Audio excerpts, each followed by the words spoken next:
Thank you, D.A. Deep benches tonight, Greg, on both sides. This seems to be a growing trend.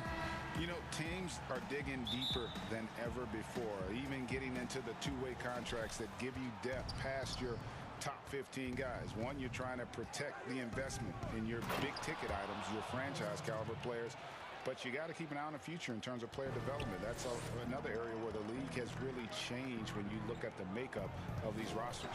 Well said. Here are the starters for Los Angeles. We've got Ibaka.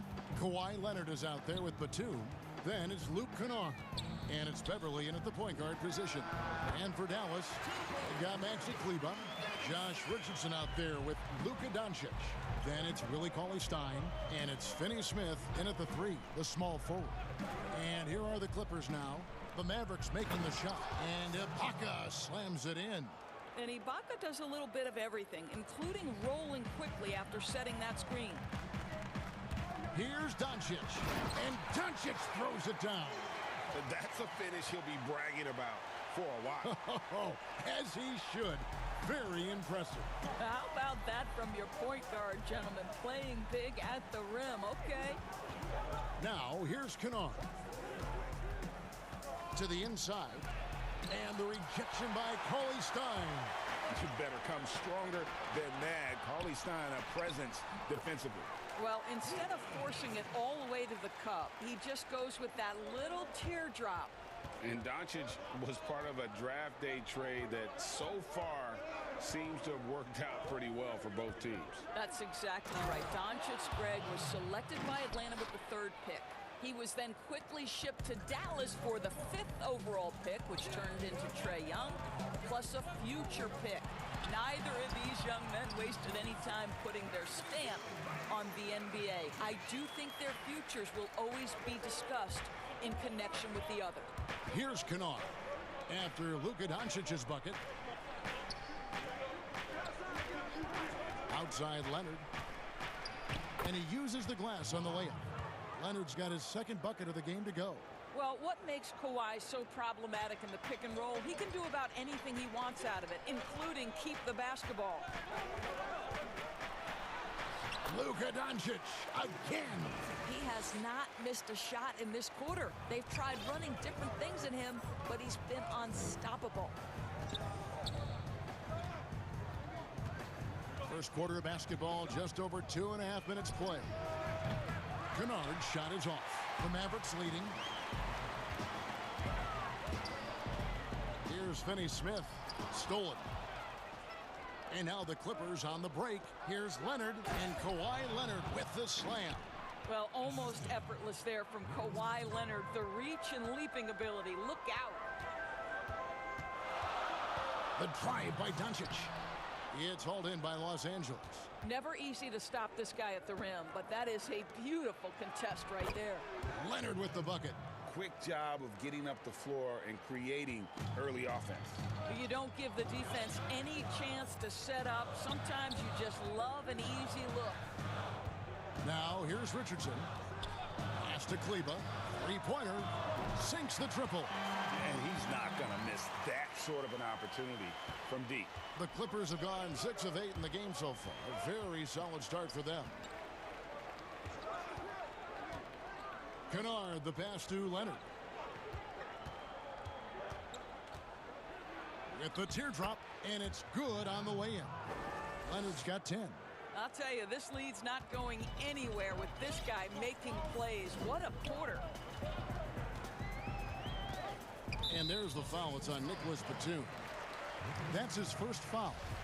And Doris, as if it were destiny, Kleber grew up in the same hometown as Mavs legend Dirk Nowitzki. And this is a fun and extraordinary story to tell, because in 2017, Kleber texted with Nowitzki before signing with Dallas.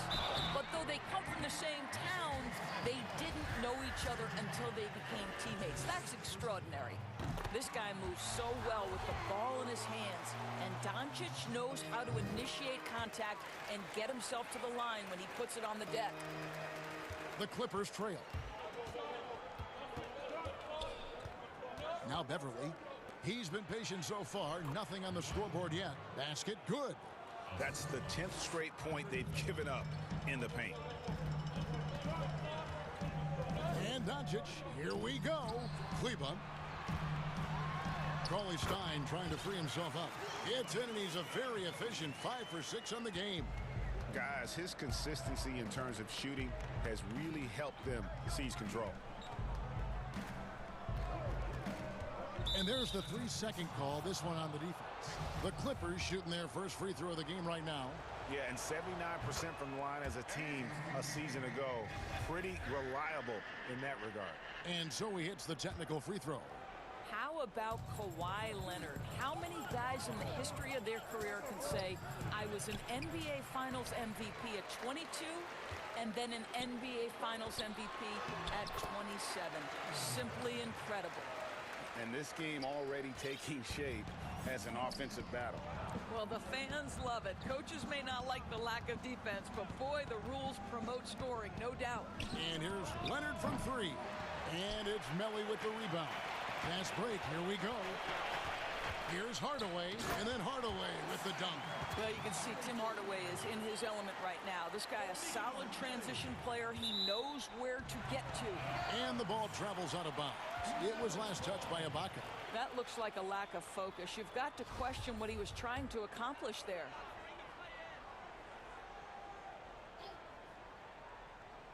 They're going to turn it over. They couldn't get it in bounds that time.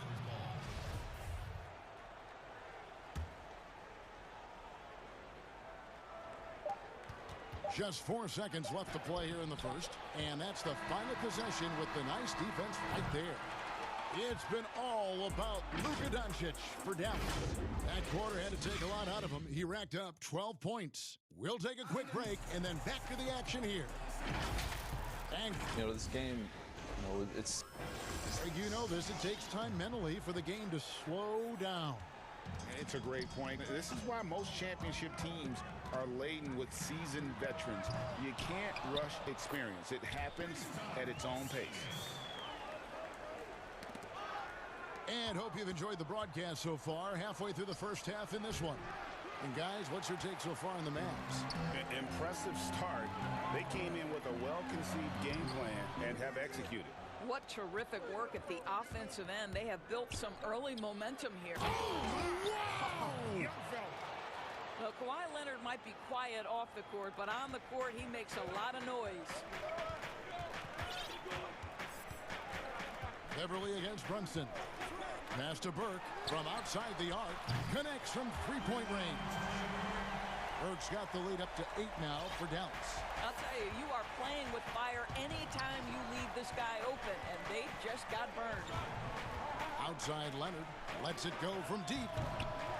That shot off. Now Dallas takes it the other way. And Burke has it in the corner. That drops, and it comes off the assist from Hardaway. Burke's got 5.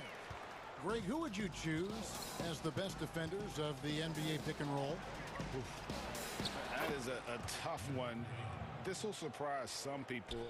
Nikola Jokic is one of the better big men defending the pick and roll, in part because of his instincts. He doesn't impress me in terms of his physical attributes, but his mind, the ability to anticipate, having a sense of how perimeter players play the game. He's a guy that's terrific. I'll give you an oldie but goodie in Andre Iguodala. He's still terrific. And I pick bigger guys because you've got to be able to switch that and guard smaller players. And, at the center and the swing position, those are 2 guys that still are very reliable. And so it's Brunson with it. He brings it up for the Dallas Mavericks. They've led by as much as 10. Here's Porzingis. That one falls. His second basket of the game. He's now 2 for 3. They're getting on a roll inside. Their last 3 field goals have come from the paint. Kennard for 3. The Mavericks pull it in. When you watch Hardaway shoot, one thing that stands out, he has a very quick release. And Greg, that's what makes the jumper very tough to contest, especially when he's dialing it up from range. You have to stay connected to this guy defensively. It's not easy to do with the other weapons on this team. Not quite enough defense that time around. Just lucky he was off. Dallas moving the ball around. It's good. He's got 6. See, you can tell Porzingis knows when he's in close, he's got the kind of size, touch, and length to make that look easy. And the Clippers decide to take their first timeout here. And he could tell his guys starting to wear down a little bit. Call time to just let them get their legs back under them. And it's a completely new group for Los Angeles. Clippers trail by 14. George from deep three-point land. The offensive rebound. It's good on the putback. Just in a perfect position to grab that rebound and then get the putback. Here's Melly. An easy 2 points on the layup. Melly's got his first points in this one. And they've repeatedly probed inside in the first half, guys, and it's paid off. George with the bucket. Sometimes trailing in the game, players get sucked into trying to make that home run play. Melly passes to Porzingis, and the dunk by Porzingis. How about the height and the length and the athleticism of Kristaps Porzingis? Barely has to jump to throw that down. George double teamed. Down low, Porzingis with the steal. And here we go, Burke heading to the hoop. Finished off the break. Burke's got 10 points in the quarter. And it just seems that every pass they make is leading to a score. Just great ball movement. George looking around. There's the 3. No good on that one. Now the Mavericks take it the other way. Outside, Porzingis. Out to Hardaway. Another 3 for Dallas. The assist totals, Kevin, just continue to grow. They're way ahead in that category. Ball movement has been flawless. Porzingis with the block.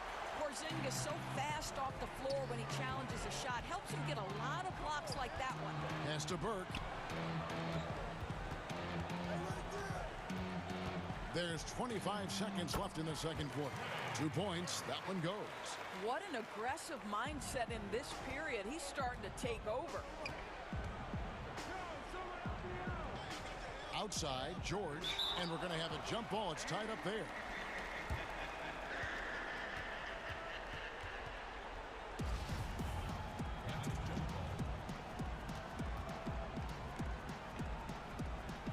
And here is Los Angeles now. Patterson dishes to George to end the run. Back to Patterson. A 3 ball. And there's George. That's good on the assist by Patterson.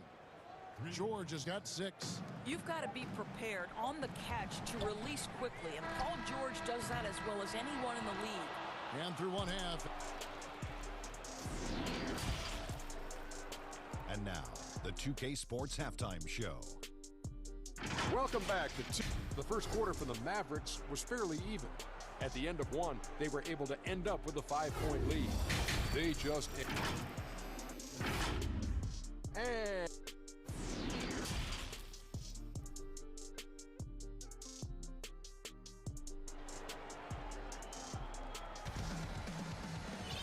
There wasn't too much drama in the first half, but maybe things will tighten up here in the second. Kawhi Leonard really has his fingerprints all over this one. He had a fast pass to the lane that first half. Got inside on demand. Now, this guy is such a good finisher on the move, and so far, the defense has not been able to counter it. We've got Tim Hardaway Jr., Jalen Brunson out there with Trey Burke, and there's Porzingis, and it's Melly in at the 4 slot. That's the lineup in the game for Dallas. George against Richardson. And George, here we go. And the rejection by Cauley Stein. +8 in the rebound differential. One more reason why they're in control. If he sees a lane to the rim, Doncic will capitalize. Nice drive. Clippers trail by 21. Outside, George. And George with the stuff. Making the most of the screen. That's how it's done. And it's in the perfect spot, Greg. Frees him up to get all the way to the bucket. Where was the defense? No fighting through the pick, no rotation. My goodness. Wow, what a start. 3 for 3, terrific play calling, everything clicking out of the gates here. George with the bucket. Well, Paul George says, I can answer with my own big-time three-point shot. Go to work, PG. And Paul George, Doris, kind of a late bloomer coming up in high school. His older sister used to give him the business on the blacktop. Of course, eventually, he found his stride, and the rest is history. It took some encouraging from older sis and his high school coach, who actually had to threaten him with running suicides to get the guy to shoot more. And think about it. This guy plays his college basketball at mid-major Fresno State. That's really where he got onto the NBA radar. Here's Doncic. The putback. It's hauled in by Zubats. Zubats has got his 5th rebound in this one. But only the first miss of the second half. They've come out here with authority. Well, you take all doubt out of the equation. Patterson throws it down with force. And it's sent back by George. Here's Doncic. And the dunk by Doncic. Love seeing a point guard who can explode to the rim like that. Oh, great attitude and even a better finish. Boy, it's incredible how much explosive scoring ability can come from the lead guard position. That is a big-time play. And they're getting their points now almost exclusively from the triple. 4 of their last 5 makes are from beyond the arc. They should continue to get the ball inside. The defense struggling to contain them. From deep, George. Cauley Stein grabs the board. They have been board dominant in this game. That's definitely been a factor in cracking this huge lead. Clearly, he's one of the best there is in the business when it comes to making that lead pass. Clippers trail by 20. The 3 from George. George missing again. Dallas has gone a terrific 5 of 6 from beyond the arc in this game. Richardson, good. Richardson's got 4 points this quarter. And they're passing the ball very crisply here. And George, here we go. This is a case where it's just the pure strength of Paul George, able to fight through contact so well on these shots. And he's got his first chance at the line here. Flattening the lottery odds, Greg. Do you think that's worked out as intended? You don't hear as many predictions about who's going to get the 1 pick or the 2nd pick. I think that's good for the players and the fans. You don't want anyone rooting for you to lose. No, absolutely not. Richardson finds Doncic. Just 5 to shoot. And the call is going to be, yes, it is, an illegal screen.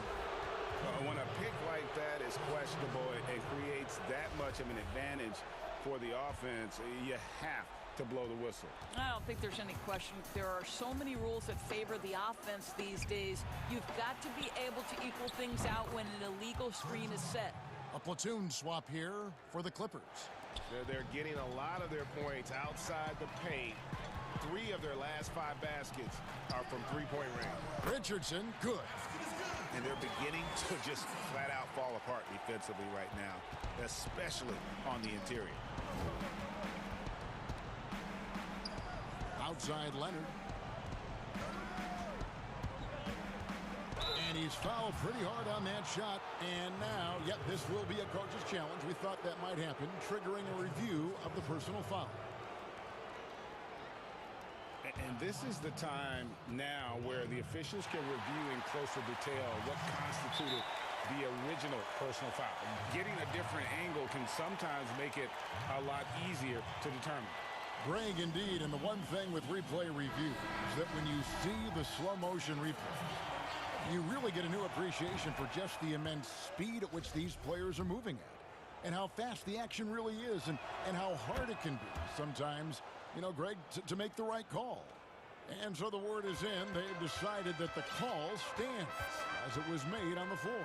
And, you know, even if a coach still feels this wasn't the right call, you got to acknowledge the effort being put in to reviewing it. The double checking, and the game continues on.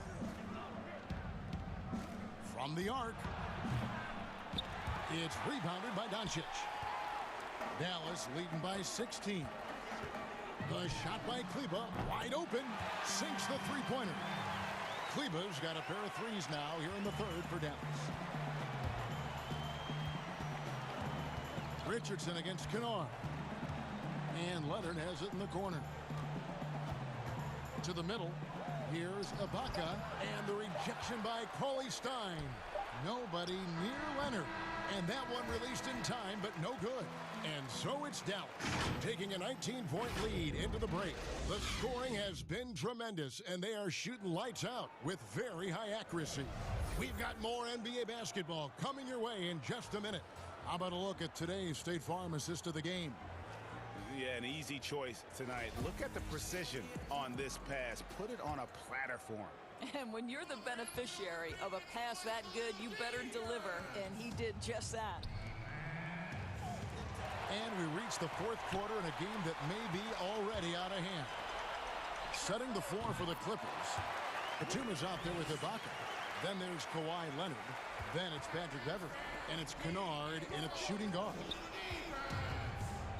Inside, here's Leonard. Up and in with the jumper near the hoop. Leonard's got 19 points. Kawhi Leonard's length lets him play bigger than his size. Doncic with the bucket. Another bucket down low. They've been the aggressors, taking the ball inside and attacking at the rim. And Kennard wide open. He shoots. And Leonard stays with it. I'll tell you, what a night. He has been efficient. He's been strong. Unfortunately, they're still fighting an uphill battle. Doncic passes to Cauley Stein. What a pass by Luka Doncic. He's got tremendous size, and obviously they want the ball in his hands. Kennard for three. Hits it from three-point range. Their three-point percentage has taken a big leap here in this second half. Doncic against Beverley. There's the pass to Kleber. Richardson right side. That shot misses. And it's the Clippers taking it the other way. Beverley with the ball. He's picked up by Doncic. Richardson against Kennard. Over Kleber. Again, Los Angeles. And the Mavericks call time here. Boy, Greg, there is a lot to like offensively for Luke Kennard. I tell you, he can shoot it. He's a crafty finisher and really improving as a passer. The question mark is the defensive end. 6'5" in height and wingspan, not a leap tool, so he's got to get by on his instincts and his anticipation. And the Mavericks will go for a different look here. Porzingis is checked in for Cauley Stein. Nicolo Melli comes in for Maxi Kleber. Tim Hardaway Jr. is checked in for Dorian Finney-Smith. And it's Burke in for Richardson. Outside Hardaway. Good. And the assist goes to Doncic. Doncic has got his fourth assist with that last one here tonight. And George, here we go. Drops in the layup for two. George has got 19 points. Pretty much all of their buckets coming from inside the paint now. No one near Doncic as he lets it fly. Again, the Mavericks score. Luka Doncic is in distinguished company because his game is so far advanced for his age. Well, the problem is they haven't gotten production from any other spot, but right now this guy is cooking. Burke finds Doncic. And the dunk by Doncic. Gives the team such a great element, having a one guard who can get to the 10. Certainly something every team wants to have. Oh, you love it. Fearless, aggressive, leaving no doubt whatsoever. Jackson deciding where to go with it. Porzingis with the block. Pass to Melli. And here's Porzingis. That one is good. He's only missed one shot of his six taken on the floor. Big miscommunication on defense. He recognizes it and quickly takes advantage. And that's typical of this guy. He's always reading the situation, reacting quickly, and capitalizing. Out to Doncic. Fires from deep. Porzingis on the follow. Porzingis has got 4 this quarter. Looking to close it out. That one might have been the backbreaker. Well, at this point, they're so far up, it would take a real collapse to give this game away at this point. I mean, even from over here, you can see that one pretty clearly. I remember when Patrick Patterson was coming out of high school. Major recruiting battle. Every school seemed to want this guy. Duke, Florida, you name it. But the Kentucky Wildcats win again. Yes, and with this one winding down, it's obvious to everyone who watched it.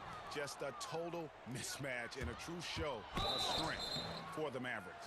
As one-sided as it gets today, you know, there were some dominant moments in about every facet of this game for that team. Yeah, I mean, Kevin, it's hard to think of what didn't go right for them.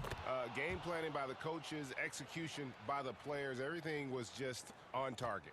And, you know, looking back at all the contributions tonight, it was a really phenomenal all-around game for Luka Doncic. What a relentless scoring night for this guy. In attack mode all evening. And with the lead, I like the strategy here. Continue to get the ball to guys who can do something with it. One thing we've learned in the NBA, the game is never over. So you've got to continue to score, continue to build your lead. It's George on the wing. Burke covering. For the three. They grabbed their own miss. Zubac banked in off the glass. And this is something this guy takes pride in, capitalizing on second chance opportunities. Here's Melly. And yes, it's good. And the Mavericks lead by 21. Making every effort to put this game on ice. Well, just terrific teamwork. Each guy doing his part. You love what you're seeing from them tonight. Throws down the breakaway jam. They made the most of their opportunities, looking comfortable and locked in throughout the night. What an impressive performance, to say the least. At this point, it looks insurmountable. And you can appreciate the fight now, but it isn't how they came into the game. No doubt. It felt like they were a little tight for much of the evening. Now they're in a better flow, but it may be too little too late. Outside, George. 17 seconds left in the fourth quarter. And it's George finishing it off. Boy, you have got to love the energy Paul George is playing with. Throws the hammer down. You know what? You've got to always be in control of your emotions.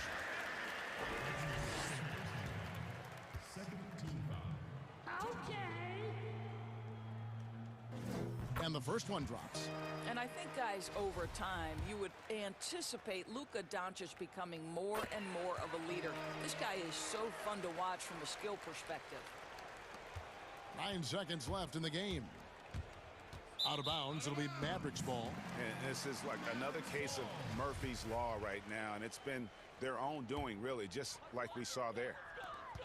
6 seconds left to play in the final quarter. Fouled in the act of shooting. Gets the bucket anyway, so a three-point play chance for him.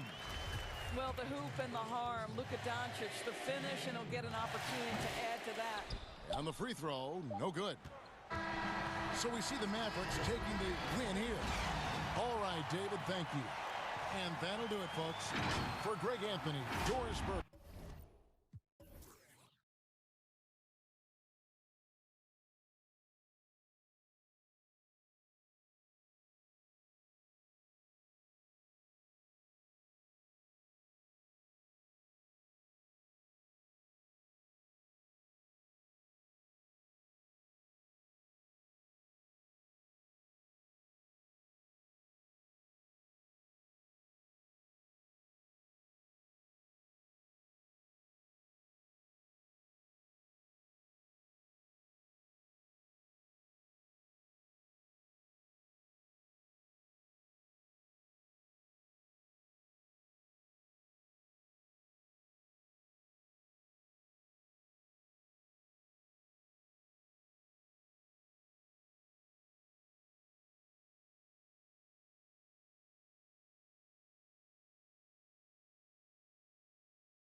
is out there with Anthony. Then there's Derek Jones. And it's Lillard in at the point. And for the Clippers, Patrick Beverley out there with Luke Kennard. Then it's Ibaka. Then there's Kawhi Leonard. And it's Batum in at the 4. Now here's Lillard. And the basket is good. Plenty of experience, Greg, on the floor tonight. How does that shape what we're about to see, do you think? You know, Kevin, this is one of those games where guys are going to be smart out on the floor. They're going to be in the right positions to make plays. And honestly, this could come down to who makes the bigger, tougher shots. 5 on the clock. Kennard finds Ibaka. The Clippers need to get off a shot. Kennard's shot is off. And so it's Anthony bringing it up for the Portland Trail Blazers. Lillard looking around. The Clippers grab the miss. Playing him tough inside and preventing the layup. That'll get the whole team pumped up. And Nicholas Batum with the slam. This is why Kennard's teammates appreciate him. He's good at sharing the wealth when they're uncovered. Beverly against Lillard.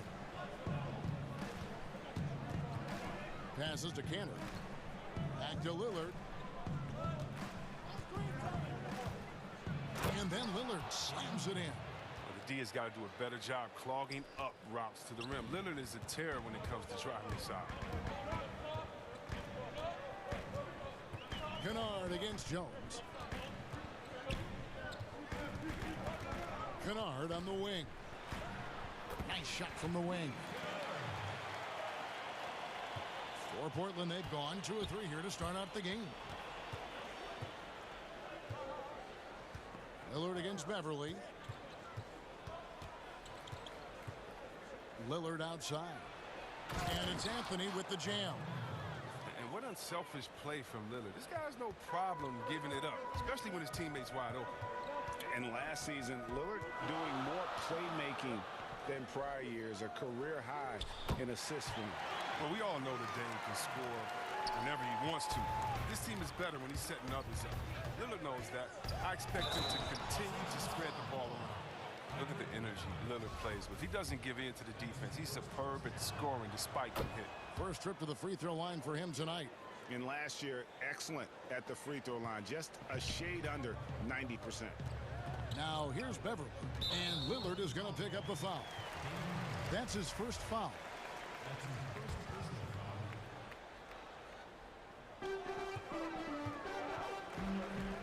Ibaka against Cantor.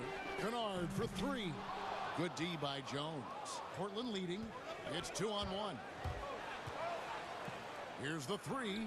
Buries the long-range jumper. Really surprised a little bit to see him drift out to the three-point line, but I guess I shouldn't be if he can stroke it like that. Kennard for 3. That shot is off. So the Trailblazers will take it the other way. Here's Anthony, and it's Anthony with the jam. You gotta love his hustle, leaving the defense no time to react. And how about then not settling? I mean, instead of being lazy with the shot selection, they go right to the rim. Now here's Kennard. He has 5. Great positioning on the putback. And the ability to generate points off offensive rebounds, something Ibaka did a lot earlier in his career before he started spending so much time on the perimeter. Lillard against Beverly. Lillard attacking, and he banks in the layup. Lillard's got 9 points. And of the last 6 baskets, 5 have come on the interior. This is just smash-mouth physical basketball, guys. And that one, good. Just phenomenal awareness by Beverly, just dishing the ball to the wide open man easily. Beverly against Lillard. 1:02 left in the first quarter. And it's good for 2. 11 points in the game. Yeah, they're going to have a nice little run here. Clippers trail by 7. And he converts the layup. Well, that's what they want to see out of Beverly. Decisive basketball. Nice, aggressive drive to the cup. And here's Lillard. He brings it up for Portland. 44 seconds left here in the opening quarter.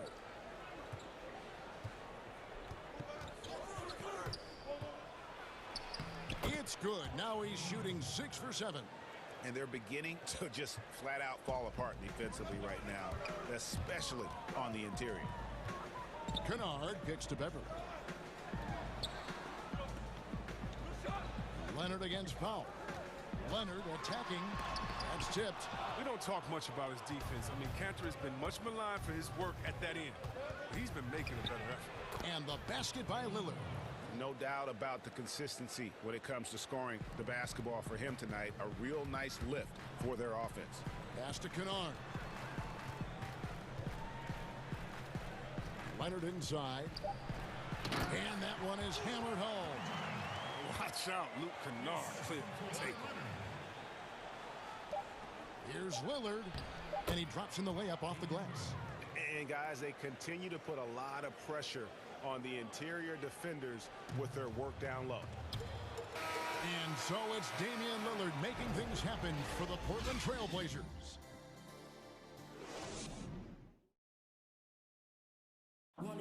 And before the game, we ran into Damian Lillard, who touched upon what we've learned is staying together.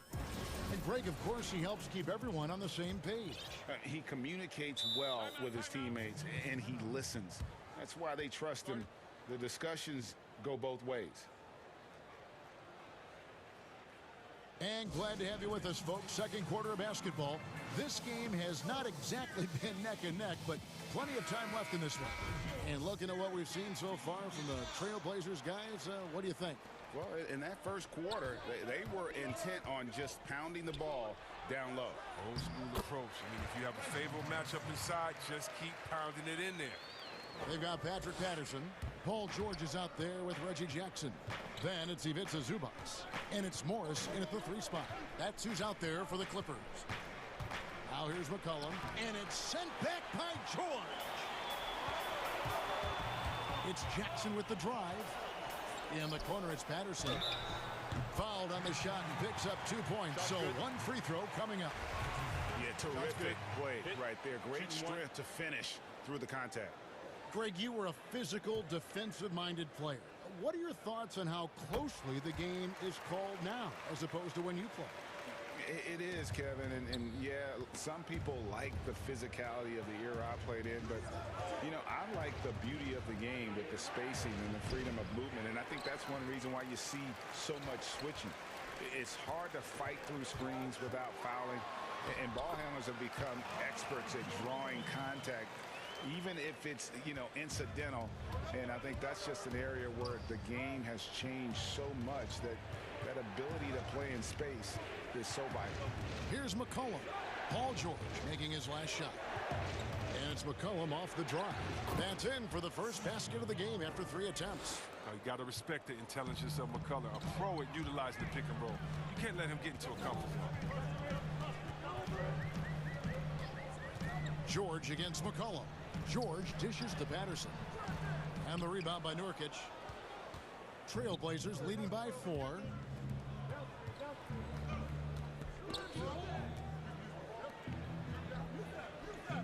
McCollum feeling it out a bit. McCollum, and the second chance effort by McCollum.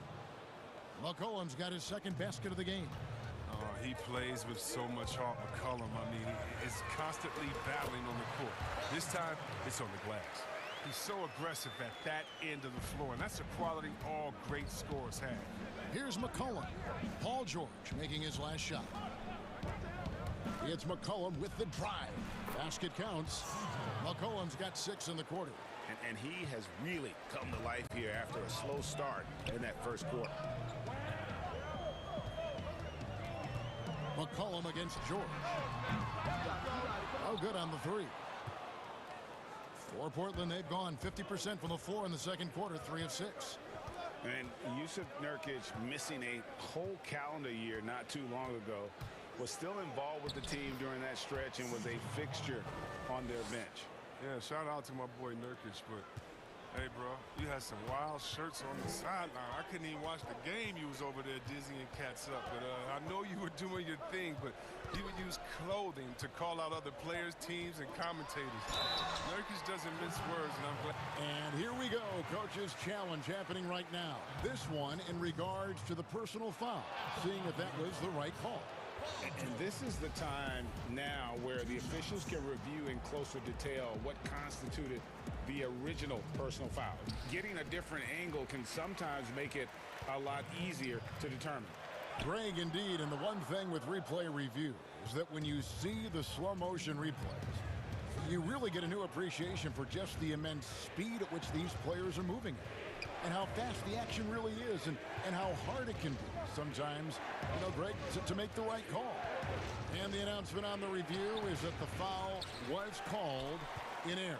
So they have determined, Greg, to overrule the original call. And guys, this is what it's all about, getting the call right. And I think in this case, the video review showed that while it was a tough call to make on the floor, they got it right with the review. It's McCollum on the wing. 1:21 left in the first half, and the layup's good off the glass. And now it's a 10-point Portland lead. As hot as he's been this quarter, the game plan is simple, folks. Get him the ball and get out of the way. On the wing, Morris. A second chance effort, and it's Zubac laying it in. Zubac has got his first basket of the night. And that's why you never stop working in the paint at either end of the floor. So timeout called here, the first for Portland.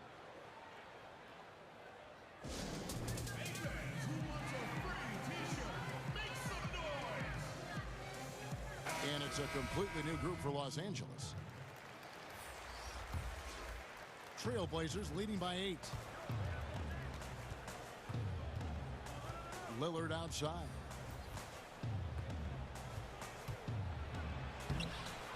Second chance shot, and the rejection by Ibaka. And well, he's been the NBA's leader in blocks multiple times. Ibaka just has that rare instinct for it. And didn't do anything fancy there, but didn't need to. Nope, his only concern right now is getting the points on the board. And I don't mean style points. Taking matters into his own hands. Yeah, we didn't expect to see that kind of finish. No, but his teammates love that kind of energy, fellas. I mean, dunks like this demonstrate leadership. Nailed from three-point land. And in college, Leonard was a 25% shooter from three. Boy, how times have changed. Lillard against Beverly. The train. No good on the shot. It's stolen by Jones. Here's Powell. And that'll do it for the first half. A competitive. Thank you, David, for that interview. And we'll see you back here after the break. The 2K Sports Halftime Show. We welcome. Leading the way at the start, it was Damian Lillard. He ended up with 19 points, 2 of them.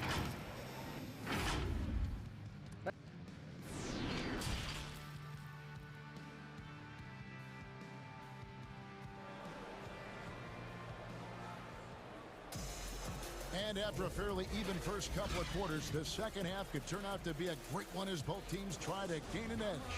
Really an incredible game from Lillard. You just love the patience in that first half. Waited until he got the look he wanted. Yeah, working the ball, getting clean, quality looks. I mean, just efficient basketball through and through. Here's who Terry Stotts is starting the second half with. Enes Kanter is out there with Anthony. Then there's Norman Powell. Then it's Damian Lillard, and it's Jones in at the 2 guard. Lillard attacking.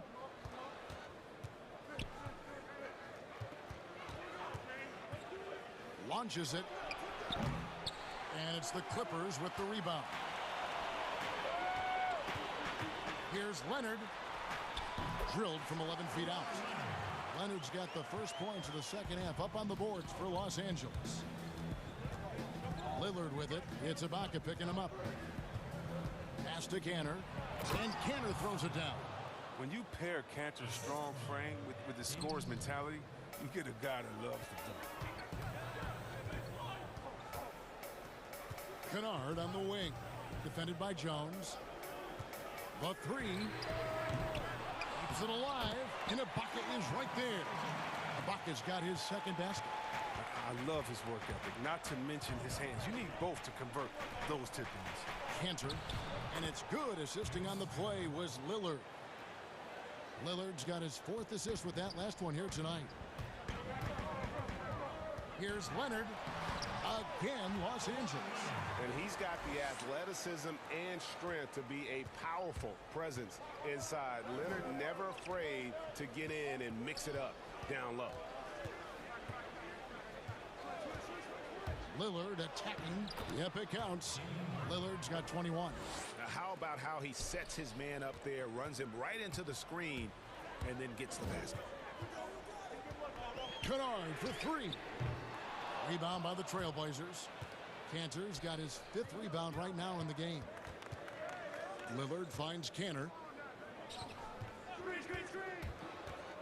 Lillard against Beverly, and the basket by Lillard. Boy, your alma mater, UNLV, Greg, has produced some great NBA players over the years. I mean, so many great names. No doubt about it. Listen, I got a special place in my heart for my former teammates Larry Johnson and Stacey Augmon. Right. But also guys like Sean Marion. You go back to Reggie Diaz, who was a tremendous player. And right now in the league, you got Kim Birch, dunk champ Derrick Jones, and up-and-comer in Christian Wood. Good mentions. And once Lillard hits the ground running, he's ready to throw it down. The D has got to step in front of him to prevent that. Ibaka down low. He's against Cantor. Shots good by Ibaka. They didn't have much of a problem getting the ball into the post that time. Lillard attacking. Can't cash in from close range. Clippers trail by 5. Ibaka, the pass to Leonard. Fires the 3, and it's in. Basket number 6 for him thus far. He has only missed 2 shots from the floor. Wow, his first triple of the second half gives him 2 on the night. He's not making much of an impact for me. Just the kind of play they need in a game this close. You know, that's the kind of aggression they want from their floor leader. This is why they go to him. When the game is tight, he ups his intensity now. Left side, Ibaka. Back to Leonard, trying to get open is Ibaka. And Leonard gets it to go on the assist from Ibaka. 1:12 left to play here in the 3rd. Lillard against Beverly. Lillard attacking, and Lillard throws it down. We're seeing the very best of Lillard tonight. I mean, he's a Swiss Army knife of an offensive player. I mean, he's got a tool for every job. Leonard on the wing. Takes a 3. Portland grabs the miss. Cantor's got his 6th rebound on the night. And here's Lillard. He brings it up for the Trailblazers. They've led by as much as 10. That one falls. And he has just been in a flow offensively. Terrific game. He has been the X factor. And the Clippers call time here. Well, it's been an express lane to the rim. Coach can't be happy about that. 4 rotations. I mean, slow help and just not enough toughness on the interior. They've got a lot to talk about. An almost entirely new group here for Portland. Norkic checked in for Enes Kanter. Zach Collins comes in for Carmelo Anthony. Little, he's checked in for Norman Powell, and it's C.J. McCollum in for Derrick Jones. Trailblazers leading by 6. Guys, they've been getting it done. They came out with a mission, and they have been tough to stop. No coverage that time. Lillard's got 15 points in just the second half. And here's George for 3, and he's good on the 3 ball. The real come at us, and we're coming right back at you. Talk about it. The great competition going on. That's what makes a matchup like this so much fun to watch. Now a timeout called by Portland. Every timeout, a chance to review the lineups, matchups, or call a play. You know, that's what coaches are paid to do, right? I mean, curious to see what they go with here.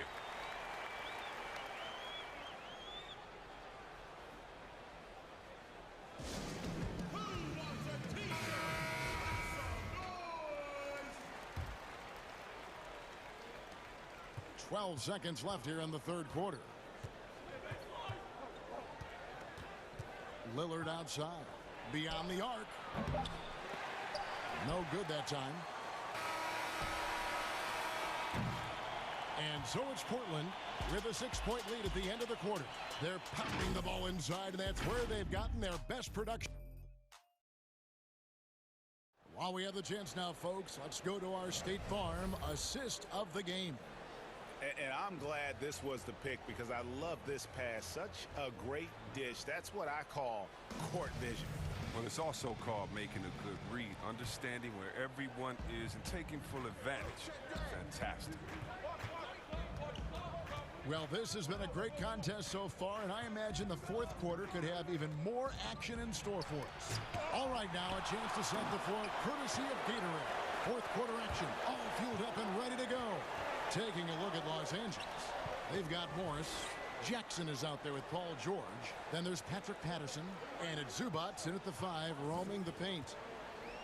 Shot clock at 6. From deep, George, and another 3 for the Clippers. Yeah, that's 2 straight three-pointers they've allowed.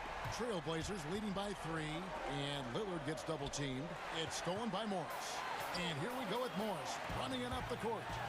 Count the bucket, and he's got a free throw coming up as well.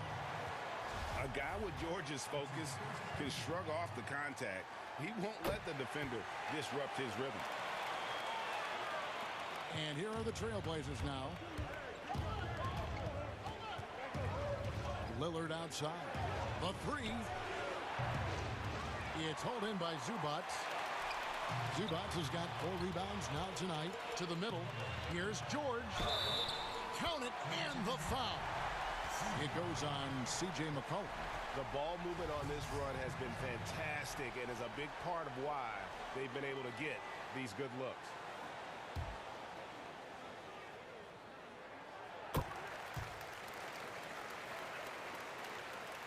Just over a minute played here in the fourth. Lillard with it, guarded now by Patrick Patterson. There's the foul. It's on Patrick Patterson. That is his first foul of the game.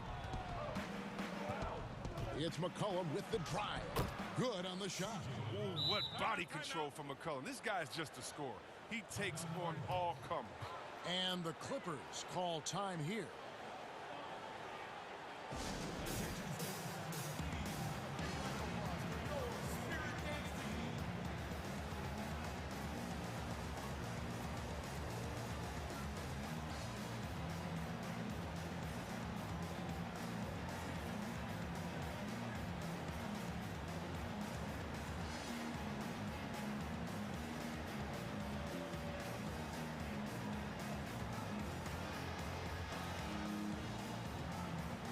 And Los Angeles will go for a different look here. Serge Ibaka, he's checked in for Zubats. Batum comes in for Patrick Patterson. Leonard, he's checked in for Morris. And it's Luke Kennard in for Jackson. Portland also making some changes. Dennis Cantor's checked in for Nurkic. Carmelo Anthony comes in for Zach Collins. And Norman Powell subbed in for Little. Okay, well, let's go down to David Aldridge for a report from the sideline. Hey, Kevin, during that last break, I heard Teron Lewis, he talked to the team, and he's pushing them to empty the tank. He said, I know you're tired and it's been a tough game, but we can't hold back. If you're tired, come out. Otherwise, I want you full speed, guys. Lillard attacking. The rebound by Ibaka. Ibaka's got his 4th rebound in this one. Here's Batum, and that one clearly a foul. Gets the whistle, and 2 shots coming up. Well, so far, if you look at the totality, Batum has put together a very impressive career. He's had a great stroke from outside in addition to his outstanding defense. Good on both. Last quarter of play, about 2 minutes in now. Some tough offensive sets. They want to turn it around. Yeah, right now you just need a bucket to get some momentum. That one good for 2. Gotta respect the speed of McCollum. Fantastic at knifing through the defense and beating them to the bucket. George looking around.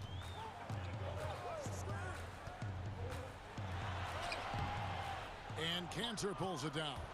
That's not the type of opportunity he fails to convert very often. Powell kicks to Anthony. Lillard outside. And then Lillard slams it in. Lillard, he's an exceptional player. He's a guy you trust to make the right decision in these moments. And George, here we go. Excellent D from Cantor. Portland trailing here.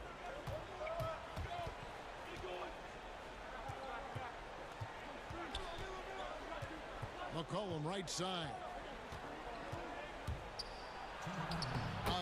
the Trailblazers score. Gotta like how calm McCullough is. Even in big parts of the game, you can depend on him to step his game up. And out of bounds as the Trailblazers gain possession. Huge turnover at really the worst possible time. You have to value every possession, especially at this stage of the game. Coach is liking what he's seeing from his offense. And guys, they put the defense on the defensive. Lillard attacking, and he uses the glass on the layup. And it's a three-point Trailblazer lead. It's tough. When I think of Dame, that's the first word that comes up. Showing wide on that hoop right there. Leonard draws the double. Now the pass to Kennard. That's good, and it's Leonard with the assist. Kennard's got it all tied up now for Los Angeles. Not shying away from the spotlight. Kennard embraces any opportunity he gets to nail and pull. And here we go. A coach's challenge has been initiated. We have to now review the personal foul in question. And this is the time now where the officials can review in closer detail what constituted the original personal foul.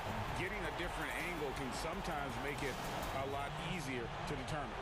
Greg, indeed, and the one thing with replay review is that when you see the slow motion replay, you really get a new appreciation for just the immense speed at which these players are moving and how fast the action really is and how hard it can be sometimes, Greg, to make the right call. And so the word is in. They have decided that the call stands as it was made on the floor. And, even if a coach still feels this wasn't the right call, you got to acknowledge the effort being put in to reviewing it. The double checking, and the game continues on. Now, Kennard. And it's Portland with the rebound. Cantor's got 9 rebounds in the game, getting it done. Passes it to Lillard. Yes! And you can't get a bigger bucket than that. That's why they put the ball in his hands. They know they can count on him to make crucial shots. George double teamed. Pass to Kennard. Back to George.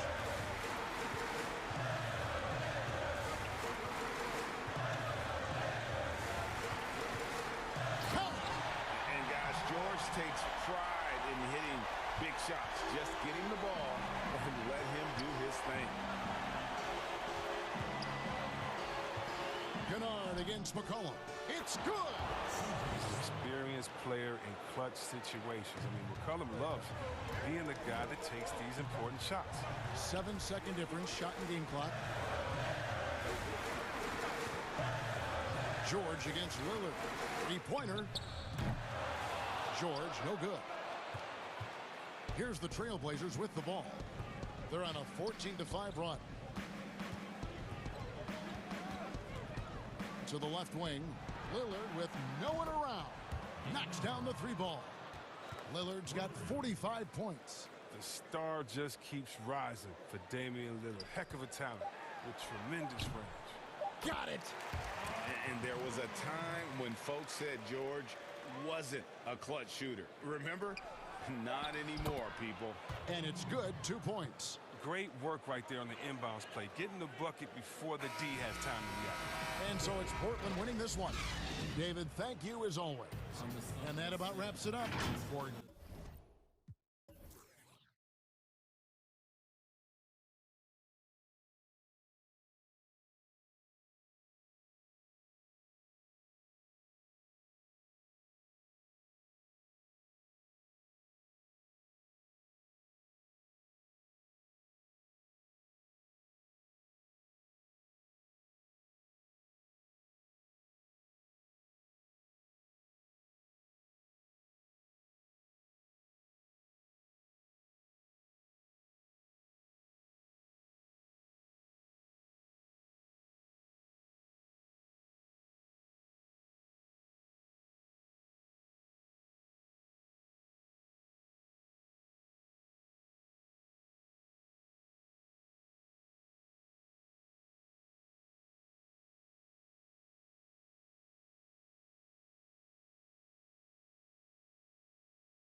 DeAndre Ayton out there with Jay Crowder. Then it's Bridges. Then it's Chris Paul. And it's Carter in at the 2 guard. And for the Trailblazers, Norman Powell is out there with Anthony. Then it's Damian Lillard. Then there's Derek Jones. And it's Cantor in at the center, locking down the middle. Now here's Lillard to the inside. And Cantor throws it down. Lillard becoming better at staying patient, knowing that at any point in a possession, he can take advantage of somebody. That time he found the open man. Here's Paul. And Ayton throws it down. And he can time his passes so perfectly. Wow, what an assist. Well, DeAndre Ayton is a walking double-double. This guy has a huge physical advantage on the nights that he's playing other bigs, whether that's by his size or his ability to run the floor. And if he comes out with an aggressive mentality, he could really punish some teams throughout the course of a regular season. Here's Paul. The Blazers getting the bucket.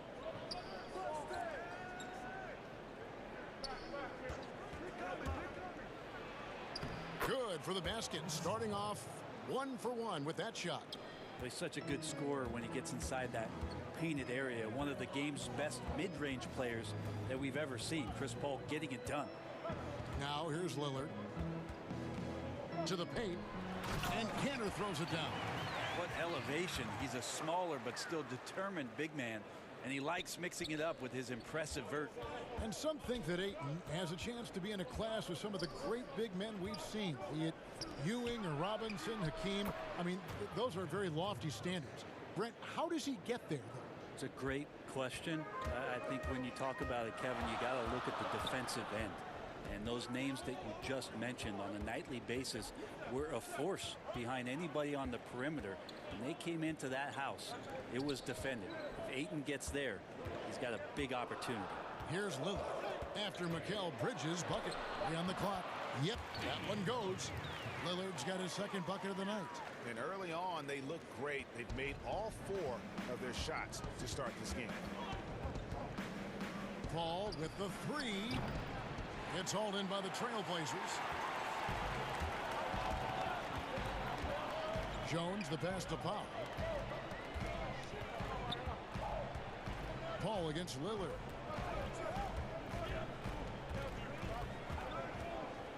The baseline J, and he gets it to go, hitting off the back of the rim. Lillard's got 6. Man, both on balance and on point. Damian working through that mid-range area now. Paul against Lillard, and the wide open shot from Crowder, and a great assist by Paul as that one goes in.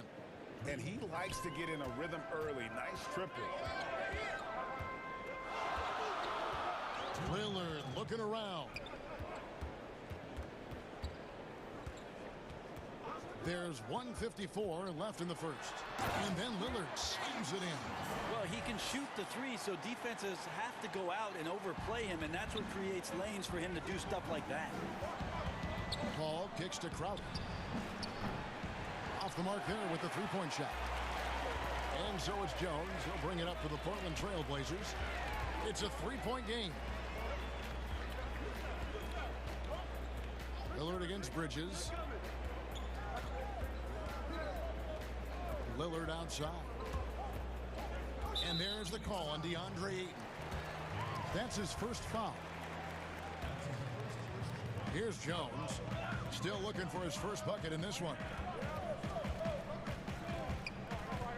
6 on the shot clock. Lillard attacking. Oh, yes, he did. 5 up and 5 down for him so far.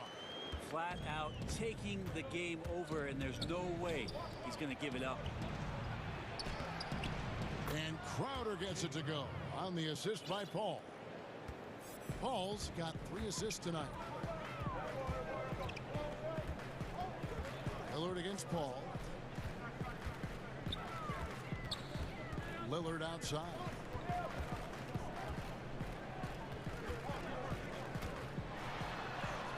Banked in off the glass. Lillard's got 12.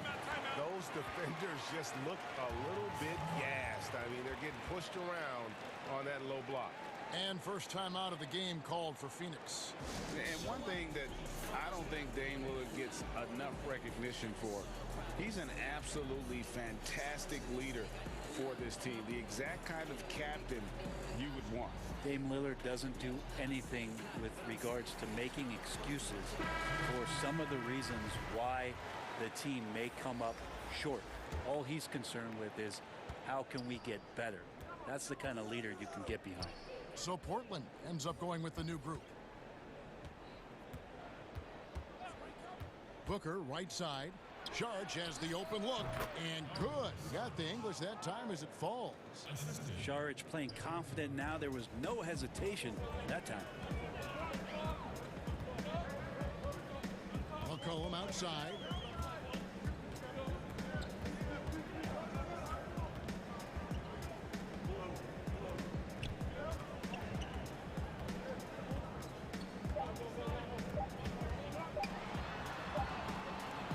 No good on the last second attempt this time. Plenty of offense in this closely contested first quarter of play. Trailblazers lead by 3. And we'll be back in just a moment with the start of... One thing we have to do is stop comparing ourselves. You know, Greg, he makes a great point. Even when you have mostly the same guys, every season is different. And if you're a coach, it'll give you gray hairs trying to preach that to your players. Many guys don't believe it until they're in it and then have to dig themselves out of a hole. And this has been a fairly close game to the first quarter, and we'll see what happens here in the second. Guys, what stands out from the Blazers so far? Well, in that first quarter, they were intent on just pounding the ball down low. And you don't see that all that often, getting down there and doing that much damage in a quarter. You got to respect the game plan. At the 2 and the 3, McCollum and Little. Nurkic is out there with Robert Covington, and it's Simons in at the point guard. That's the group in the game for the Trailblazers. How about Devin Booker getting up to the rack? McCollum outside. And we've played through the first minute here in the second.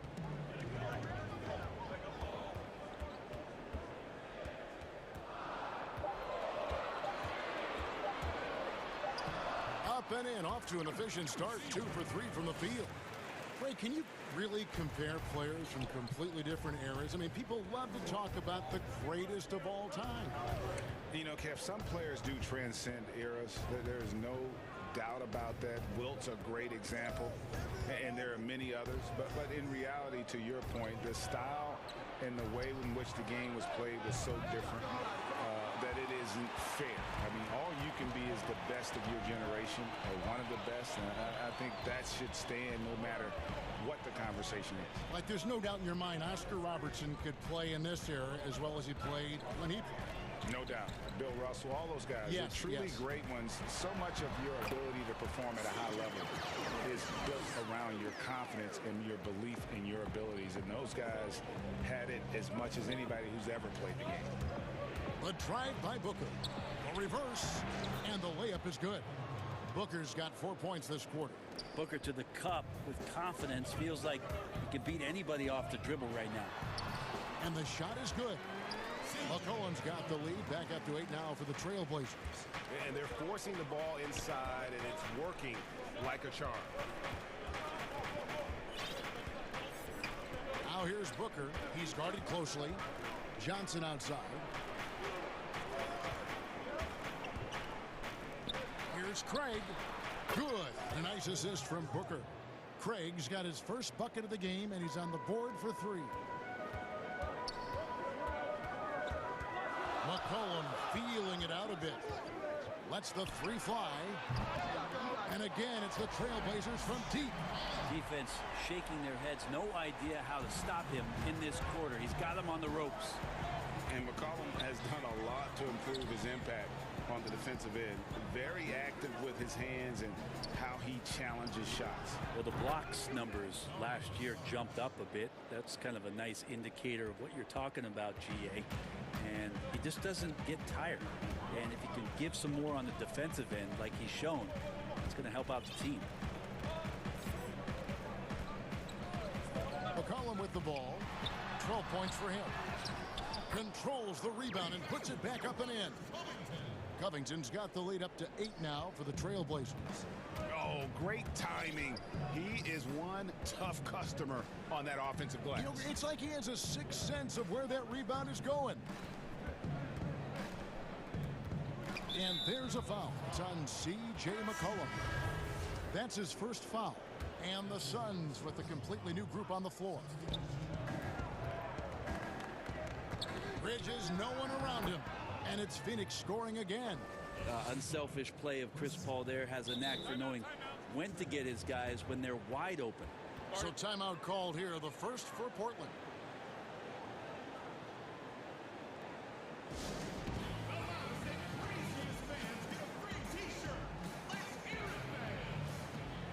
So Portland ends up going with the new group. Portland leading by 6. Lillard up top, defended by Paul. Paul against Lillard.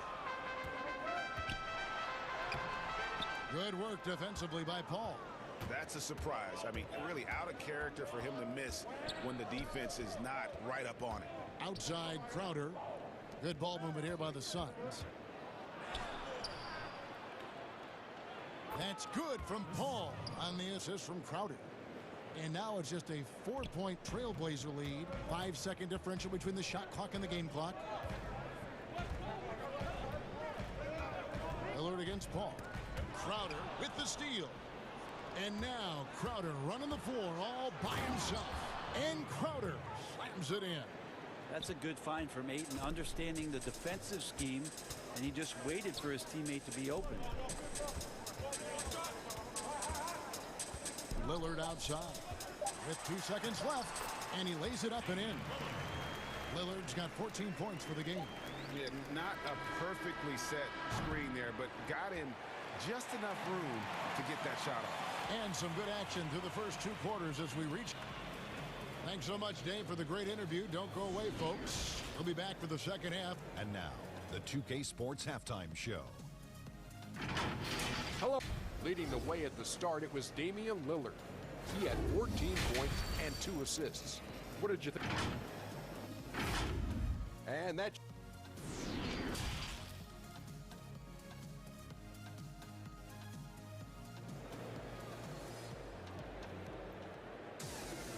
We've got second half action for you, and if the next couple quarters are similar to the first, this one could go down to the last possession.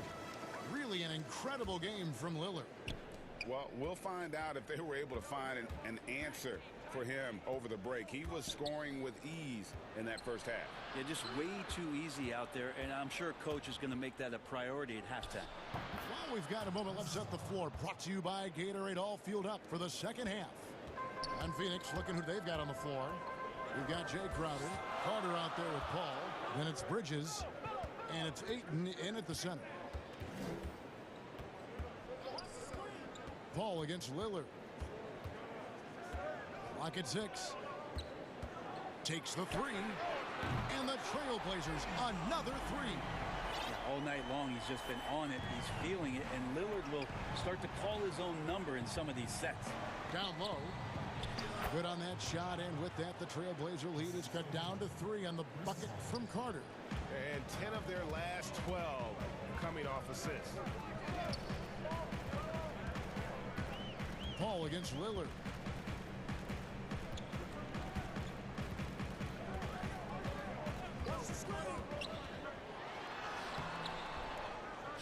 And there's 2 points. Working on the glass, paying off that time. Anthony's got his first bucket of the night. Paul dishes to Crowder. From past the arc. And Jones pulls it down.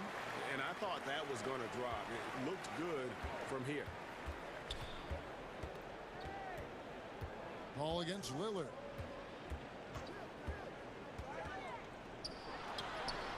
It drops. That's his 9th field goal of the contest. A blistering hot 9 for 11. Doing a lot of nice work now from the field. He's helped get them this lead, and now he's helped them keep it. Stolen by Kansas.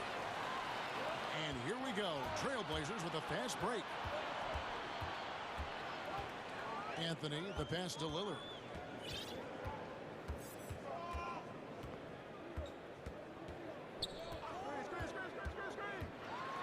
Slammed home, and he draws the foul. A chance for another point at the free throw line. It's going to be on Jay Crowder. Yeah, Lillard is fearless, able to take that hit and calmly knock one down and one. The Trailblazers shooting their first free throw tonight. And when you look at their numbers from a season ago, 80% as a unit, that's something you'll be happy with. To the paint, shot to stop the run, and Ayton throws it down. The big guy going up and trying to rip that rim off. Now a timeout called by Portland. Greg, who are your favorite players to watch in the NBA? Boy, that's a tough one. You know, you gotta like the guys that have changed the game in some regards, right? Steph, KD, and Giannis. Those are three guys that are just doing things that don't seem normal. True. Then others who remind you of past greatness. You know, Jason Tatum with Kobe, or maybe an Anthony Davis with Hakeem. And those are guys that I love. And then the other guy, listen, LeBron James. I could watch him play basketball every day. You know, to do what he's done at this stage of his career, I just think it's incredible. And I think our game is in great shape. Agree on all counts. 6 to shoot. Here's McCollum. That one misses. Johnson with the defensive effort. And Booker kicks to Galloway. Shoots the three. Little with the rebound. Trailblazers leading by 8. Covington into the lane. And there it is for him. Covington's got his second bucket. Big miscommunication on defense. He recognizes it and quickly takes advantage. Well, I know they don't have mobile devices out there for texting, so they might as well talk to one another. And Nasir Little, a player who fell on draft day, ended up with Portland. You know, he didn't do much as a rookie, but the potential is there. For Nasir Little, it's going to come down to the defensive end of the floor. If he can get minutes out there and show that he's willing to get down in the stance, become a stopper, some of that offense is going to come along as a byproduct of playing with better offensive players. Such a good player on the in-between game, weaving behind bodies to find some space, and CJ cashes in. Johnson wide open. He fires. Good. And a nice assist from Booker. Booker's got his third assist on the night. McCollum outside. And Nurkic has it in the corner. Little kicks to McCollum. Again, the Trailblazers score. Well, the coach has confidence in CJ taking that shot, and so CJ has confidence in making it. To the middle. Here's Sharch, and he sinks that one, hitting the back of the rim on the way in. Sharch has got his third basket of the night right there. McCollum outside. There's 37 seconds left in the third quarter, and Nurkic gets it to go. And defensively, guys, they've been unable to shut down the middle. Booker the pass to Johnson. Booker inside. Lets it go with a three. Rebounded by McCollum. And so it's McCollum with it. He brings it up for the Trailblazers. Rolls right in. He is 8 for 11 with that shot. They are just killing them on the interior. And here's Booker from the arc. Drains it from beyond the arc. Booker's got 7. Well, Devin Booker lethal on the pull-up jump shot. Loves going to this shot when the D is not paying any attention. And he gets a lot of points right there at the rim, but the defense determined not to give up the easy deuce there. And so it's Portland going into the break with a 10-point lead. They're playing a bruising game inside, and it's working for them. And we've got more NBA action on 2K Sports coming your way after this break. And a worthy candidate tonight as we take a look at our State Farm assist of the game. Just true artistry right there. I mean, great decision on where to go with the ball, and how about the perfect delivery? Yeah, those are the kind of plays that you want to put on a canvas. Just beautiful basketball. And with 3 quarters behind us, let's see what this fourth period holds in store for us. At the 2 and the 3, McCollum and Little. Robert Covington out there with Nurkic, and it's Simons in at the 1. That's the group on the floor for Portland. The 2013 draft comes up, and the 10th pick is announced as C.J. McCollum out of Lehigh.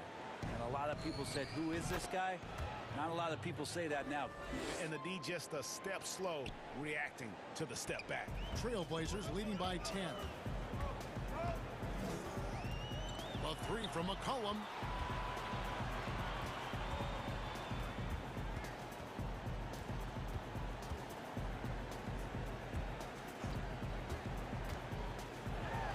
The shot's good. Well, he knows how to get the shot off at any time on that pick and roll. Natural instincts taking over, and the experience helping McCollum as well. And it's in there. And he's really shot the ball well, but it hasn't been contagious. Portland's gone 3 of 3 from three-point land here tonight. Here's McCollum. Second shot opportunity. Nurkic the pass to Simons. Here's McCollum. Gets it to fall, and now he's 10 of 15 on the game. Sometimes CJ, just with movement alone, finds himself in the right spot, and this time picks up a couple of garbage points. Booker, that's good, and so Galloway with the assist. Booker's got 6 in the quarter. If you came to watch a scoring battle, you're in the right place. Yeah, both of these teams locked in on the offensive end. Going to be a high-scoring affair tonight. Time called here. The Blazers decide to talk it over.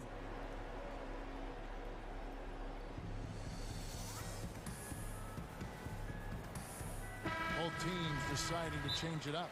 He gets a chance now to catch up with the 4th member of our crew, Hall of Famer David Aldridge. Well, I was able to listen in on what Terry Stotts went over with his team. He said, keep grinding. We're in good shape. Things aren't always going to go perfectly. Don't let that slow you down. Let's just stick to what got us here. Kevin, we'll see if they can build on this lead. Lillard attacking, and Lillard throws it down. One thing about Lillard is he can go with either hand when he's attacking the rim, and that makes it very difficult to defend. That one's in there. The Trailblazer lead is cut down to just 10 points on the bucket from Paul. And that tells the tale here today, guys. Throughout this game, they've been able to get the ball in tight and finish. Well, that's an exclamation point right there. Lillard is a natural-born finisher. Ball against Lillard. Back to Paul. Nice ball movement by Phoenix. Crowder kicks to Ayton. Pass to Bridges. Powell with the steal. Anthony, the pass to Lillard, and that one is good. Lillard's got the lead up to 14 now for Portland. Not a lot of resistance on the inside, and they're taking full advantage. Kicks it out to Paul. The pass to Crowder.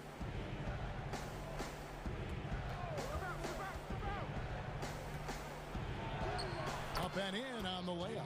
Well, he's too good a finisher to blow that kind of chance, but that's going to be a wake-up call to the defense. Portland leading by 12. Lillard outside. 1:56 left here in the 4th quarter.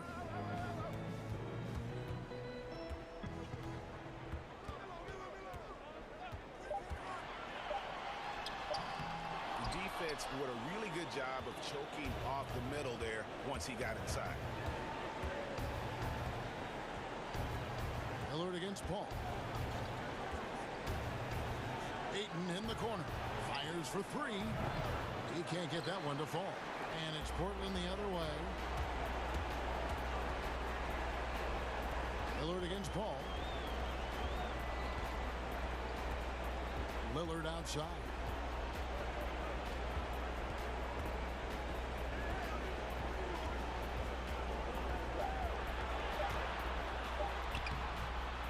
Anthony down low, defended by Crowder. And there's Lillard on the assist by Anthony. Lillard's got 16 here in the second half. And so only one team answered the bell tonight, guys. Not a monster blowout by any means, but still a double-digit victory for the Trailblazers. You know, their big advantage was points in the paint. And they found a way to pound the ball inside. And that was working all game long. And we watched one guy all night long, guys, and look at the stats, just confirms what a dominant game he had. What a night tonight it was for Lillard. Knows how to fill it up, and that's exactly what he did tonight. Nobody that they assigned to him could really get a handle on him. Carter kicks to Ayton. And Ayton throws it down. It's always great to get into a rhythm, but do it when it matters. Yeah, it's tough to mount a comeback like this and then fall oh so short. I'm sure that's weighing on them just a little bit. And Lillard gets it to go. Making every effort to put this game on ice. He loved it. The guys are staying aggressive late in this ball game, just not wanting to let go of the rope. That is all timing right there. Just led him perfectly. There's 25 seconds left in the fourth quarter. Ball against Lillard. We've got 13 seconds left in the fourth quarter. Phoenix foul call. And the first one at the line is good. Well, I love to watch Lillard play. He's from the Bay Area. That's where I'm from. But he's fearless, heartless, and he usually saves his best for last. It's Lillard time in the fourth quarter. Paul looking over the floor. There's the triple. Gets it to fall. It's been this way since halftime. Tremendous production from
the forward slots. Then there's Chris Boucher. Then it's Fred VanVleet. And it's Trent in at the 2. And for the Suns, we've got Jay Crowder. Chris Paul is out there with Carter. Then it's Bridges. And it's Ayton in at the 5 down low. Paul dishes to Ayton. And Ayton throws it down. And it's the way Ayton uses his body inside. It's what allows him to get so close to the basket. Boy, that was a momentum killer to start last season, wasn't it, Greg? 25-game suspension for DeAndre Ayton. And he sprained his ankle in his return game. The Suns at full strength, able to win some games. He's obviously a huge part of their future. And an efficient start here offensively, working it inside for the easy 2.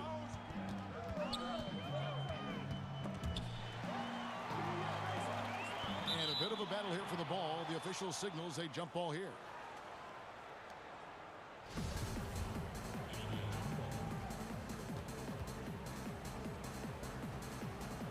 So it's Toronto now. And so Siakam will bring it up for the Toronto Raptors. Van Vliet right side. And that'll be 2 free throws coming up. Officials on the call with the foul. Chris Paul picks up that. Fred Van Vliet, a weapon from the outside, has a great shot that he can pull up at a moment's notice. He's consistent on catch and shoots as well as off the dribble. He's living there tonight, a tough guy to guard without fouling. And the bonus, he's going to knock him down. Pass to Crowder. Back to Paul. Lets it go. Fires the jumper from the corner and nails it. And with Van Vliet, about half of his shots are from deep. Yeah, you're right, GA. That's the #1 part of his offense, of his game right now. He can shoot it deep, but he also can drive it. He shoots a low field goal percentage from those shots because of the distance. But, And look at Ayton get up there. Have to enjoy watching the big man getting tricky with it. Van Vliet attacking. Trent passes to Boucher. Inside. And the shot will not go from Anunoby. For Phoenix, they've gotten their first 3 shots to go in for to start off this game. Bridges dishes to Paul. Some nice ball movement here by the Suns. And they call an illegal screen here. And not the most common call you'll see in the NBA, but hard to argue that pick wasn't illegal. It's often a tough call that can go either way, but I agree with you on that one. It's stolen by Carter. And here we go. Paul heading to the hoop. Shoots over Van Vliet. The second effort. And it's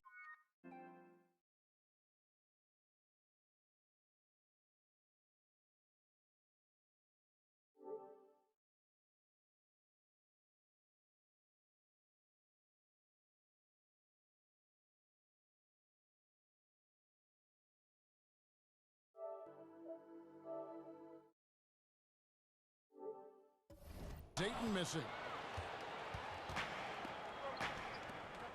Van Vliet looking around. And here in the first, approaching 3 minutes played. Here's Siakam. The shot off that time. And Phoenix the other way now. And here we go. Fast break. Paul's got it. And now we've got the intentional foul. Yeah, not sure what that was about. I mean, talk about a brain cramp. Paul passes to Carter. And the officials calling for a 3-second violation.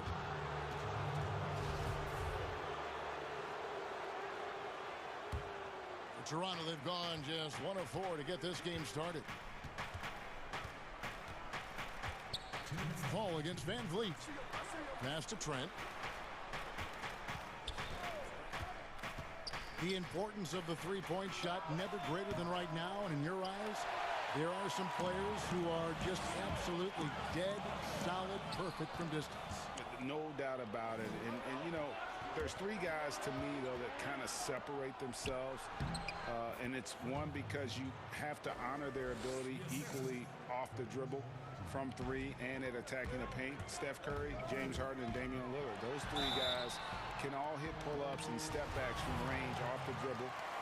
They all got great vision, you know, so they can take advantage of defenses that get caught loading a little too much. And then they also are terrific in the paint at getting to the free throw line. So those are the 3 guys, I think, that create the most havoc when you start talking about having to guard the 3-point line. Here's Trent, defended by Carter. Van Vliet outside. 6 on the shot clock. It's rebounded by Paul. And it's Paul with the ball for the Suns. To the wing on the left. Uses the glass to finish the layup. Paul's got 6 points. The result of Paul's awareness of everything around him gets a nice look inside. some tough offensive sets. They want to turn it around. Yeah, right now you just need a bucket to get some momentum. Now the pass to Boucher, trying to find Van Vliet and gets it to him. And the rejection by Ayton. And using that wide reach to reject shots. Ayton can't afford to throw up weak stuff around the big fella. The shot's good from Paul. The ball movement on this run has been fantastic and is a big part of why they've been able to get these good looks. 7-second difference, shot and game clock. And it's out of bounds. They say it was last touched by Van Vliet. No clue where that pass was going. That is a brutal turnover. And the Suns with a completely new group on the floor. And that was another look at the aggressive D that led to the mobile one block. Some intimidation right away. Got to show those shooters you're going to be there all night long. Not the kind of aggressive defense they need to cut into the lead. Yeah, you have to protect the rim, Greg, a little better. Also, if you can't get stops at this point, it really doesn't matter what you do at the offensive end. And here's Booker from the arc. And so it's the Phoenix Suns with their lead standing at 6 points here at the end of the quarter. Their defense has...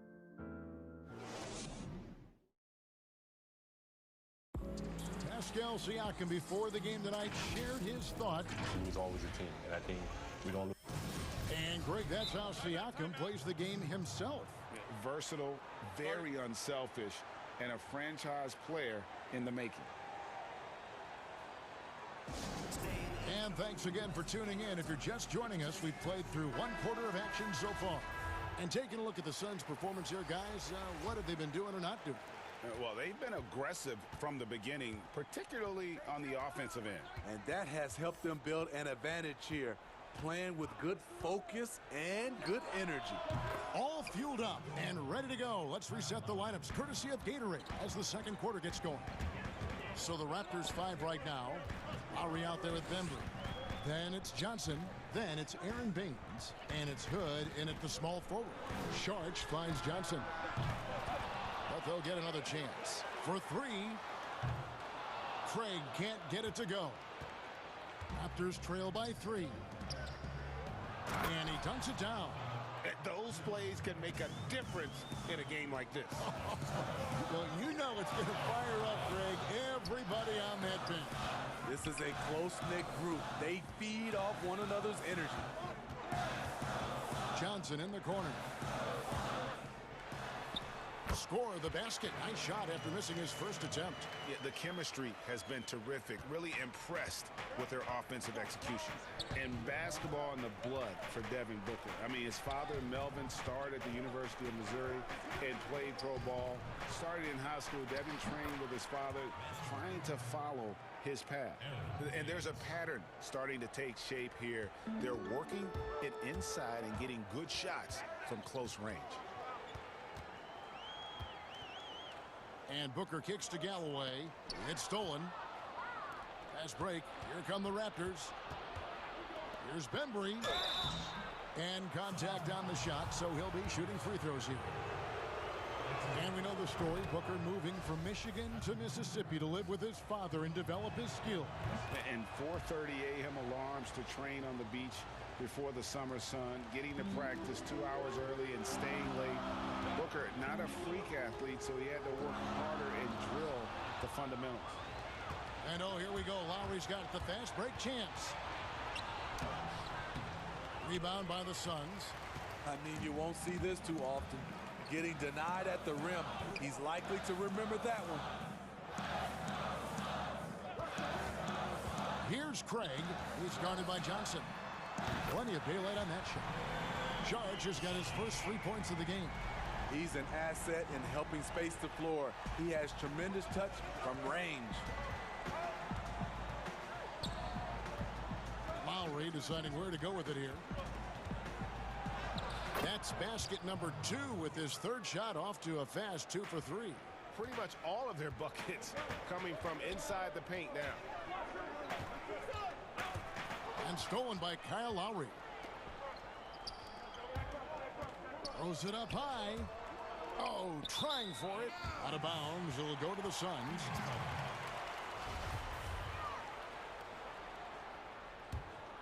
For Phoenix, they've gone 2 of 4 shooting the ball here in the second.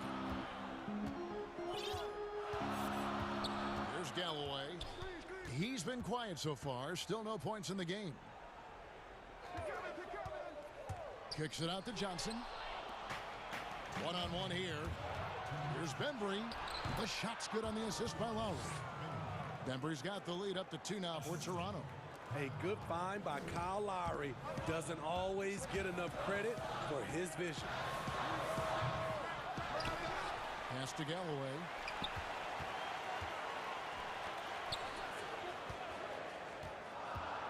Another shot, and he sinks the way up. Langston Galloway maneuvering himself around the painted area. Outside Lowry. Offline with his 3. Phoenix has gone 1 of 3 from way outside since the start of the second quarter. No good from Booker. The Raptors have gone 5 of 7 from the field here in the second. Hood, the pass to Johnson. Great D that time from Johnson. Oh, you've got to be able to deliver when you get a bunny like that. That's just too easy of a shot to miss. For 3, Booker. Again, the miss by Booker. And you don't want to give up that kind of look too often. Lowry finds Johnson. And the slam dunk by Johnson. Timeout. And once you let Johnson near the rim, it's you against his strength and will. And first time out of the game called for Phoenix. And he could tell his guys were dragging a little bit, calling timeout to kind of let them catch their breath. The Suns trailing. Paul for 3. And the Suns miss again. For Toronto, they've gone 6 of 9 in the second quarter. Some good work from the field. Johnson, good. Well, if it ain't broke, don't fix it. They keep getting it in the paint and continue to score consistently. It's stolen by Lowry. 5-second differential between the shot clock and the game clock. Hood over Carter. And that one goes long. And so it's Crowder with it. They'll bring it up for the Phoenix Suns. 4-point game. Carter on the wing. He's gotten some minutes, but nothing on the board yet. He feeds it to Ayton. That one falls, coming off Carter's feet. And the sheer muscle of Ayton. Sometimes he's impossible to stop on the way up. He knocks it down, but wait a minute. The officials are getting together. They may want to review this one. And the teams are going to have to wait before heading to the locker room. They're going to bring out... All right, David, thank you. We'll be back after halftime for the start of the third quarter. It's the 2K Sports Halftime Show. And we hope you enjoyed. It's Toronto with the advantage at the half. They have a 2-point lead. Kenny, what's your... And that...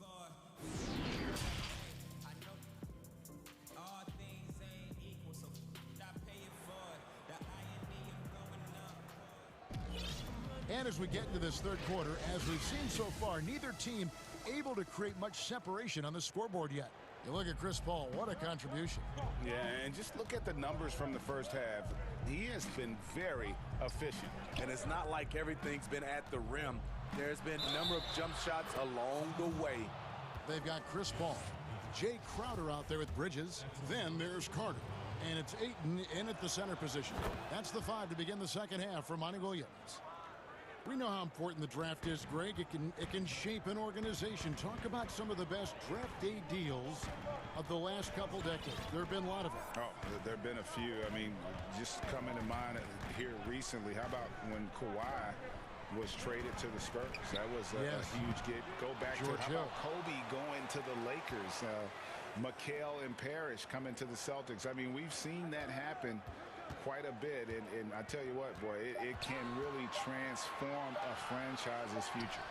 And there's the shot clock violation. Couldn't get the shot off in time.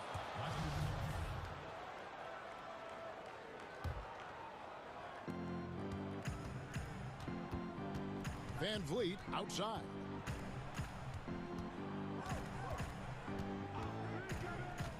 With the shot, he hits the back iron and sinks the shot. Van Vliet's got the lead up to 7 now for the Raptors. His shooting has been outstanding. Definitely one of the reasons they're up in this game. Here's Paul. Count the basket and the foul. It's going to be on Siakam. Chris Paul did a nice job of using angles on that play. Got himself to the free throw line. Phoenix shooting their 3rd free throw shot of the game. Toronto leading by 4. Van Vliet outside. Launches a 3. Rebound by the Suns. And here we go. Paul heading to the hoop. And Ayton throws it down. Playing with high energy, outworking the defense up the floor.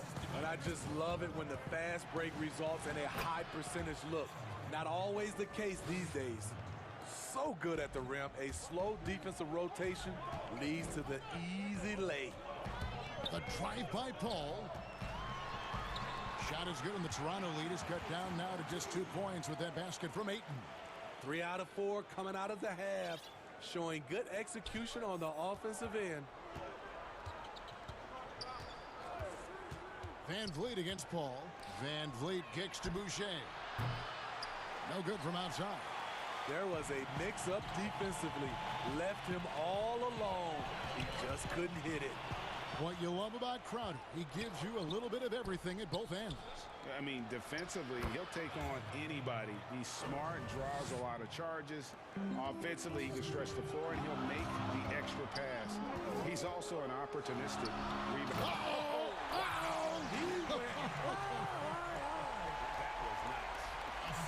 And that's going to happen. Paul recognizes the imbalance in the defense, delivers a perfect pass. Van Vliet with it, out guarded by Crowder. Van Vliet against Paul. Pocket 6. The Raptors need to get a shot off. Boucher misses the 3. The Suns have gotten 4 of their first 5 second-half shots to fall. 80% since the break.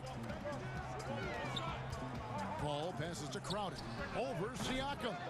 Shot by Crowder, no good. Toronto's gotten blank from three-point land so far in the 3rd. Still 0 for 3. He's heady. He's unselfish. All Van Vliet does is make winning plays. Paul outside.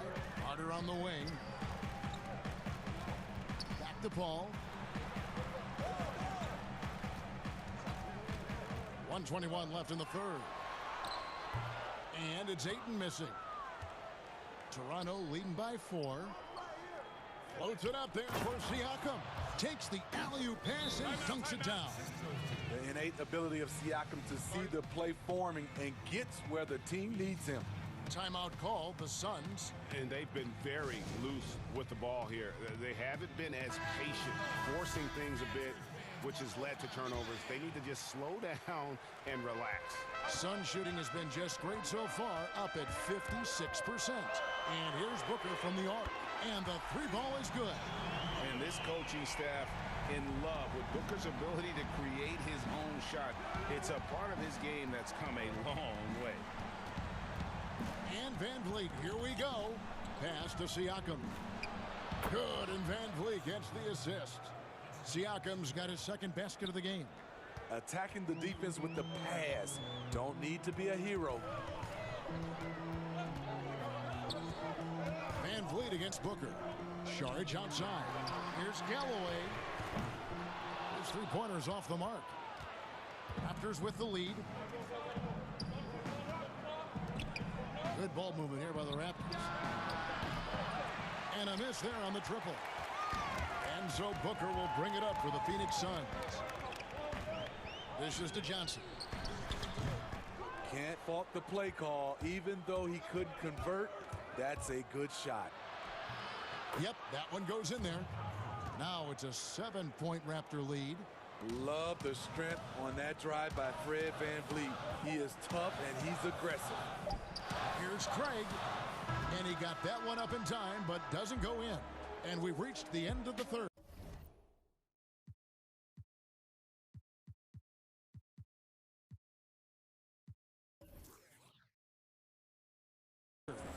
Raptors lead by 7.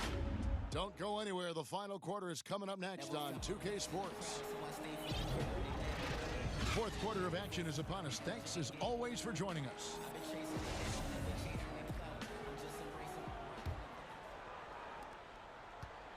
So for Toronto right now, Johnson is out there with Rodney Hood. Then there's Lowry. Then it's Aaron Baines. And it's Bembry in at the shooting guard position. The drive by Booker. Charge has the open look. It's good from long range. Charge has got the fourth quarter started here with a bucket for the Suns. Raptors leading by 4. Puts up a 3. Charge grabs the board. And I think that one could have easily have fallen for him. Back to Galloway. The Suns keeping it alive. A new 14. The Raptors shooting 55% from the floor. They're feeling very confident offensively. And the basket by Johnson. Aggressive move by Stanley Johnson can score the ball a number of ways inside. Booker against Lowry. And Booker kicks to Saric. Suns keep it alive. Booker looking around. Goes back up. And slam dunk by Saric.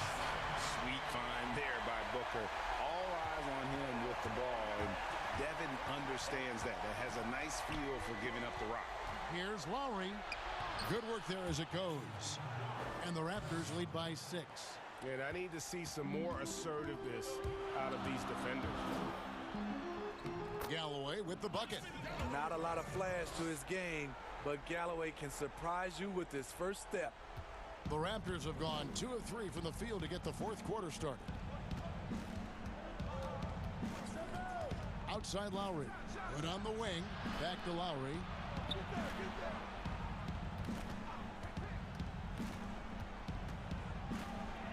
Drops in the layup for 2. Lowry's got 4 points this quarter.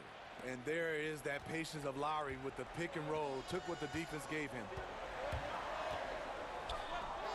And Booker kicks to Craig. Out to the right wing.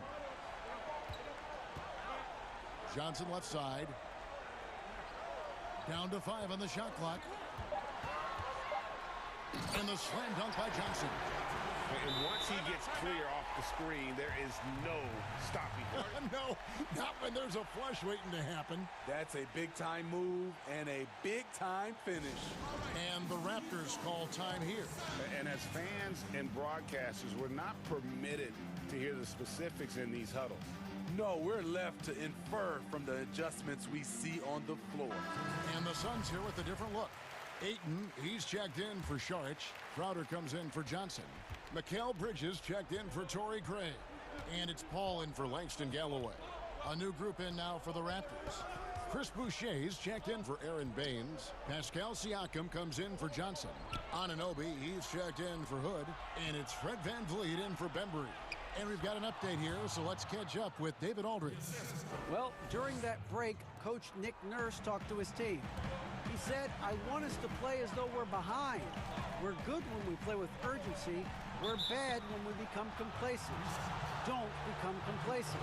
Let's go, guys. Toronto leading by 6. Outside Lowry. 1:51 left in the fourth quarter, and it's a defensive 3-second violation.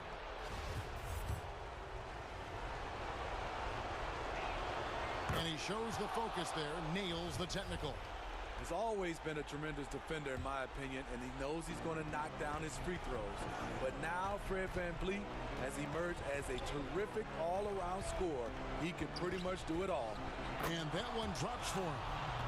And now a 9-point Raptor lead. Well, this is what you're trying to do. Put the game away. And he's doing it by getting to his spots and making big shots. Paul kicks to Booker to the inside with his first shot attempt. And there's Bridges on the assist by Booker. Bridges has got his first 2 points of the night. Passes it to Boucher. Over Ayton. And it falls over the rim and in. Boucher's got the lead back up to 9 now for Toronto. And it's Paul with the ball for the Phoenix Suns. And the call, and so the coach's challenge here comes into play. The coach protesting the personal foul call. And this is the time now where the officials can review in closer detail what constituted the original personal foul. Getting a different angle can sometimes make it a lot easier to determine. Greg, indeed, and the one thing with replay review is that when you see the slow motion replay, you really get a new appreciation for just the immense speed at which these players are moving and how fast the action really is and how hard it can be sometimes, you know, Greg, to make the right call. And so the word is in. They've decided that the call stands as it was made on the floor. And, you know, even if a coach still feels this wasn't the right call, you got to acknowledge the effort being put in to reviewing it. With double checking, and the game continues on. And he gets the whistle. 2 free throws coming up. Such an active shooter. Love how Booker gets defenders to try and be physical with him. First free throw is good, and that trims the lead to 6. Both free throws good from Booker. The lead's not looking as comfortable after those free throws. Nice job. Van Vliet against Paul. From downtown. The shot that time, not on target. And Phoenix the other way now. To the middle. Suns moving the ball around. Fires the 3. 3-second difference between shot clock and game clock. Here's Siakam. And it's Phoenix with the rebound. They've got to take the first good shot they can find. And even if they make it, they need an immediate foul no matter who catches the ball. Tipped away. And now Lowry running the floor all by himself. Drops in the breakaway layup. That break coming off the turnover forced by OG. Great anticipation.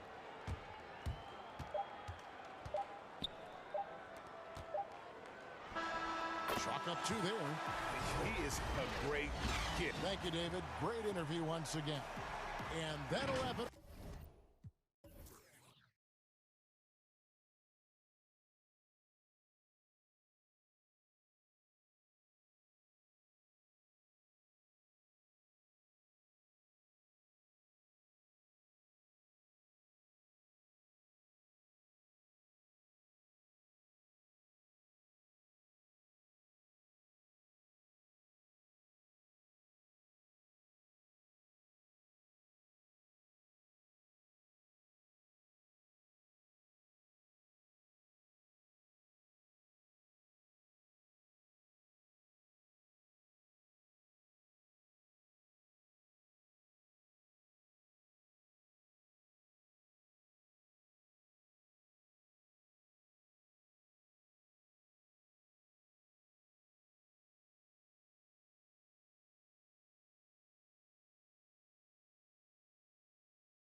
Doncic out there with Josh Richardson. Then there's Maxi Kleber, and it's Redick in at the small forward. And for the Raptors, Anunoby and Siakam in at the forward slots. Then there's Chris Boucher. Then it's Fred VanVleet, and it's Trent in at the shooting guard position. Kleber, the pass to Cauley-Stein. 1 up, 1 down, 2 points with his first shot this game. And with his vertical reach, you expect Cauley-Stein to be a factor on the offensive glass. VanVleet against Doncic. And too much time in the lane. They get called for the 3-second violation.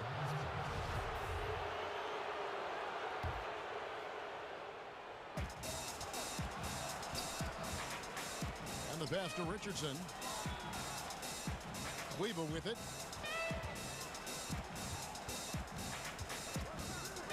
Jacks up a 3. Off to a good start as he hits his first shot attempt. Pick works well there. Not much resistance from the D. It takes incredible effort to stay connected to the hip of the offensive player. You've got to want to work. And stolen by Cauley-Stein. And the wide open shot from Redick. Another 3 for Dallas. What confidence from the grizzled veteran. Redick is as automatic as it gets from downtown. And Greg, Josh Richardson's a terrific ball handler out on the wing who can create for others. Richardson gets a lot of assists per game at that wing position. Not just looking to finish plays, but also to create for others. Very well-rounded threat on the offensive end, and that gives this team another dimension in terms of playmaking. Yeah, they have gone full throttle from the opening tip, showing no signs of letting up. Well, you set the tempo early, and when you get command and control of a game, it's perfect. Here in the first quarter with about 2 minutes gone by. And Doncic, here we go. And the dunk by Doncic. And that's another basket for them. They have really come out blazing here in the first. Doncic against VanVleet. Pass to Boucher. Shot clock at 5. VanVleet with the bucket. And once he got to the 10, I think he was surprised to find himself that wide open. And I think defensively, that is not the way you want to start. Giving up high percentage looks, that doesn't typically end well. Count it. Doncic has got 6. And you can't help but pick their defense apart. They're completely in disarray. For 3, VanVleet. VanVleet can't get that one to fall. The drive by Redick. Good. And the assist goes to Doncic. He has 5. Building up a big early lead, they have taken charge of this game. And they've been doing it largely at the offensive end. If the defense does not adjust, this could be a blowout. Mavericks leading by 12. Here's Cauley-Stein, and Cauley-Stein throws it down. They've been excellent so far, coming in with a well-balanced attack. On the offensive end, it feels like they're getting the shots they want, and defensively, they are connected and on a string.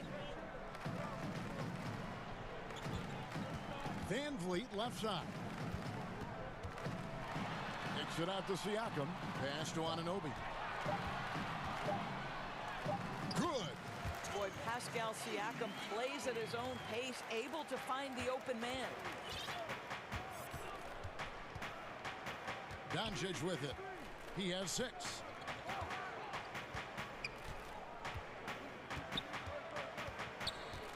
In the corner, it's Kleber. Back to Doncic. Gets it to go from beyond the arc. They've wasted no time settling into their offense. Doncic comes with the double team. Doncic with the steal. And now Redick pushing it up. No one back to stop him. Count it. 7 points for J.J. Redick. The assist totals, Kevin, just continue to grow. They're way ahead in that category. Ball movement has been flawless. Siakam kicks to Anunoby. Kicks it out to Siakam.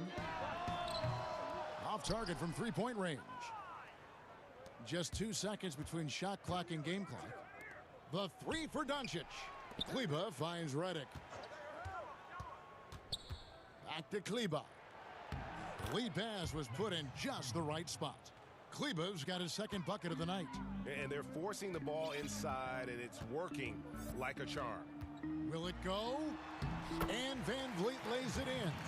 Well, if you think about Fred VanVleet's handle and his ability to operate at different speeds, you understand how effective he can be on the drive. Just 3 on the clock. And that one is off. And so it's Dallas. Feeling good about their 17-point lead heading in.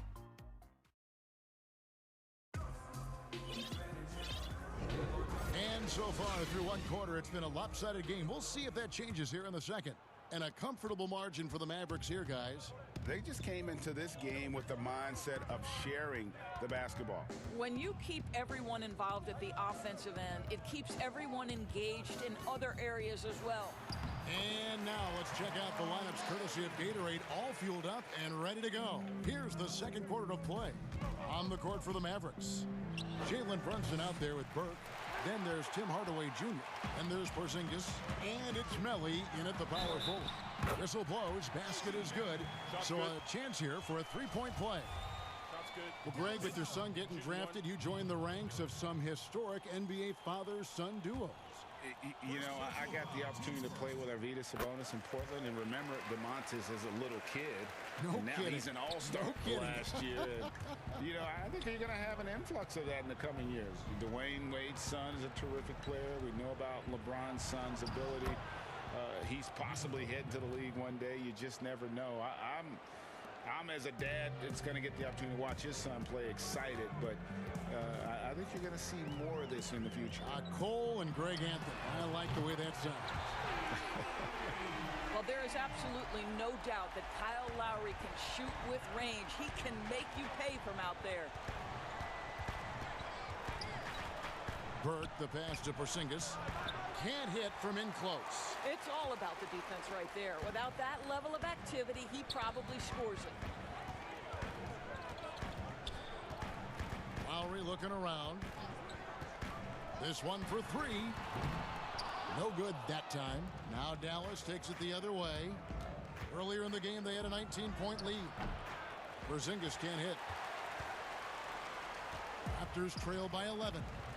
And last year, Dallas gave Porzingis the contract he was looking for to the tune of $158 million. And Greg, credit the Dallas organization for believing in Kristaps Porzingis' talent. And now credit Porzingis, because you have to share shot attempts and usage with Luka Doncic. What has he done? He's concentrated on better rebounding, better rim protecting. This guy is all in on winning, and what a combination these two guys can be. Well, tracking down rebounds with ease. Kristaps Porzingis, outstanding mobility. And it's Lowry penetrating. Lays it up and banks it in. Lowry's got 10 points. I'll tell you, individually, he is doing all he can. But right now, somebody's got to step in and support this guy. And the dunk by Porzingis. Oh, he throws it down with such ease. That rim might as well be 8 feet off the ground. Here's Lowry. Johnson, wide open, he fires. Off target from outside. It's a +5 advantage for them in rebounding after that one. Out to the right wing. Burke, the pass to Porzingis, and the shot goes in. 6 points for Porzingis. Well, you like that he shakes off that rocky first period and knocks down a shot. Nice. Lowry against Brunson. Down low, here's Baines. Porzingis with the block. Porzingis so fast off the floor when he challenges a shot. Helps him get a lot of blocks like that one. He gets that one. Lowry's got 12 points now in the quarter. And he's clearly led the way offensively. The question is, can they ride him and get back into it? Outside Hardaway. Over Hood. Porzingis against Baines. Here's Hardaway, and then Hardaway with the dunk. See, Porzingis should score the basketball, but he also recognizes when his teammates have a clean look. I love that unselfishness. Kicks it out to Johnson. From outside, off the mark. Mavericks leading by 15. Porzingis passes to Burke. Some nice passing here by Dallas. Back to Porzingis for three. A rebound by Johnson. And he didn't punish them for the weak coverage there, but they can't count on him to continue missing. And there's the whistle. 3-second violation. And that is just a deflating error on his part. Well, I think it kills your energy, and it certainly kills your momentum. A tremendous mobile one block that we had to see again. Great send back. And those are plays that get you in front and keep you in front. Here's Porzingis. Rebound by the Raptors. Baines has got 4 rebounds now tonight. Bembry shot good. Well, everyone's seeking those high percentage looks in the restricted area. Nicely done there.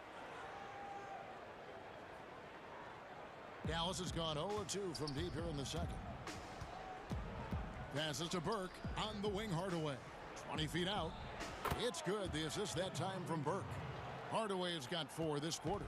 Yeah, the chemistry has been terrific. Really impressed with their offensive execution.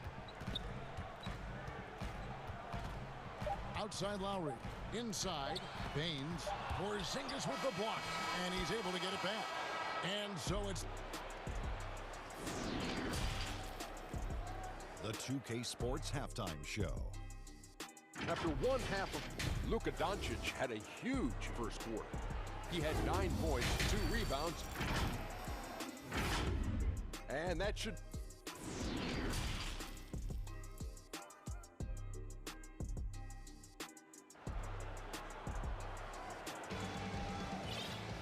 And with the second half upon us, we'll find out if this game becomes the route that it's threatening to be. Kyle Lowry has just been sensational. And you know he's going to put up points every time out, but boy, he made it look so easy in that first half. Now let's see if he continues that trend the rest of the way. He certainly has the talent and the endurance to do just that. Anunoby and Siakam in at the forward slots. Then it's Fred VanVleet. Then there's Chris Boucher. And it's Trent in at the 2 guard. So that's the 5 in the game for Toronto. How about the bounce of Pascal Siakam off the dribble drive? I mean, the improvement that we've seen from Siakam, it's like nothing else I've ever seen. He's a huge reason for the success of this Raptors team. Greg, in 2 short years, this guy triples his output from the floor. He goes from a guy who was getting spot minutes, couldn't really get into the rotation, to an all-star. The transition game, his ability to use that speed, and then his approach, the work habits, both of those 2 things have been critical to his growth. To the paint, here's Cauley-Stein. Well-timed pass, and he goes straight to the bucket for the layup. Cauley-Stein's got 6 points. Nice pass there to set that basket up. VanVleet against Doncic. The pass to Boucher. Off target with his 3. And even without that 3-ball dropping for him, the defense should have done more on that last play. Quick job of getting up the floor and creating early offense. You don't give the defense any chance to set up. Sometimes you just love an easy look. Here's VanVleet. That's another one for him. His 5th in just 7 shots. Boy, everyone is getting to their spots and then capitalizing. 3 for 4 in the quarter. Beautiful. And Doncic, here we go. It's good. Now he's shooting 6 for 7. Well, this guy has been efficient and effective all night. That IQ has been on display. And so VanVleet will bring it up for the Raptors, trailing by 17. He's got a clear path. Here's Cauley-Stein, and Cauley-Stein throws it down. You know, there's an unselfishness to Luka Doncic, and a pretty pass right there. Here's VanVleet. And it's in. Basket number 6 for him thus far. He has only missed 2 shots from the floor. Boy, excellent start to the second half. They've missed just once in 5 attempts. Just over 2.5 minutes gone by here in the second half. Here's Doncic. And Doncic throws it down. Luka Doncic right now cooking. This guy's got his rhythm, and he's making it hard on the defense. Van Vliet against Doncic. Doncic with the steal. And here we go. Mavericks running again. And Cauley Stein throws it down. And I think that play sort of sums up what we've seen tonight. Just simply being outplayed both sides of the ball. Smart basketball defensively, turning into easy points. Van Vliet with the bucket. Greg, in New York, you obviously played in a number of championship contending teams. What do the Knicks have to do to get back to that feel, that kind of team? Well, listen, it starts with stability across the board, but mainly that means at the top. And you got to give this new front office, this new regime, an opportunity. I think they got some good young pieces, but title contenders are not in a constant state of flux right now. And here we go. Coach's challenge is being called for here on the out-of-bounds violation.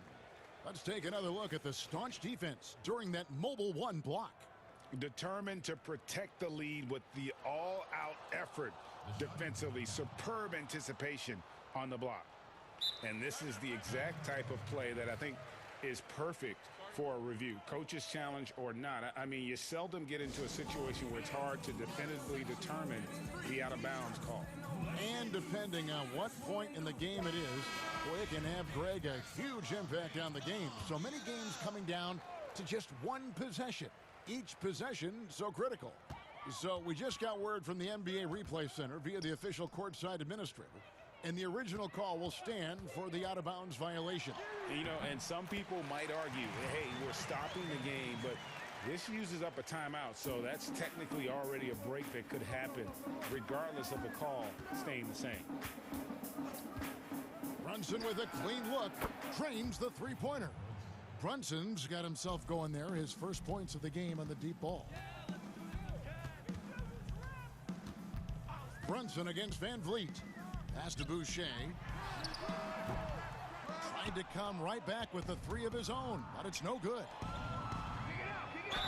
And contact on the shot. And now, yep, this will be a coach's challenge. We thought that might happen, triggering a review of the personal foul. And this is the time now where the officials can review in closer detail what constituted the original personal foul. Getting a different angle can sometimes make it a lot easier to determine. Greg, indeed, and the one thing with replay review is that when you see the slow motion replays, you really get a new appreciation for just the immense speed at which these players are moving and how fast the action really is and how hard it can be sometimes, you know, Greg, to make the right call. And so the word is in. They've decided that the call stands as it was made on the floor. And, you know, even if a coach still feels this wasn't the right call, you got to acknowledge the effort being put in to reviewing it. The double checking, and the game continues on. And it goes out of bounds. That went off Porzingis.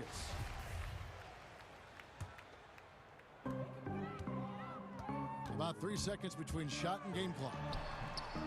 Van Vliet with the bucket. Well, I'm telling you, this guy is doing everything he can to get them where they want to be. He's been on a mission in this period. And here's Porzingis for a three. And it's Toronto with the rebound.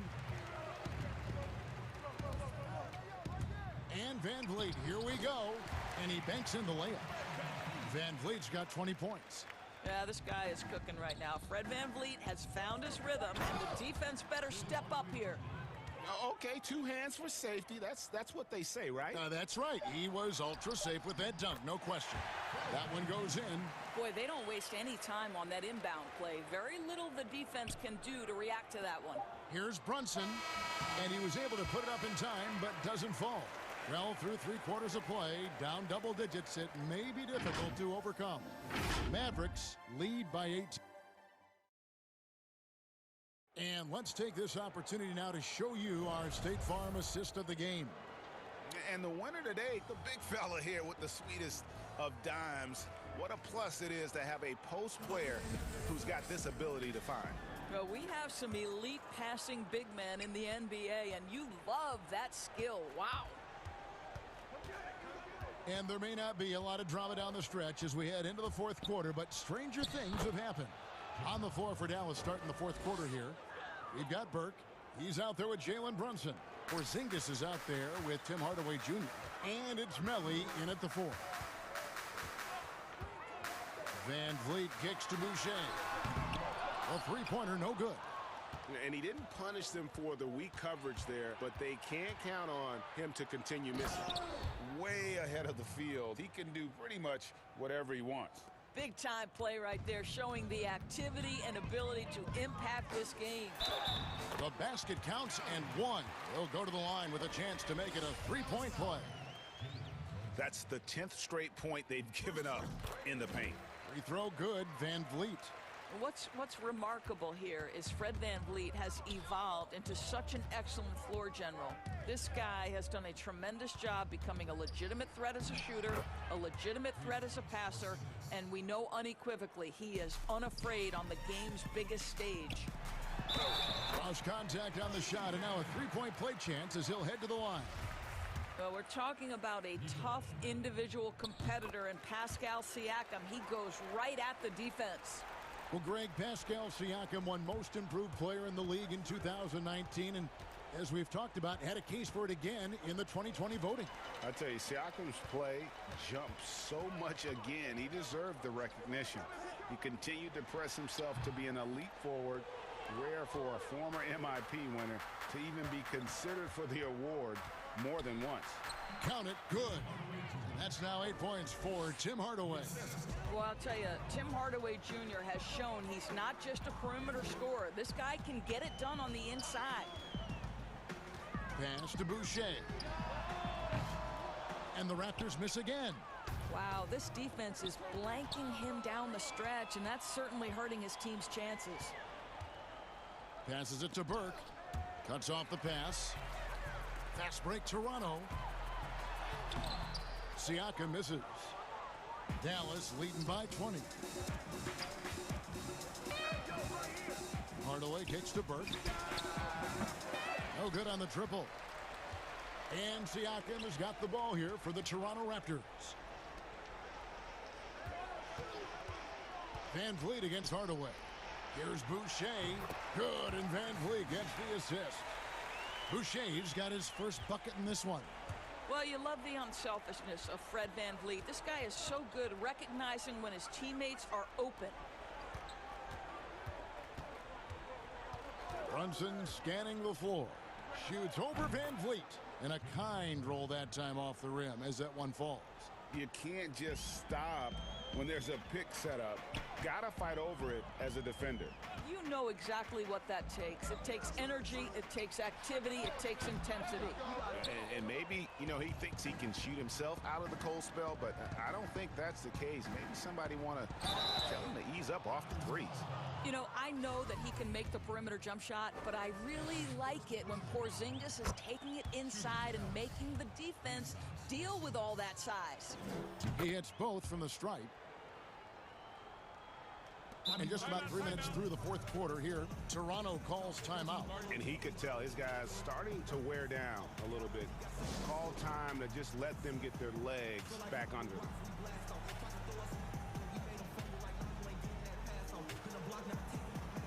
And now we present our New Balance Player of the Game, Luka Doncic.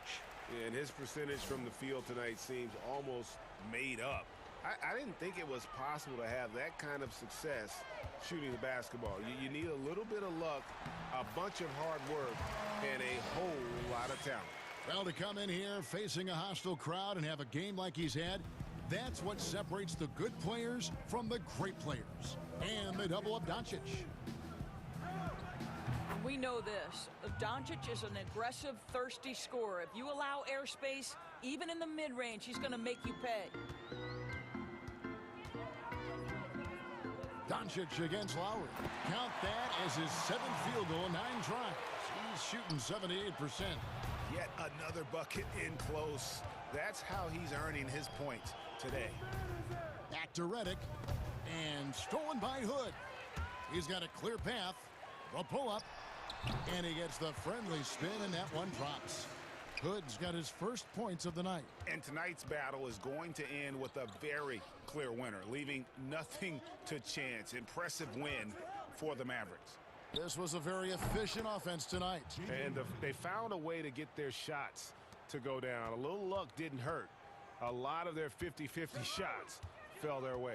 And you know, looking back at all the contributions tonight, it was a really phenomenal all-around game for Luka Doncic. I think it would be impossible to overstate the influence he had on this basketball game.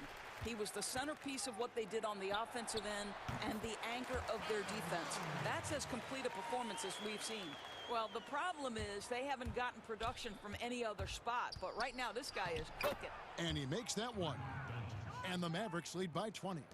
Making every effort to put this game on ice. Well, just terrific teamwork. Each guy doing his part. You love what you're seeing from them tonight. Toronto calls timeout.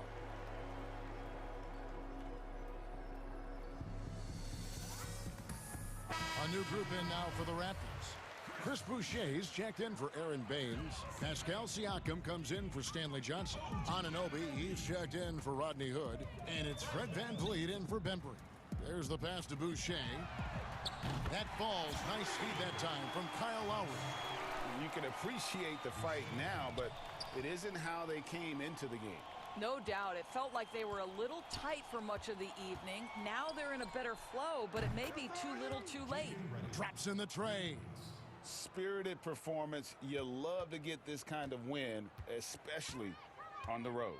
You've got to be able to block out all distractions in enemy territory. This team did a tremendous job staying focused on the task at hand. Good on the three-point shot.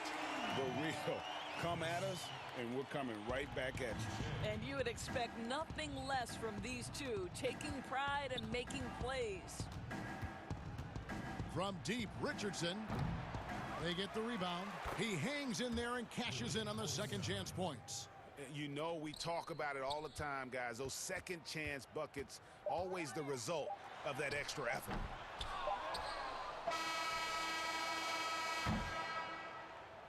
So we see the Mavericks taking the win here. All right, David, great job. Thanks so much. And that'll do it.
look at Dallas's starting lineup. Willie Cauley-Stein is out there with Maxi Kleber. Then it's Josh Richardson. Then there's Luka Doncic. And it's Redick in at the 3. And for Los Angeles, they've got Kennard. Batum is out there with Kawhi Leonard. And it's Ibaka. And it's Beverly in at the point guard position. Now here's Leonard. It's not going to go for him. Nice D from Doncic. And in a player empowerment era, no greater power move than Kawhi Leonard's last year. Fresh off a Finals MVP with the Raptors, he signed with his hometown Clippers and compelled a trade for Paul George. Think about that 14-month run where Kawhi Leonard made his way to Toronto, a team that was on the cusp for many seasons, goes there, wins the MVP and the championship for the Raptors, and then ends up in his hometown of Los Angeles to try to do the same for the Clippers. Now that's getting it done and writing your own story. Now here is Ibaka. Back to Kennard. Launches it. Nice D from Doncic. Richardson finds Doncic. To the inside. Cauley-Stein. Outside for Redick. Offensive rebound. Cauley-Stein passes to Redick. Looking for Cauley-Stein. He gets it there. Shot clock at 6. Tries again. Tries yet again. Redick for 3. No one near Doncic as he lets it fly. Well, it was only a matter of time, but they finally get the bucket. Yeah, Redick more than happy to get off the ball that time and spot the open man. And Leonard gets it to go. And despite the size disadvantage, attacking the heart of that defense.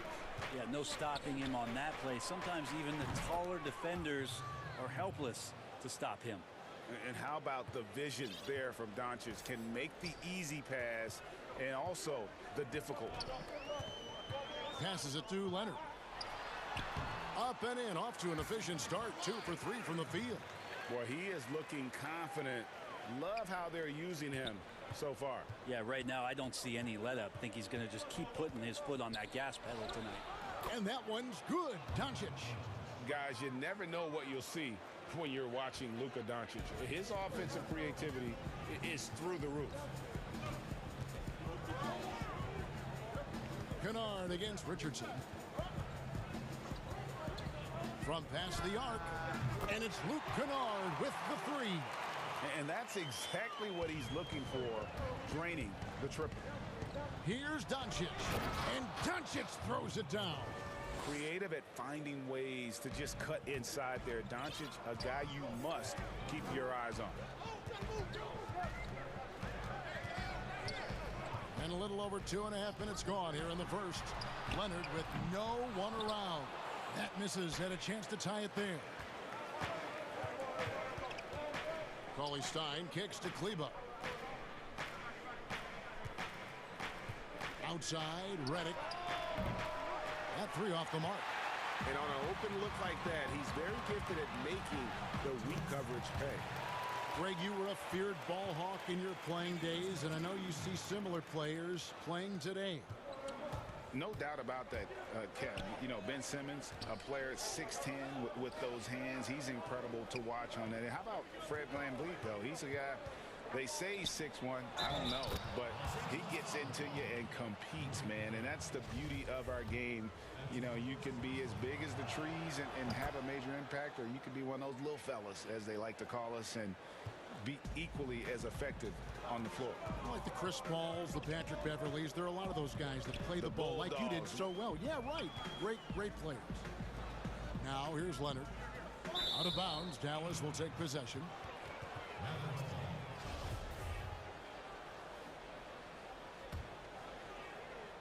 And here's Redick. He'll bring it up for the Mavericks. 4-point game. In the corner, it's Richardson. Launches a 3. Doncic controls the rebound and puts it back up and in. What a quarter right here, establishing some confidence. 4 of 5 shooting the ball. Richardson against Kennard. Down low, Ibaka, and Ibaka slams it in. Yeah, just the length and explosiveness. Ibaka is a true force at the rim. Doncic dishes to Richardson. So it's Richardson with the jam. And he can do a lot more damage to the rim than that when he wants to. Oh, you're right. And with the lead they're enjoying, I'm surprised he didn't put a little something extra on that one. Now here's Leonard. And then Leonard with the dunk. And so little can be done to stop that. Leonard with the jets to screen down the lane, then tops it off with the thunder finish. Doncic passes to Cauley-Stein. Oh, taking it to the rack with power. Hammering down the two-hand slam. Pass to Ibaka. Kennard on the wing. Over Richardson. Up again. And Ibaka is right there. Ibaka's got his second bucket of the game to go.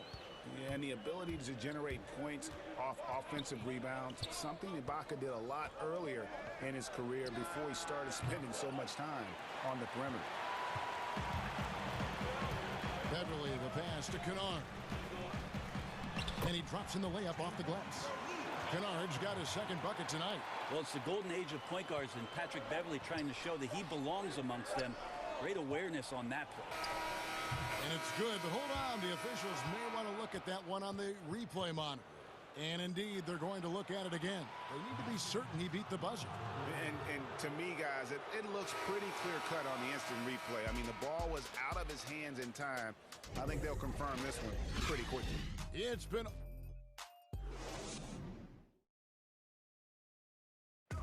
Recently, we spoke with Patrick Beverly about his throwback stuff. Old school basketball, to be honest. Now, pound for pound, Greg, Beverly may be the most physical player in the league. And he also gets in your head. It's a combination that allows him to get stops against guys as big as Kevin Durant. And if you're just joining us, we've played through one quarter in this one. And what do you think, guys, about Dallas here in this one? Just cashing in on second chance opportunities. That's how they built this early lead. Working the offensive glass that sometimes comes from predictable shots from your offense, and they've been opportunistic here. On the floor right now for the Mavericks, they've got Cauley-Stein. Doncic out there with Josh Richardson. Then there's Maxi Kleber, and it's Redick in at the 3 spot. Both teams running perimeter-oriented plays that are working. Well, both of them looking towards the three-point line, and I like to see that, especially when the results are made buckets. And that one drops. Doncic has got 10 points. And certainly not lacking in confidence. When Doncic gets these inside looks, he just jumps all over. You're not sure what that was about. I mean, talk about a brain cramp. A platoon swap here for the Clippers. All the way to the bucket, no resistance. Just swipe the candy from him. Stolen by Zubac. And now the fast break. George with the ball. And the layup falls. Yeah, Paul George not waiting around, wanting to get out in transition, run the floor, and become a dangerous weapon on the perimeter. And the Croatian big man, Ivica Zubac, a big hip-hop fan. His teammates call him Zupac.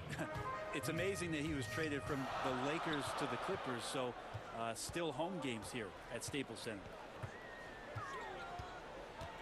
And here's George for 3. His shot is good, making him a perfect 2 for 2 from the floor. A lot of points coming from Paul George from the three-point line over the past couple seasons. The D has to play out on him, and that creates the space. And the shot goes in from Kristaps Porzingis. And they've repeatedly probed inside in the first half, guys, and it's paid off. George looking around.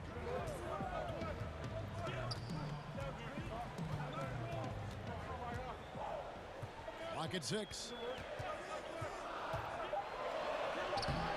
And here in the second quarter of action with a hair under 2.5 minutes played so far.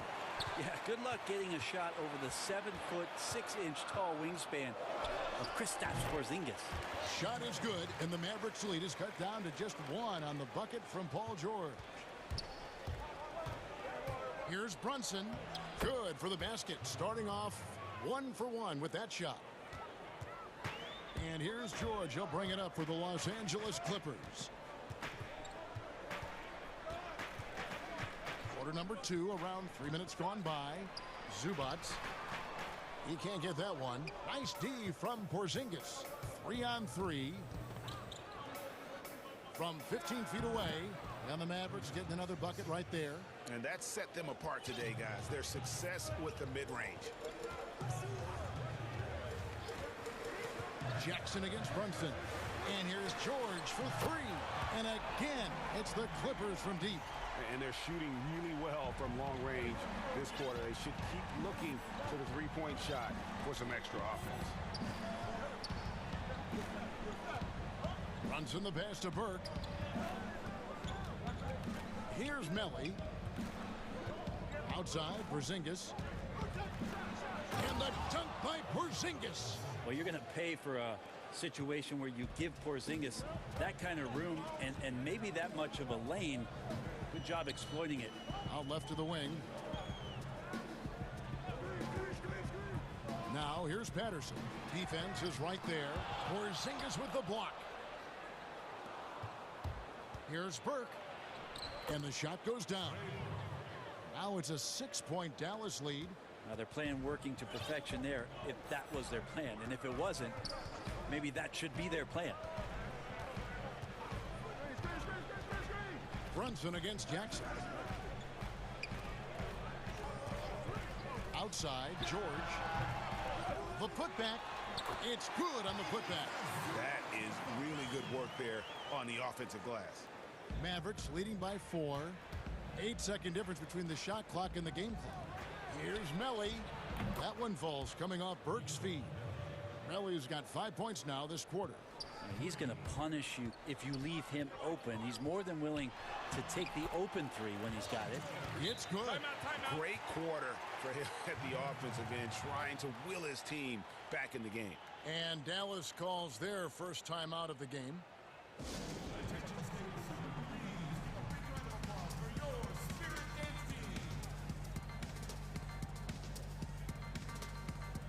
And it's a completely new group for Los Angeles.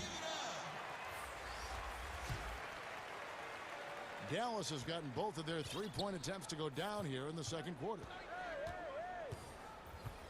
Come get it, come get it. Doncic against Beverly. Now here's Doncic. D right on him. Kicks it out to Richardson. Again the miss by the Mavericks. And that's it for the first half of action. And now, the 2K Sports Halftime Show. Hey again, everybody. Luka Doncic had a huge first quarter. He had 10 points, 3 assists, and that should do it.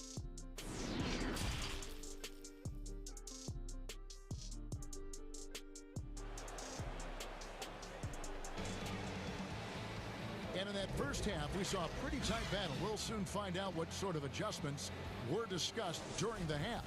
You look at Paul George in this game, guys, he's been everywhere. Yeah, and through the first 2 quarters, he has been the offense for this team. Yeah, he's shouldering the load right now and looking really comfortable while he's doing it. We've got Kawhi Leonard. Batum is out there with Ibaka. Then it's Luke Kennard. And it's Beverly in at the point. That's who's out there for the Clippers. Richardson the pass to Cauley-Stein. Makes it off the glass. Cauley-Stein's got the lead up to 7 now for the Mavs. Greg is a broadcaster. Who have been some of your favorite personalities to cover? And that's a great question. You know, most of the stars, I'm a big fan of Durant and Steph and LeBron and those guys. Chris Paul's another one that's a favorite.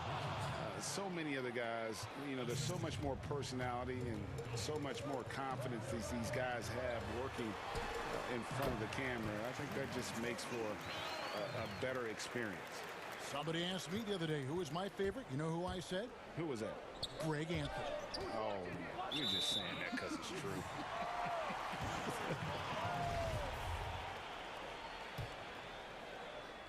And if you're just joining us, we played over a minute here in the third.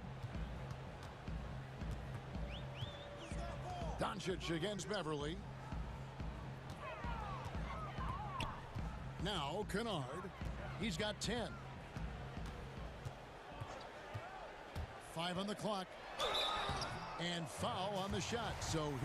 And it looks like, yep, it's a coach's challenge on the personal foul. That triggers a replay review by the official. At the line for your Clippers, And I think when it comes to some of the more difficult calls to make, personal fouls can be tough. The action is so fast that it's really tough to catch everything in real time. The wonders of technology, Greg. We've seen replay reviews so effectively, and involving the coaches by being able now to challenge like this is something a lot of people have been hoping for. And the announcement on the review is that the foul was called in error. So they have determined, Greg, to overrule the original call. And guys, this is what it's all about, getting the call right. And I think in this case, the video review showed that while it was a tough call to make on the floor, they got it right with the review. Remember Josh Richardson, a second-round pick. He has come a long way in this league in a short time. A great athlete who shoots it well and enjoys playing the D. Ibaka, no luck. A slight advantage for them in the rebound department, but that oftentimes is all it takes. It's stolen by Ibaka. And pushing it up. Here's Los Angeles. Here's Kennard. And the call on the shot that sends him to the line. And this is his second trip to the line in the game. And you look at his numbers from last year, 89% from the line. So hard to ask for much more than that. And that's good as he hits both of his shots. 2 minutes into the second half of play now. Doncic feeling it out. Pass to Kleba. Redick against Leonard. There's the three. Batum grabs the miss. And I thought that was going to drop. It looked good from here. And then Leonard with the dunk. Just the level of power and explosiveness. Leonard just tenacious at the rim. Kennard against Doncic. And there's the pass to Richardson. A three-pointer is right on target. Richardson's got 10 points. Well, that's a shot he can hit. If you give it to him, you need a little more energy on defense that next trip down. Now, here's Kennard. Outside Leonard from outside the arc. Cauley-Stein grabs the board. Cauley-Stein's got rebound number 7 for him tonight. Doncic kicks it out to Richardson. 6 on the shot clock. Dallas needs to get off a shot. The shot by Redick, no good. Even if you're not shooting it, you like to see the effort level, and his tonight has been high. And Bones, he stands just 6'1", but Patrick Beverly rebounds like a forward. The fact that he's going to bring it mentally, GA, I mean, that's the huge advantage. I think if you're in the opposing locker room and you know you're going to get on the floor, Patrick Beverly is going to be right in your jock for every minute that you're going to be competing against him. Leonard inside, covered by Redick. And Doncic, here we go. Has the vertical needed to dunk it. Doncic showing off the power and flair that he possesses. Kennard kicks to Leonard. No good with the triple. Another rebound hauled in. They're hitting the glass with a lot of passion. And, yep, that's going to be a flagrant foul. Unnecessary contact. And Kevin, I got to tell you, he's probably fortunate to just get a flagrant one there. I mean, so much contact. The officials easily could have gone even harder on it. Greg, I agree. He'd better be on his best behavior from now on. One more flagrant of any variety, and he's out of here. So both teams changing it up here. 51 seconds left in the third quarter of the game. Porzingis, that's a 2. And it's wide right. Hits off the rim. The defense there got away with a major lapse. George. And George with the stuff. Yeah, Paul George, look out. Hammers that one home. Here's Burke. Takes the 3. It's hauled in by Zubac. And you could tell he thought that triple was going to fall. The shot by George, no good. That's a surprise. I mean, really out of character for him to miss when the defense is not right up on it.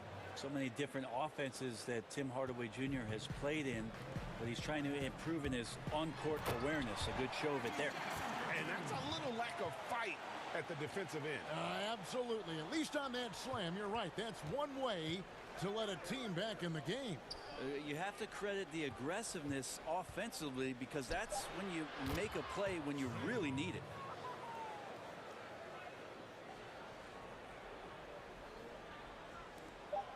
Here's George. Laid in with a nice touch off the glass. George has got 4 this quarter. So good, so experienced. Paul George can convert the toughest of buckets. And so it's the Dallas Mavericks ahead by 9. And now let's go back to a play from earlier as we show you our State Farm assist of the game. Yeah, and I like the fact we get to see this pass one more time. A magnificent feed, and you love to see your off guard taking over the playmaking duties with this much skill. Sometimes that's what can separate some of the best players, not just creating for yourself, but creating for others as well. And this is it. Glad to have you along for this 4th and final quarter. On the floor for Dallas starting the 4th quarter here. Jalen Brunson out there with Burke. Then there's Hardaway. And there's Porzingis. And it's Melly in at the power forward position. Clippers trail by 11. The 3 from George. Cans it from downtown. George has got 19 points. Watch out. Now that he's got his first 3 of the half, there might be more in store. Porzingis trying to get free. Brunson, good. And the Mavericks lead by 10. And won't find many more games as entertaining as this one. No, this is about as high octane a game as you're going to find. And the wide open shot from Morris. That's good. And it's Jackson with the assist that time. Jackson's got 3 assists in the game. Burke looking over the floor. Inside. And finished off by Kristaps Porzingis. Well, it's clear that Porzingis has some athleticism. That dunk right there, ferocious. And it's Jackson with the ball, bringing it up for Los Angeles. They trail by 9 points. Outside, George. And it's off from 3-point range. And they continue to control the glass. And the basket is good. Got it to go through on the contact, so a free throw coming up. Great opportunity for a 3-point play.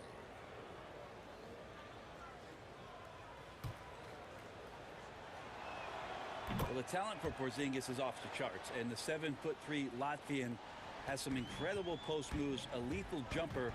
Just keep pushing his talent envelope. Jackson passes to Zubac. Outside for George.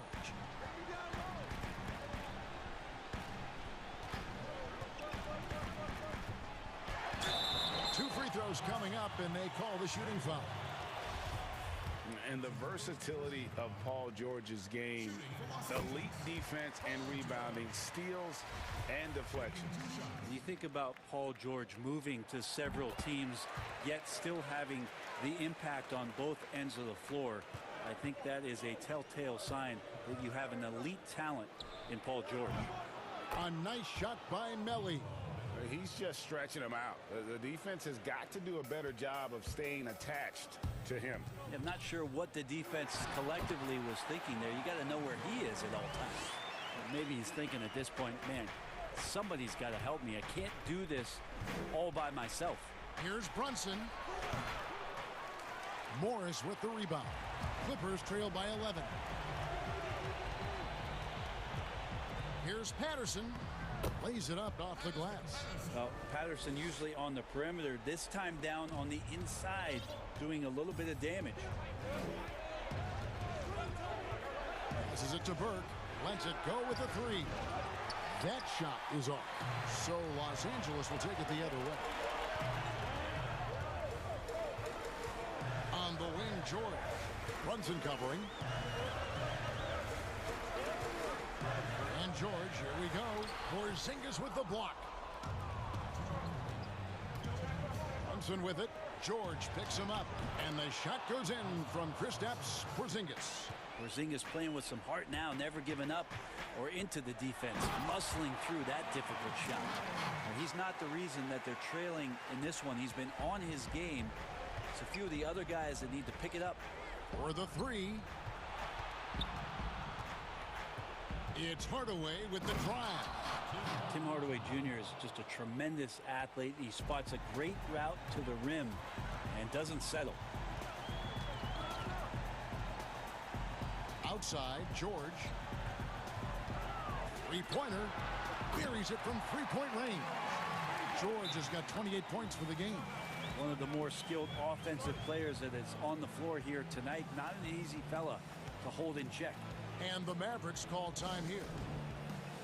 They're ahead by 8. 1:27 left in the game.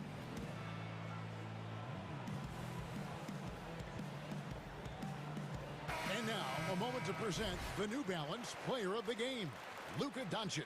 And the shooting percentage, how about all the way in the 60s, shows how deadly he can be when he's feeling it. And as locked in as he was, they were trying to feed him as much as possible. But he never got out of control. I mean, he kept his head and just stayed patient. He's really seemed to feed off the hostile environment he's been faced with tonight. And keeping us updated from the sideline, let's swing it over to David Aldridge. Hey, Kevin, I heard Rick Carlisle during that last break talking with the team. His demeanor was not one of a coach whose team was well ahead. He said this is the time to turn up the heat, make one final push, and try to close out strong. See if they were listening, guys. Pretty cool that Paul George came to the game on a rocket ship because he's on another planet right now. Here's Doncic. Looks good, is good. That's his 7th basket in 12 tries. And kind of par for the course here, right? Coming through with a solid offensive game to help them get this lead. Oh, wide open look here for Ibaka. A three-pointer off the mark. I'm shocked that didn't turn into 3 points. I mean, he makes you pay on those nearly every time. And we'll just watch the clock wind down, guys, in what will turn out to be a win here for the Mavericks. And it may be a comfortable win for him, but, you know, they had to weather a few storms along the way, and that's all part of the story. Yeah, Kevin, this was by no means the runaway that it might appear to be. It was a scrappy performance, though, all the way through. And, you know, when you look at the huge impact he had, just a monster game for Luka Doncic. So sharp on the passing tonight. You know, guys can get into a rhythm that way, too. Here's George, and oh boy, a lot of contact there, but he gets the call and will shoot 2. Paul George put his defender in the blender right there. Tough for him to guard that kind of possession. And he makes both free throws. Here's Doncic, 2 seconds separating the shot clock and game clock. And the basket is good, and he's got a chance here for one more at the line. Finishing strong. This is how you want to close things out. Yeah, definitely putting a stamp on this one. A very, very decisive victory for the club tonight. Yeah, the versatility and competitive fire of Doncic is impressive. You can just tell this kid loves to play the game. And the layup is good. And they came in determined to take this one. It's going to be a happy flight home. Yeah, when you step into an opposing team's arena and you can play with this type of composure, boy, that food tastes good on the way out of town. So no problem for Dallas as they get the win. And in the win, all right, David, thank you. Thank you for joining us. That'll do it for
Kennard. And it's Beverly in at the 1 spot.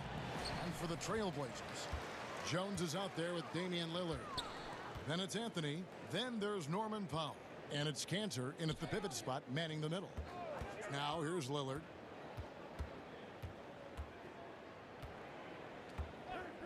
Six to shoot. Out to Anthony. Outside, Jones. And he gets the whistle for the 3-second call.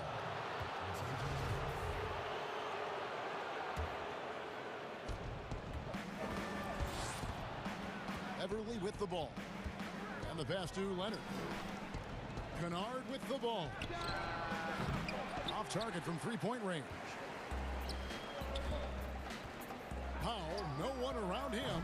Kept alive. Cantor, the pass to Jones. Over Kennard. And the basket by Jones. This is the kind of ball movement they want to get from Cantor. Scan the floor, and when you spot the open man, get it to him. Kennard against Jones. Kennard's shot is off. Portland's gone 0 of 2 from deep here. Powell kicks to Lillard. And Lillard throws it down. Lillard is phenomenal in penetrating to the bucket. With his speed, athleticism, difficult to slow down. Guys, they're looking for a spark here. Yeah, a cold stretch offensively, for sure. A shot by Batum, no good. Trailblazers have gone 2 for 4 from the field so far today. Lillard misses. For Los Angeles, they've gone 0 of 3 from the field to start the game. Here's Leonard. 1 up, 1 down, 2 points with his first shot this game. Just phenomenal awareness by Beverly, just dishing the ball to the wide open man easily. Nobody near Lillard. Hits the 3-point bomb. Lillard's got his second bucket of the night. Well, he is looking confident. Love how they're using him so far. Yeah, that's because he's getting his number called early. I mean, he's doing his part to help carry the offensive load. Now, here's Batum. Leonard on the wing. From deep. And Cantor pulls it down. Just 1 for 5 from the field now. I mean, they've come out flat. They need to pick up the energy. 3-pointer, Lillard. And the Trailblazers, another 3. Oh, he's got a role in this quarter, taking it on himself to guide their offense. Kennard against Jones. The 3. Kennard's shot is off. And here are the Blazers. They've outscored him 10 points to 2 during this run. Well, Melo made his way back into the league last season. He was immediately a heavy minutes player for the Blazers. He looked good as a third scoring option for the team. And Beverly kicks to Kennard. Drills it from outside. Oh, a deadly, decisive shooter. Once Kennard gets a good look he likes, he ain't gonna hesitate. Beverly against Lillard. And Damian Lillard with the jam. Taking matters into his own hands. Yeah, we didn't expect to see that kind of finish. No, but his teammates love that kind of energy, fellas. I mean, dunks like this demonstrate leadership. And with Melo not having to bear so much of the scoring load, I think was good for him. Yeah, especially since he took about a year off from playing. Melo had to take a long look in the mirror about how he can help teams win during his absence. But he clearly has something left to offer. Strong move to the 10, trying to get his guys going. Hard not to get motivated, GA, right when your teammate makes that kind of play. They needed that, and I love that he just didn't settle for the lay-in. Oh, that's straight TNT, baby. Explosive. That was pretty, and he just has that effortless knack for getting inside. And way to finish and cut into that lead a little bit. Yeah, but look at the basket guy still shaking. 3-pointer, Lillard, and the Trailblazers, another 3. They couldn't ask for much more from him today. He's been a key force in their offense. And there's the call on Jones. That is his first foul of the game. Tries a 3 off the inbound. In building this lead, they've done a terrific job finishing their defensive sequences with the backboard. That has been key. Kicks it out to Lillard. Portland moving the ball around. Batum with the steal. Ibaka with the ball. Cans are covered. 3-second difference between shot clock and game clock. Kennard's shot is off. His field goal percentage has dipped this quarter. I mean, his movement has to be better. He has to find the open spots on the floor. Jones dishes to Lillard.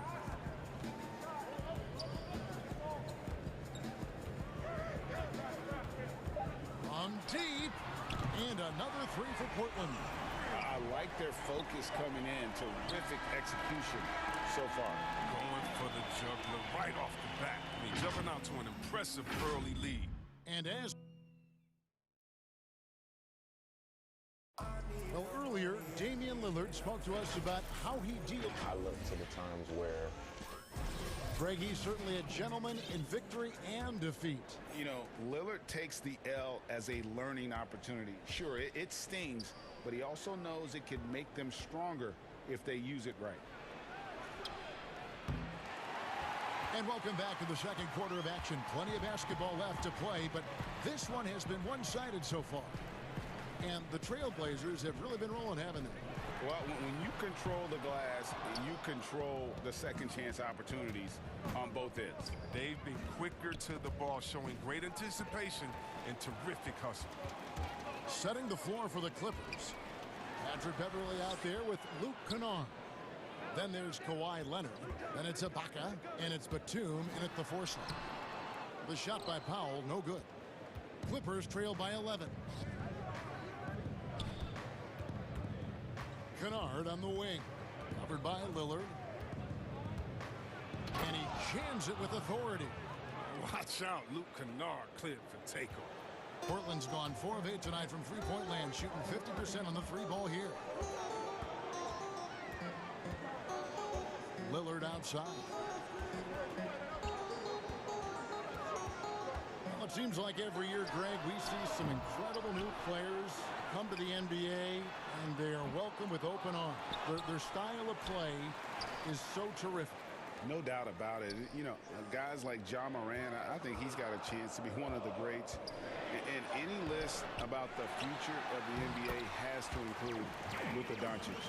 I don't know if there's a better basketball talent than that young man. And, you know, let's not forget about Devin Booker out in Phoenix as well. A terrific, terrific player. Three terrific kids. You're right.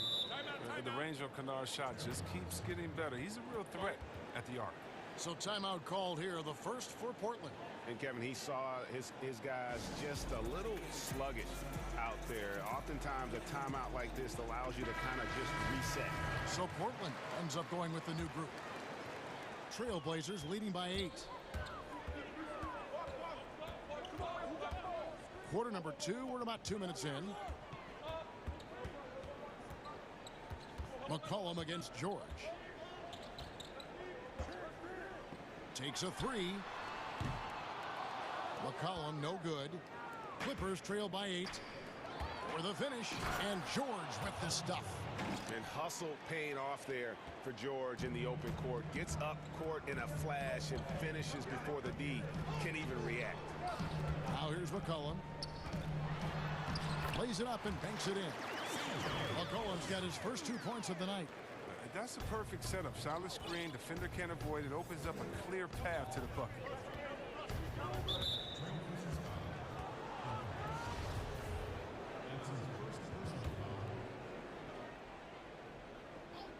Here's Jackson.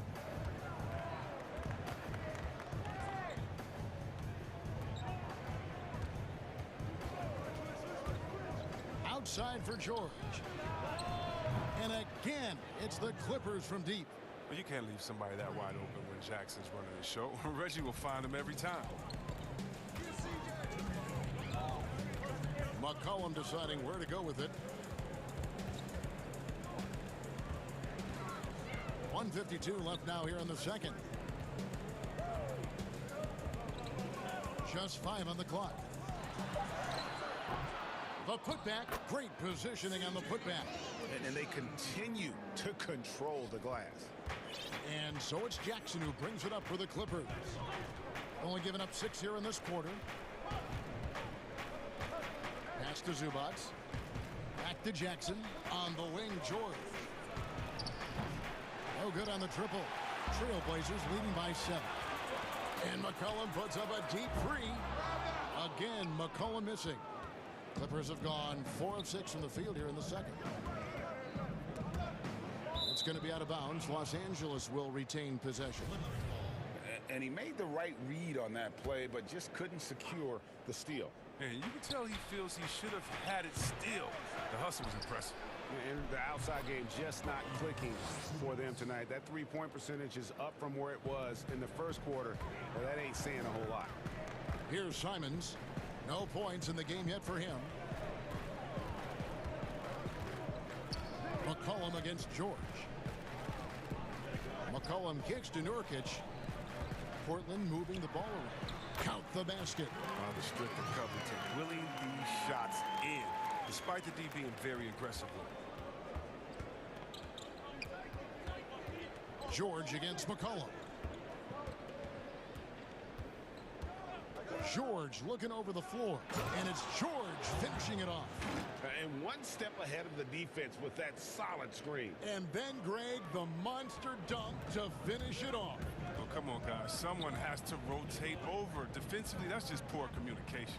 Portland with the ball after the basket by Los Angeles. George against McCollum. And that'll be 2 free throws coming up. Officials on the call. And here we go with the coach's challenge. Not surprised in a competitive game like this. And he's disputing the personal foul call. And this is the time now where the officials can review in closer detail what constituted the original personal foul. Getting a different angle can sometimes make it a lot easier to determine. Greg, indeed, and the one thing with replay review is that when you see the slow motion replays, you really get a new appreciation for just the immense speed at which these players are moving and how fast the action really is and how hard it can be sometimes, Greg, to make the right call.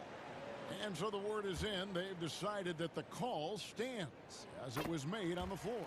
And, even if a coach still feels this wasn't the right call, you got to acknowledge the effort being put in to reviewing it. The double checking, and the game continues on. His free throw shooting is something they never need to worry about. He doesn't even know how to go through the post. I mean, come on, fellas. Keep your head in the game. I mean, that pass should have been basic.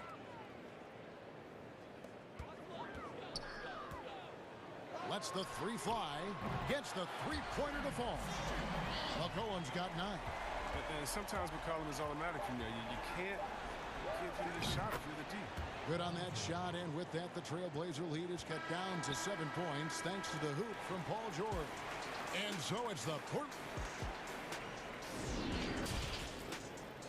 It's the 2K Sports Halftime Show. Hey, everybody. Good to see. Damian Lillard has been having a big night. He had 20 points and 2 rebounds. And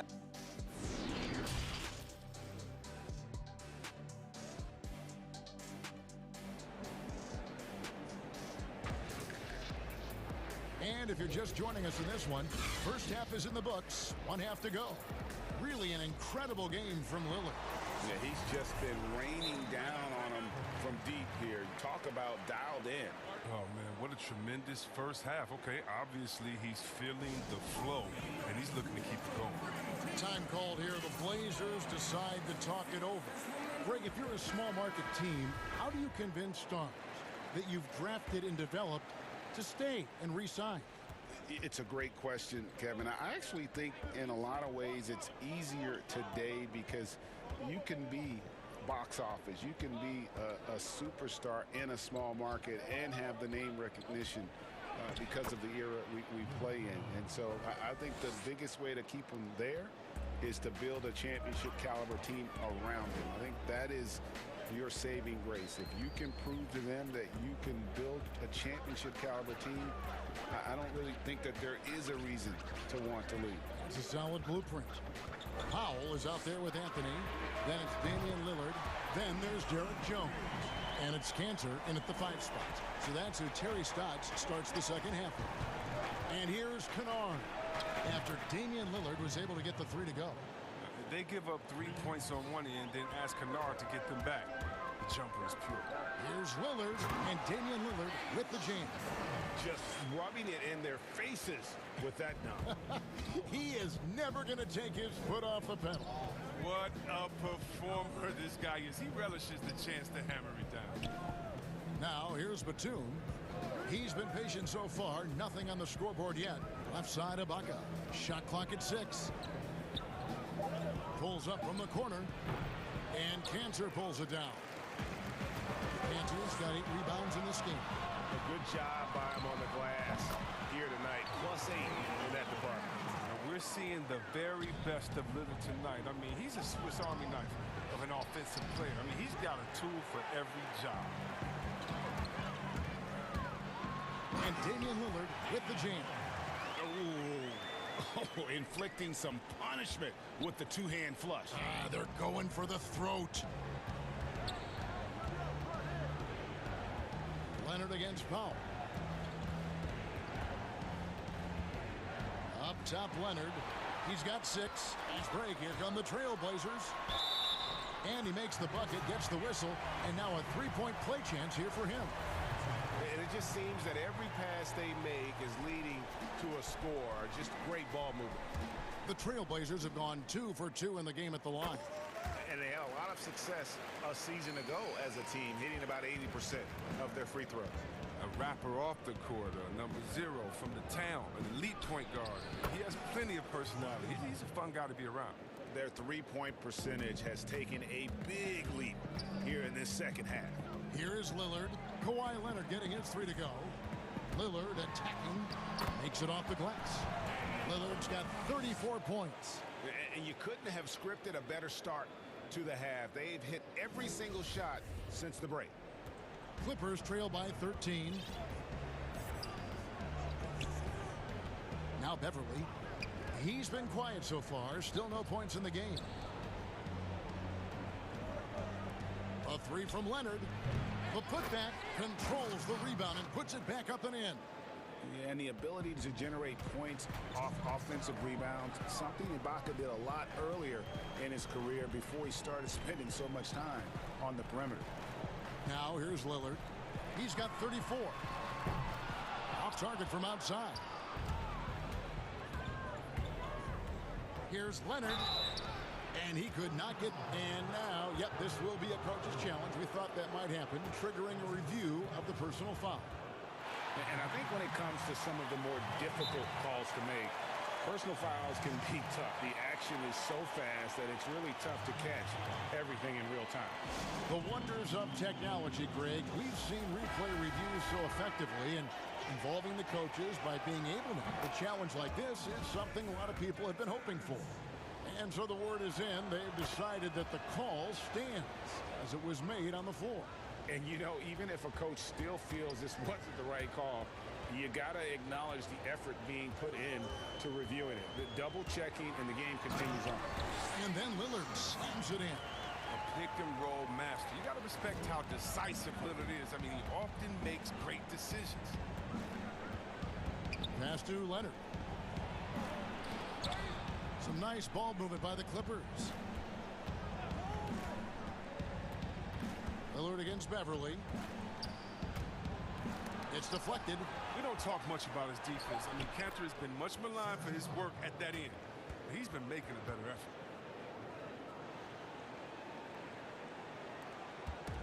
And here's Lillard. He brings it up for the Trailblazers. He's led by as many as 14 points. Good on the triple. Well, with the role he's on this quarter, they're going to keep going to him and get that lead even bigger. And Kawhi Leonard with the slam. And with a good mix of power and agility, Leonard can throw it down with the best of them. Lillard attacking. Yes, that goes in. Lillard's got 41. And with the game he's having, there's no doubt he'll be the guy they lean on to protect the lead. The shot's good from Kennard. Knocks down his second 3 of the half. I mean, he had 2 of them in the first half also. Doing some solid work from deep. 8-second difference between the shot clock and the game clock. Here's Lillard, and they pick up 2. Lillard's got 43 points. and not quite as aggressive from outside as they were in the first half, sticking to the high percentage shots, playing smart with the lead. It'll go. The Portland lead is cut down now to just 8 on the basket from Leonard. And they're getting their points now almost exclusively from the triple. 4 of their last 5 makes are from beyond the arc. Now here's Lillard, and he uses the glass on the layup. Lillard's got 45 points. And so it's Damian Lillard making things happen for Portland. This has been a remarkable game for... And now we have a moment to reveal our State Farm assist of the game. Yeah, an easy choice tonight. Look at the precision on this pass. Put it on a platter for him. Yeah, he put it on a platter and it was served cold. Now, I love the poise, the decisiveness. This is how you run an offense. The fourth quarter has arrived. So good to have you with us. And on the floor for the Clippers here in the fourth, Batum is out there with Ibaka. Then it's Luke Kennard. Then it's Patrick Beverly. And it's Leonard in at the 3, the small forward. Here's Kennard. And blocked. That one goes careening off the glass. And they've got a big lead, not just on the scoreboard, but really in the rebounding numbers as well. The shot's good from Cantor. Now, that's the staple of Cantor's game. This guy has a knack for knowing how to come up with offensive boards. And there's the call on Jones. That's his 3rd foul of the game. A platoon swap here for the Clippers. Time called here. The Blazers decide to talk it over. And looking back at what was a stellar career, Greg, if there was one thing you could have done different, do you have anything on your mind? You know, I would have loved to have had the opportunity to finish my career in New York. That was a special place, a special time. Unfortunately, that didn't transpire, but that's the one thing that stands out. That and obviously not winning a championship. I can understand both of them. Yes. All right, let's catch up with our sideline reporter, David Aldridge. Thanks, guys. I got a chance to hear Terry Stotts talk to his team during that timeout. He talked about the mindset they need to have and what he wants to see the rest of the way. Engagement at both ends and making good decisions with the ball. Guys? Okay, David, much appreciated. It puts the D in a tough spot when you have a point guard who can throw it down. He really does, GA. He really does put pressure on him. And guys, it's clear, though, he enjoys showing off his athleticism. The D can't give him these opportunities. George way outside. The rebound by Simons. McCollum outside. Shoots the 3. It's hauled in by Los Angeles. Well, their goal on D is to not give him any clean looks from long range. And George with the stuff. Punishing the rim there. When George makes up his mind he's going to dunk it, there is not much you can do. Time called here. The Blazers decide to talk it over.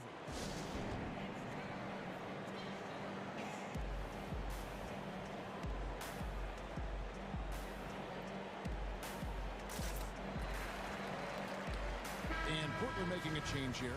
Lillard's checked in. Trailblazers leading by 14. And they call the foul, so he's got the and one chance here to make it a 3-point play. Well, Lillard is such a crafty finisher. Even when he takes a pounding, he sticks with it. And we're about 2 minutes into the fourth quarter now. Pass to Jackson. Been the stronger team. A +10 rebound need to know.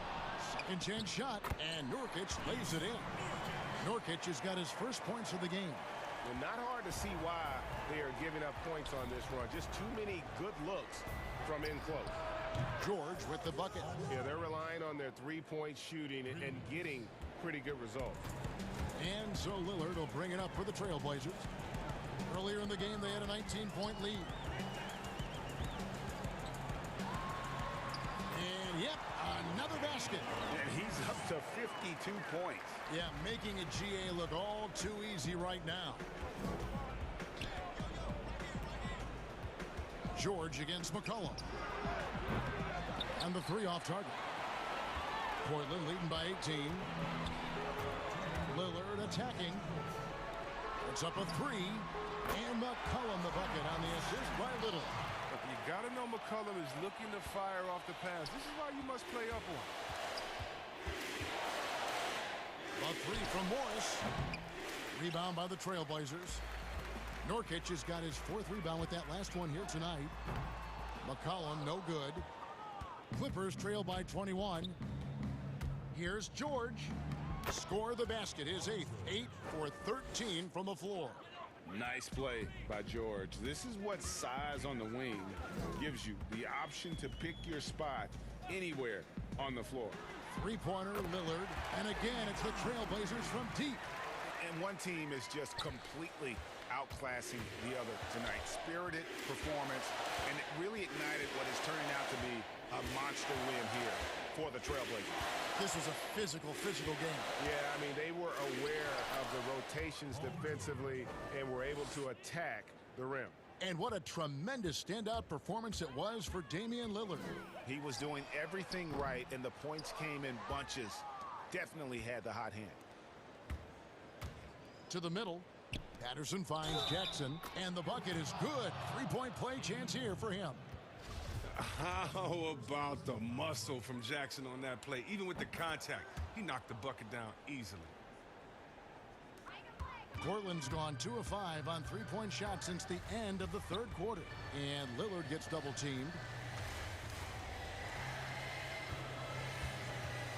There's 47 seconds left in the 4th quarter. And the officials calling for a 3-second violation.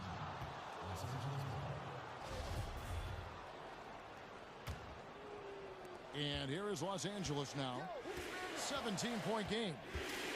From deep, George. The shot off that time. Now Portland takes it the other way. And a lot of contact on that one, so he'll shoot 2 here. That's on Reggie Jackson. Lillard has a scorer's mentality. He's tremendous at going strong and earning the trip to the line. And both free throws good for Damian Lillard. And here are the Clippers now. From deep 3-point range, George with the bucket. Really well done there. Just confident and composed, never in a hurry. Lillard attacking, and Damian Lillard with the jam. They made the most of their opportunities, looking comfortable and locked in throughout the night. That's why they're in the driver's seat right now, looking to put this one away. Here's George, banked in off the glass. A good ball handler with an advanced offensive repertoire. George is more than comfortable in the pick and roll. Another bucket. Wow. Make that 61 points. Yep, everything is going his way right now. And credit the whole team. It was a focused, concerted effort to put this one away. Yeah, I love how they played for one.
Enes Kanter. And it's Jones in at the 2-guard spot. And for the Suns, Jay Crowder out there with Bridges. Then there's Ayton. Then there's Carter. And it's Paul in at the 1. Now here's Lillard. Shooting foul as the whistle blows. He'll shoot 2 free throws. It's going to be on Jay Crowder. And when Lillard sees an opening, he takes full advantage. Skilled at drawing contact. Well, this guy has multiple ways to get to the free throw line, and boy, has his stroke been on the money. And that's out of bounds. Phoenix will retain possession.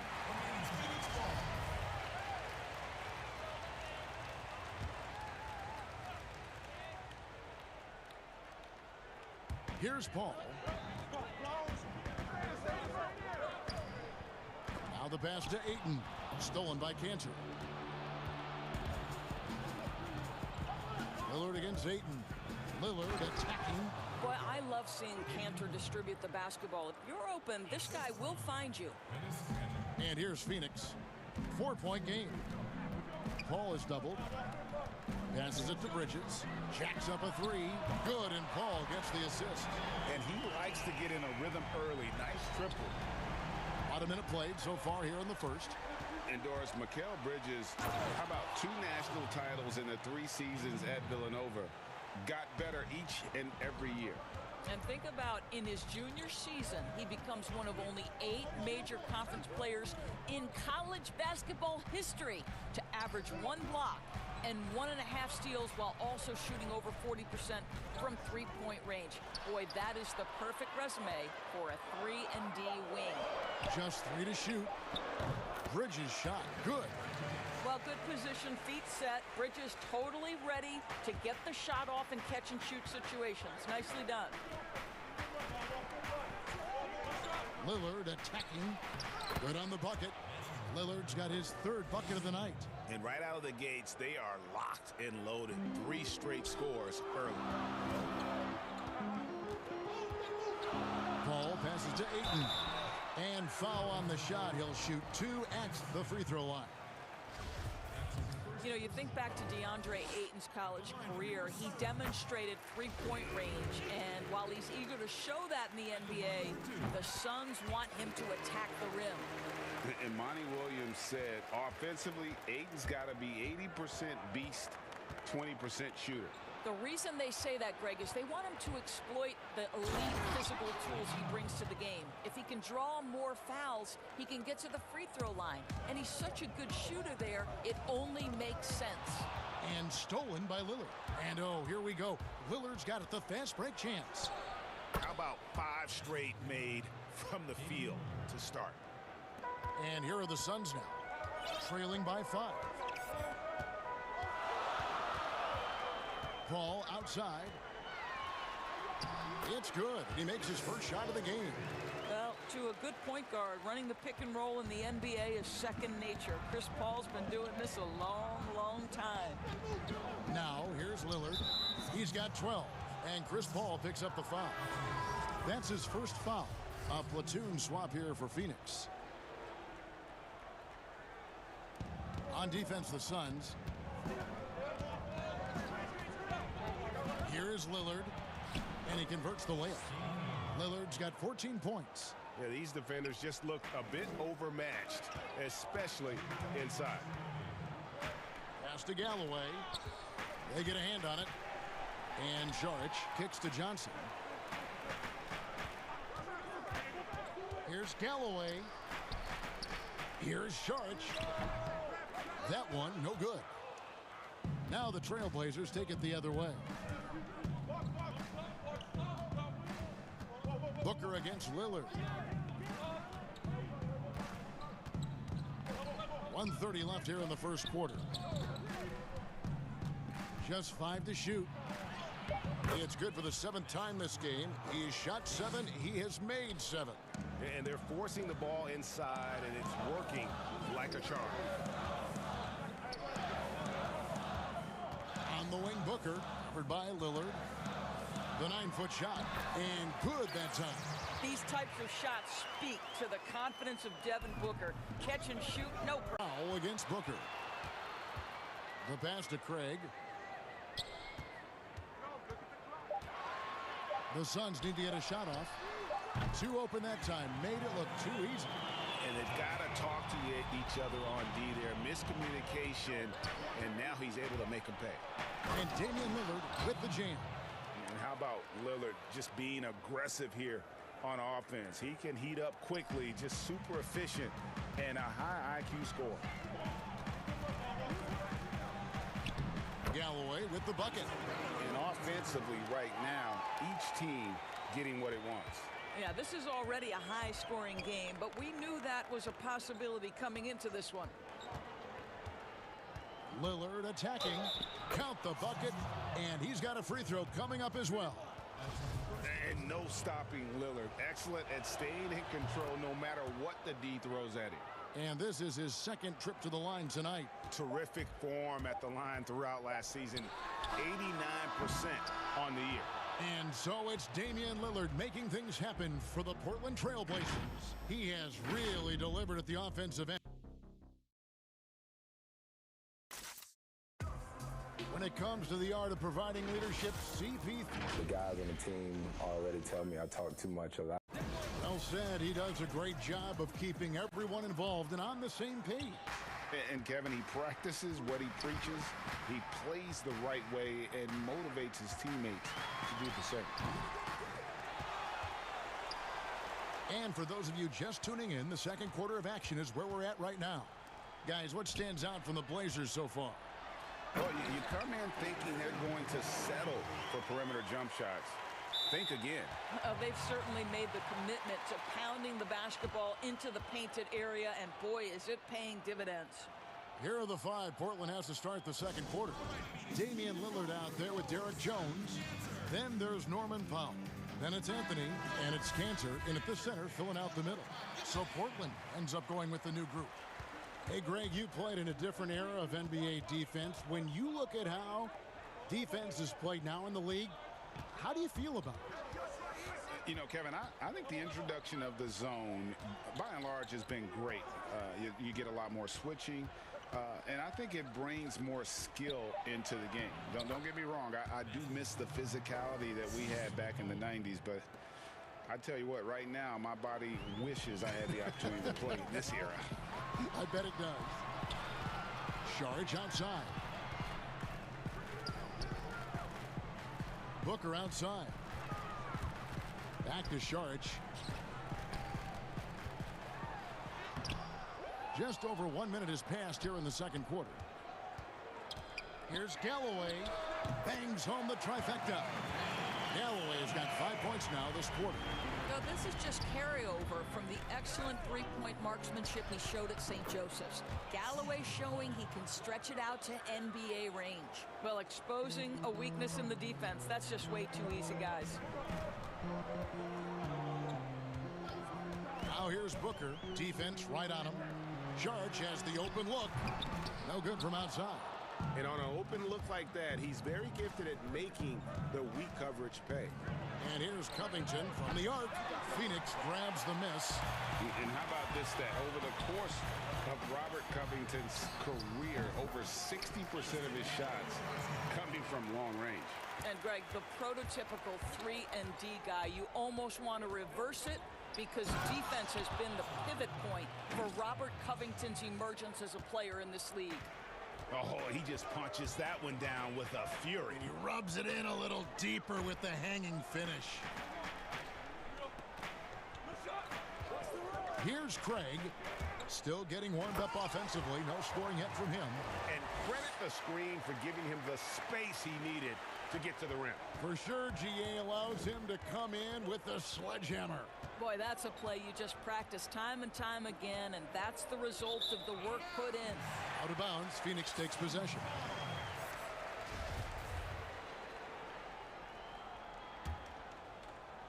Here in the second quarter, we've played a little over 2.5 minutes now.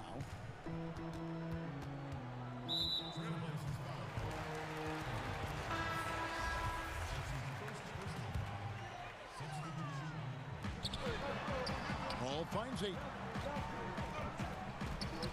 Carter on the wing. Ball outside. Pocket 6. Passes it to Crowder. Some nice ball movement here by the Suns. Offline with his 3. What a nice individual defensive effort right there. Did a great job contesting. 1:46 left to play here in the second quarter. McCollum against Crowder. And the basket by McCollum. McCollum's got his 3rd basket of the night. Nice touch there from McCollum. Looking comfortable and confident from that range. Bridges kicks to Paul. Shoots from 12. That one goes. Count it. Paul's got his 2nd basket. You can't just stop when there's a pick set up. Gotta fight over it as a defender. You know exactly what that takes. It takes energy, it takes activity, it takes intensity. Boy, in that close, he's almost automatic. Boy, that's pretty good defense. Wow. Outside Crowder. Paul looking around. Uses the glass to finish the layup. And now just a 3-point Portland lead. Well, despite pretty good defense, Chris Paul finishes the shot. That's about concentration and being locked in. Stolen by McCollum. Here's Simons. Fouled on the shot and picks up 2 points. So 1 free throw coming up. And they keep hammering away at him inside, forcing the ball into the paint. The Trailblazers shooting their 4th shot at the foul line here. Shot clock and game clock separated by less than 6 seconds. Here's Paul. Ayton, the pass to Paul.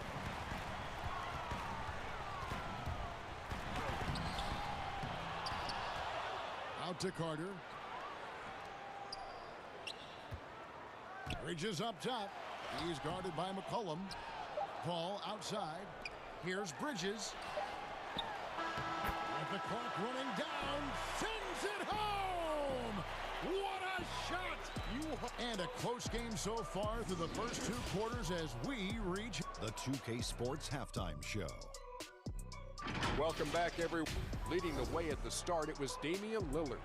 He ended up with 24 points. And that's...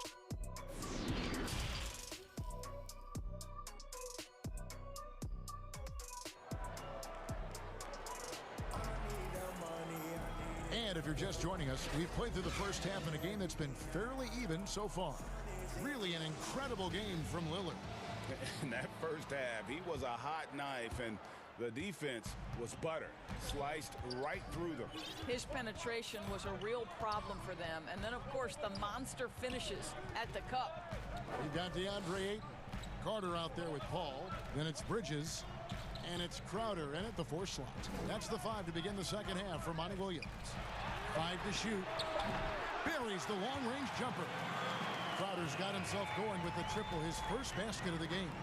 You know, guys, that's the selfless attitude of Mikal Bridges. So willing to give it up to an open guy. Out of bounds, it'll go to the Suns.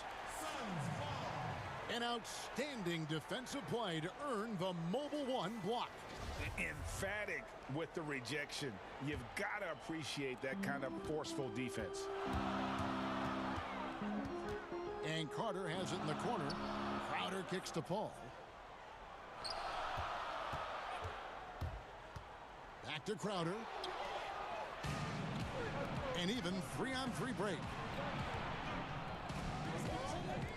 Covington dishes to McCollum.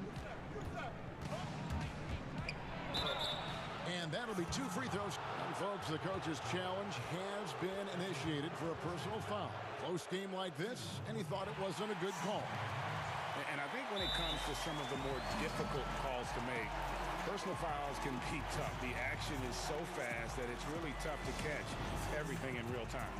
The wonders of technology, Greg. We've seen replay reviews so effectively, and involving the coaches by being able now to challenge like this is something a lot of people have been hoping for. And so the word is in. They've decided that the call stands as it was made on the floor. And, you know, even if a coach still feels this wasn't the right call, you got to acknowledge acknowledge the effort being put in to reviewing it. The double checking, and the game continues on. Paul with the ball. Now Covington defending for the tie. And it's rebounded by Covington. Trailblazers leading by 3. McCollum outside. It's stolen by Carter. And, oh, here we go. Carter's got it in the fast break chance. No stopping him there. Jams it in as he's fouled. Chance now for a three-point play. It goes on C.J. McCollum. Reggie, we hear this a lot. It's almost too popular now to say good offense beats good defense. Being a defensive-minded player yourself, do you agree with that statement? Absolutely, Kevin. And the thing is, in today's game, when I played, there was an era, you know, you could hold teams in the 80s and 90s. You could go a quarter and keep them at 12, 15 points. You can't do that now. It's different. You've got to be able to win stretches of 2 and 3 minutes. And honestly, you're right. The offense does dictate far more, but it doesn't discount the importance of defense. And if you still look at the reigning champs and the teams that have won titles recently, that's still one area that they're consistent in, is their defensive approach. Big hops from the backcourt. Oh, absolutely. And maybe just what they need to get this game, GA, going in their direction. Boy, as tight as this one is, that's a statement play saying, hey, listen, we're not here to back down from you guys. Lillard outside.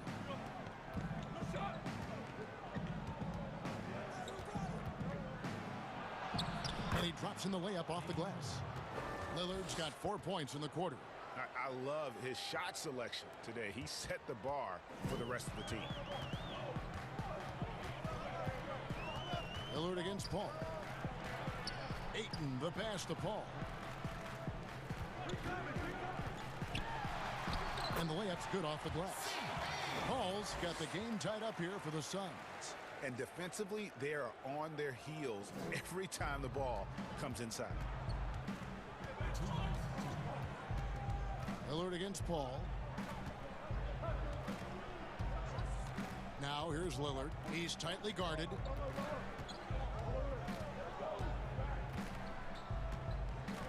Six on the shot clock. And Damian Lillard with the jam. Almost unstoppable on the drive. Lillard's talent for ball handling, letting him just cut through the defense. And that one, good. Now it's a 4-point Trailblazer lead. Sometimes a player is born with a passer's mindset. He deals it with conviction. Paul outside. The dish to Ayton. Tries it from 19. And Chris Paul the bucket on the assist by Ayton. Paul's got 10 points in the game. We've heard the term master of the mid-range. To Chris Paul, it's apropos. Lillard against Paul. Now Lillard. He has third. Count it! And he'll have a chance for a three-point play. It's going to be on Jake Crowder. The Trailblazers have been excellent at the free throw line here today.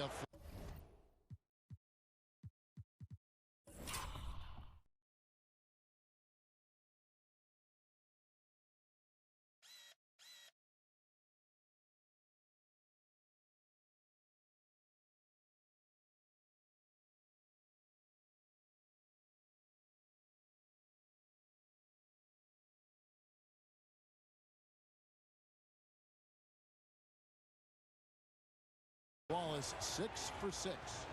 Wearing the number 0 for a reason. Damian Lillard has it on his back for his city, Oakland. Just the latest star from the town. Here's Sharch. No good on the three.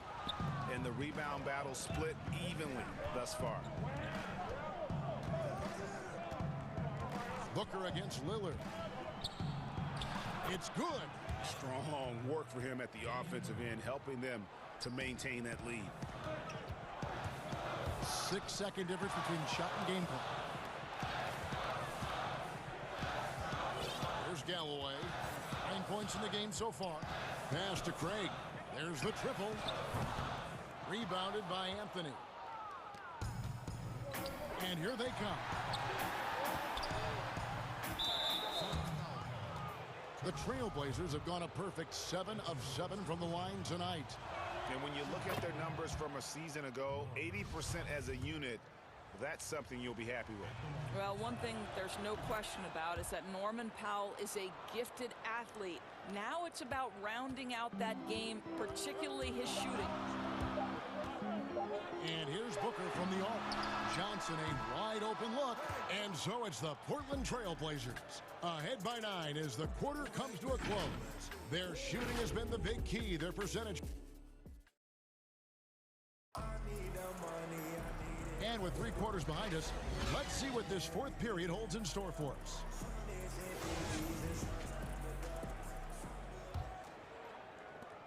And so Lillard will bring it up for the Trailblazers. They lead by their biggest margin of the game, 9. On the floor for Portland, Anthony out there with Enes Kanter. Then it's Damian Lillard. Then there's Derek Jones. And it's Powell in at the 3, the small forward.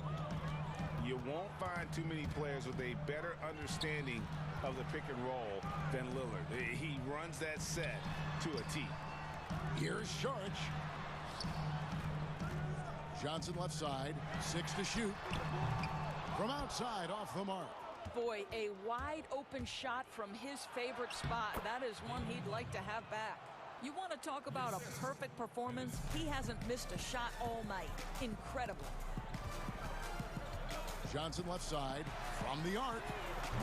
Gets the three-pointer to fall.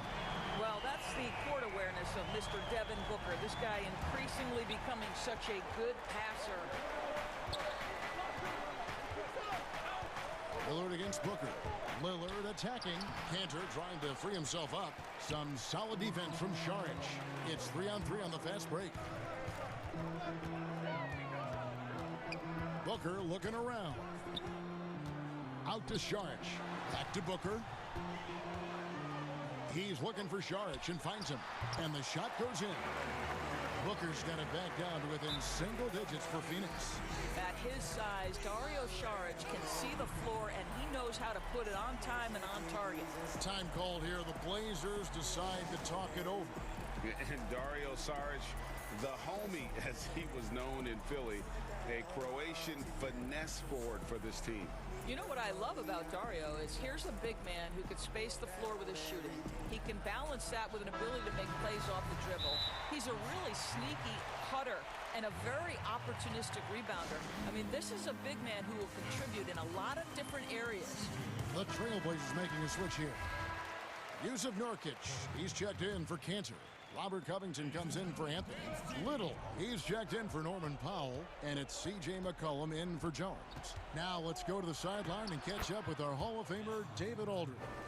Thanks, guys. I got a chance to hear Terry Stotts talk to his team during that timeout. He's encouraged where they are at this point in the game, but he told his guys things can turn in a blink. What we need to do is execute the rest of the way. So we'll see if they can finish this one off, Kevin. Well, a careless, and here we go, coach's challenge happening right now. This one in regards to the personal foul, seeing if that was the right call. And this is the time now where the officials can review in closer detail what constituted the original personal foul. Getting a different angle can sometimes make it a lot easier to determine. Greg, indeed, and the one thing with replay review is that when you see the slow motion replays, you really get a new appreciation for just the immense speed at which these players are moving and how fast the action really is and how hard it can be sometimes, you know, Greg, to make the right call. And the announcement on the review is that the foul was called in error. So they have determined, Greg, to overrule the original call. And guys, this is what it's all about, getting the call right. And I think in this case, the video review showed that while it was a tough call to make on the floor, they got it right with the review. And then Lillard slams it in. Don't let his height fool you. Lillard can rise up with the best of them. And Booker kicks to Johnson. Back to Booker. Johnson surveying the floor. Good on the three-point shot. Johnson's got 6 points in the quarter. their ability, again, to stretch the floor, particularly in this second half. And guys, boy, when you're hitting, it sure does work. It obviously opens up major options at the offensive end. Now, I'll bet even they didn't think the pick would work that well. No. And they get the major league dunk out of it, too. And my question is, where was the help? Someone rotate over and challenge. Pass to Johnson. Here's the three. Rebound by Nurkic. Trailblazers leading by 14. Lillard outside. And that one goes out of bounds. Last touch by Lillard.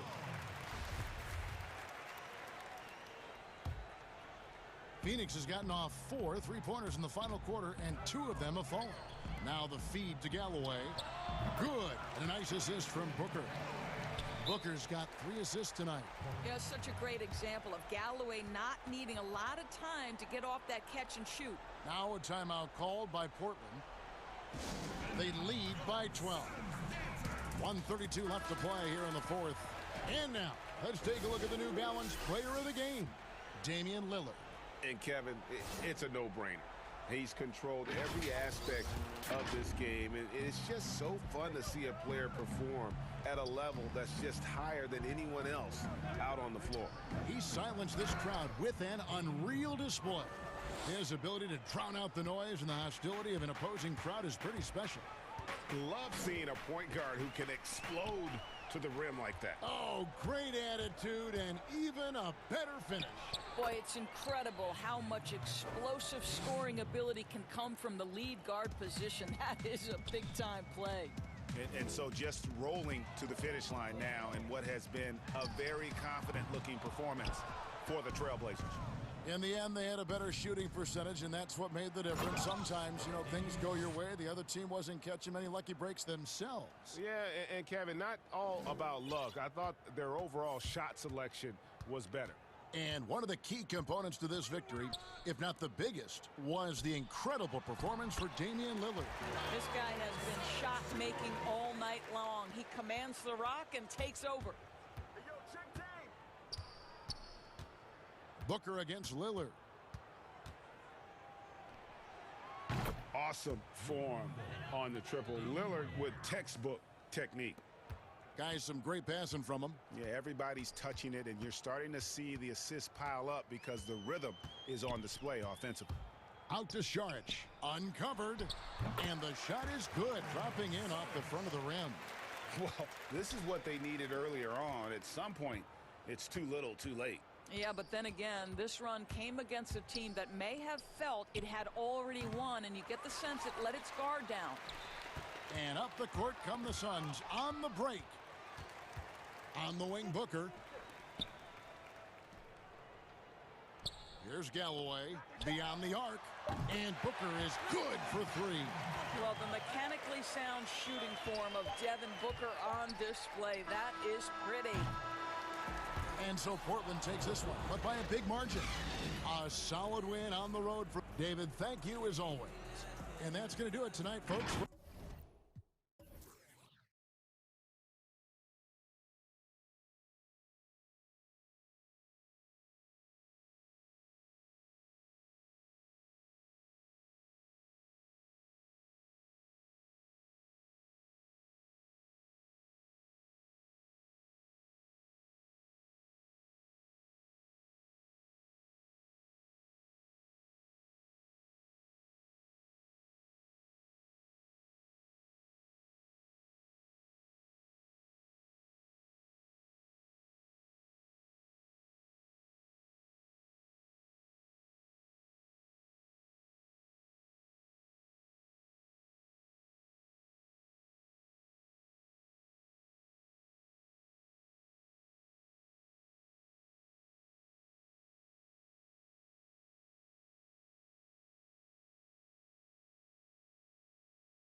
Carter. Then it's Bridges. Then it's DeAndre Ayton. And it's Crowder in at the power forward position. And for Toronto, Anunoby and Siakam in at the forward slots. Then there's Chris Boucher. Then it's Fred VanVleet. And it's Trent in at shooting guard. Here's Paul. Boucher with the rebound. Floats it up there for Siakam. Stolen away. Nice job to interrupt the alley-oop attempt there.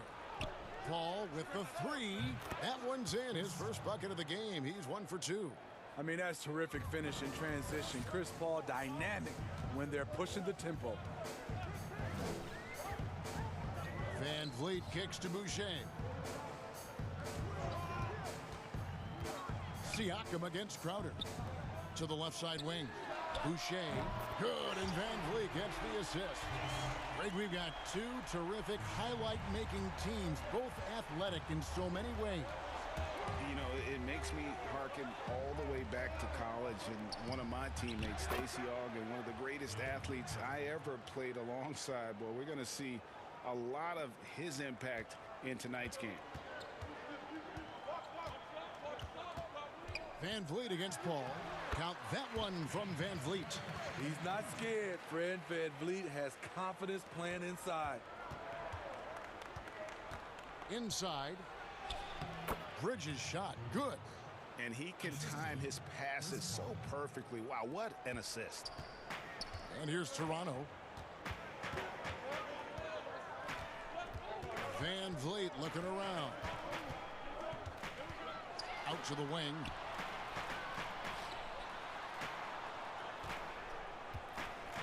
Back to Boucher. Down to 5 on the shot clock. And it goes down 2 points. VanVleet's got his second bucket of the game to go. A lot of his shots come from 3, but once in a while, Fred will challenge the defense from the mid-range area. The shot's good from Carter. I mean, beautiful execution of the game plan offensively. So far, they are hitting 80% from the field. VanVleet kicks to Boucher. Raptors get it back. Doubled by Bridges. Passes to Siakam. Here's Boucher. That's basket number 2 with his third shot off to a fast 2 for 3. Oh, that's great awareness. That's a great pass. Credit Siakam and the work he's done to understand where everyone is in this offense. Got that one up quick. Paul's got 5 points so far. Just taking what the defense allows, and that's a shot he'll make all night. And Pascal Siakam can absolutely score in bunches. Put up 25 in a quarter last season, and when he gets going, look out. GA, when Pascal Siakam is on, it seems like he's involved in every play. Must stay consistent. But you know what? He's a special player who can carry a team to win on any given night. Ayton, good, and Paul gets the assist. Paul's got his third assist on the night. The eyes of Chris Paul. He's always had tremendous vision. Paul against VanVleet. Here's Boucher. That doesn't go in. Had a chance, though, to take the lead. The Suns have gotten 6 or 7 shots to fall in the first quarter. They're off and running. Paul outside. Knocks it loose. And it goes out of bounds. Last touch by Anunoby.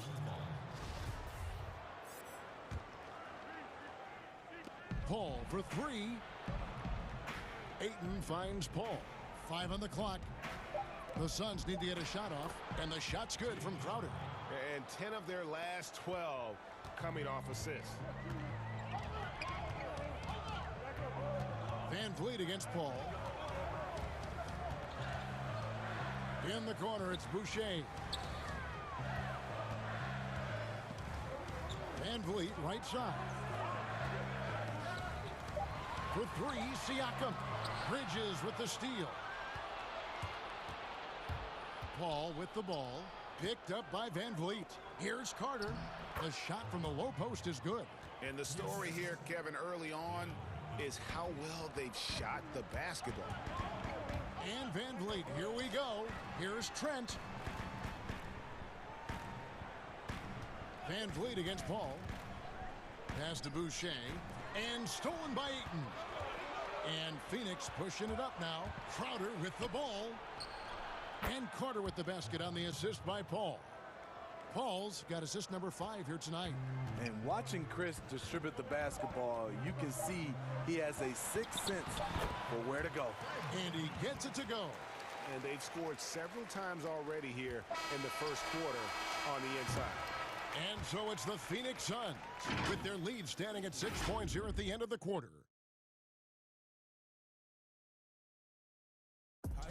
Well, recently, Chris Paul talked about adding some... It sounds so generic to say we have fun. Yeah, from what we've seen, Greg, these guys naturally get along. And you add in the guiding hand of Chris Paul. This team can beat anyone on any night because they're so connected. And hope you've enjoyed the broadcast so far. Halfway through the first half in this one. And from what we've seen, guys, from Phoenix, what do you guys see? Well, they've been aggressive from the beginning, particularly on the offensive end. And that has helped them build an advantage here, playing with good focus and good energy. We've got Rodney Hood, Bembry out there with Lowry. Then it's Johnson, and it's Baines in at the 5, roaming the paint. That's the group for Toronto to start the second quarter. Out to Saric. No one near him. Hits some rim on the way in, and the bucket's good. And the crisp passing has opened things up for them offensively. Lowry feeling it out a bit. Fires for 3. Shot clock reset for Toronto. Oh, great timing. He is one tough customer on that offensive glass. You know, it's like he has a sixth sense of where that rebound is going. Booker the pass to Saric, and slam dunk by Saric. Sweet find there by Booker. All eyes on him with the ball, and Devin understands that. That has a nice feel for giving up the rock. And with that, the Phoenix lead is cut down to 4 on the bucket from Kyle Lowry. And guys, they continue to put a lot of pressure on the interior defenders with their work down low.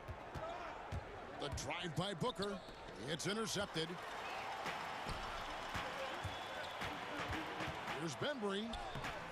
No good. Shot missing. Now the Suns take it the other way. And Phoenix pushing it up now. Johnson against Johnson. Booker outside. Clock at 6. Here's Craig while recovering. Booker with no one around. Another 3 for Phoenix. And really, Booker is as lethal as they come from deep. Can't allow him to get into a groove.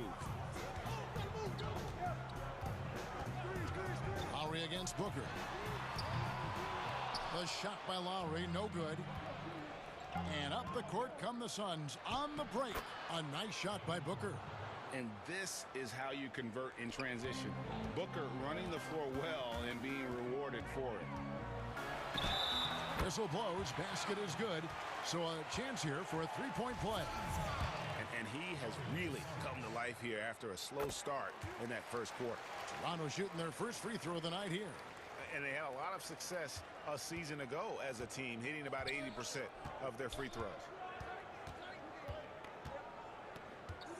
Booker looking around. Down low. And Saric kicks to Booker. Pass to Craig. The 3. Bembry with the rebound. Raptors trail by 6. Hood drives in. There's the pass to Bembry. Johnson left side. No doubt, Greg, you were known being a gritty, in-your-face defender. And when you think of the most hard-nosed point guards in the NBA today, who comes to mind? For me, I think Chris Paul, I go first because this guy, one, he's a phenomenal two-way player. He'll do whatever it takes. to win, even if that means pushing the envelope a little bit. Pat Beverly is another guy, just a flat-out bulldog. Marcus Smart, I think, falls into that category. Again, it's not always about being the most talented, but if you bring an edge about you, that really permeates throughout your team. So those are some guys. Drew Holiday is another guy I'd throw into that mix as well. Yeah, they all lock in. You're right. Craig.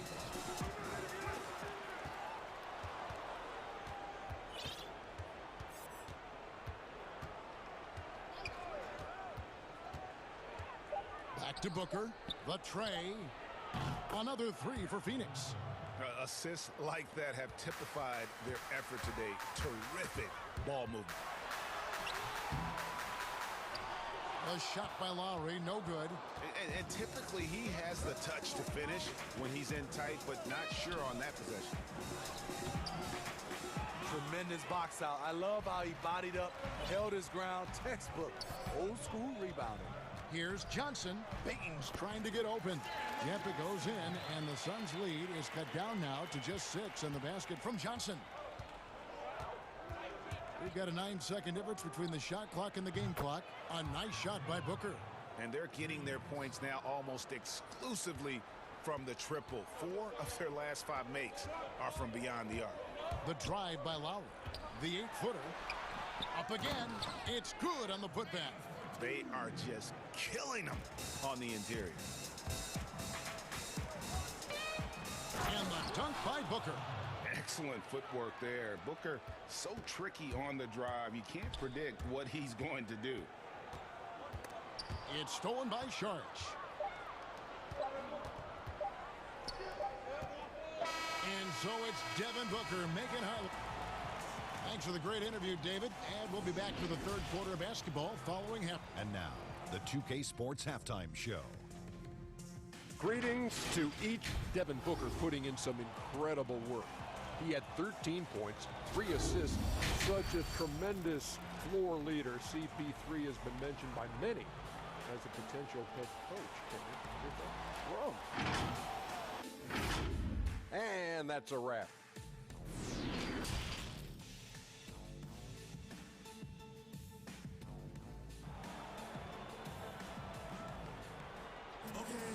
We played through the first half. Plenty of basketball, though, left in this one. You know, guys, Devin Booker has been exceptional here. Yeah, something that isn't his strength, but he's done a great job of finding the open man. Yeah, in the first half, he took on the role of playmaker. I think it surprised the defense a little bit. Gave this offense a different dimension. And so Van Vliet will bring it up for the Raptors. 9-point game. On Phoenix, looking who they've got on the floor. Johnson is out there with Sharch. Then there's Devin Booker, and it's Craig in at the 3 slot. Here's Trent. Off the mark there with the 3-point shot. Johnson with it. Picked up by Van Vliet. Craig passes to Sharch. Laid in with a nice touch off the glass. Sharch has got his 3rd basket of the night right there. And how about capitalizing there in close? Saric has the touch to take advantage from just about anywhere. And with that shot, the Suns' lead is cut down to 9. They're back within single digits after that one from Van Vliet. Booker outside. Out to Sharch. Puts it up. And off the left side of the rim, and it swirls in for him. Sharch has got 8. An awesome distributor. Booker's floor awareness and understanding of when to dish it is a real weapon. Suns leading by 11. Passes it to Galloway. Here's Craig. Booker up top, covered by Siakam. Siakam against Saric. He kicks it to Galloway. Trains the 3-pointer. Galloway has got the lead up to 14 now for the Suns. That makes 3 in a row to start the second half. Van Vliet against Booker. Now that one from Van Vliet. Well, he's done his part. No doubt about it. Still yet to miss in the game. 2 minutes gone in this third quarter now. Out to Sharch. Pass to Craig. Dishes it to Johnson. Another three for Phoenix. And coming out of halftime, coach said they wanted to start fast. How's 4 for 4? Van Vliet against Booker. Van Vliet outside. From downtown, it's good for the 7th time this game. He's shot 7. He has made 7.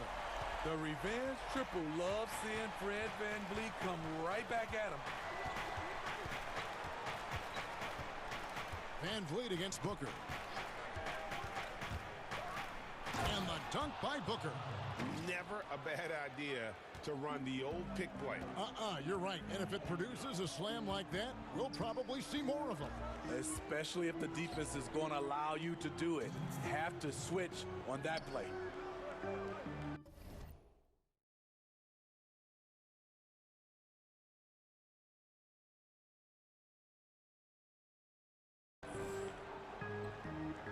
Siakam against Johnson. Siakam with it. He's gotten some minutes, but nothing on the board yet. Defensively, you can't let Siakam get all the way to the rim. That's automatic. Pass to Craig. 1:32 left to play in the third.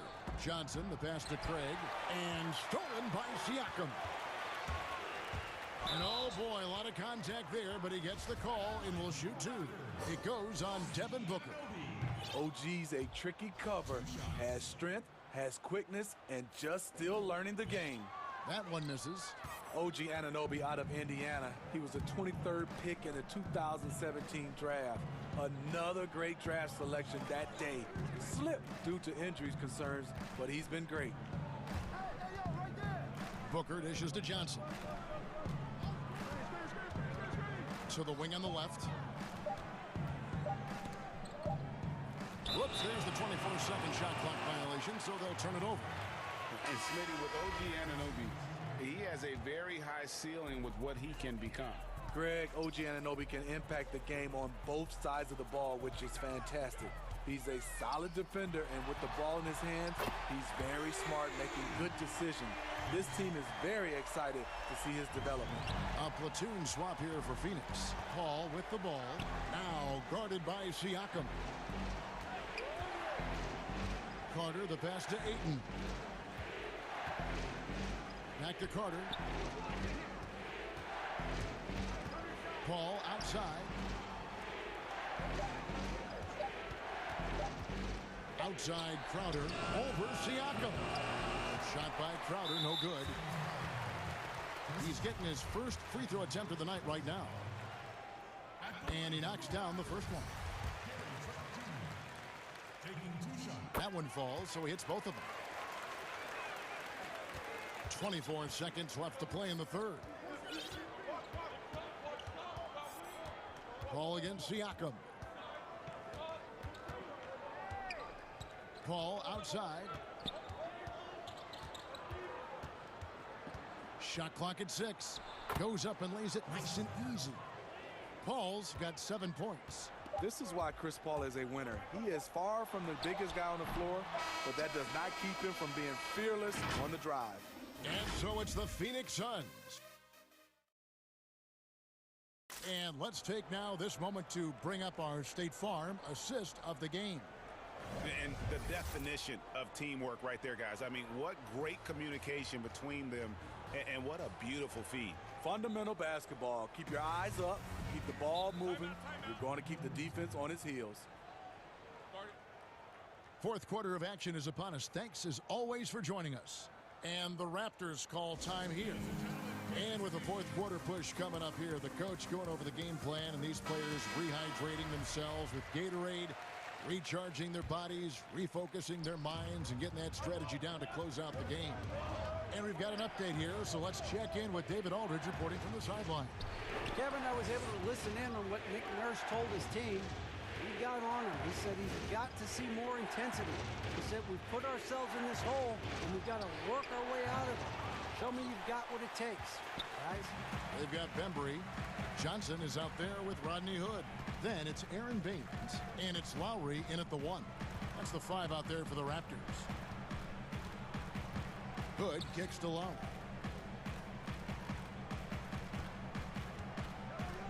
The Raptors need to get a shot off. Johnson dishes to Lowry. Over Paul. It's hauled in by the Suns.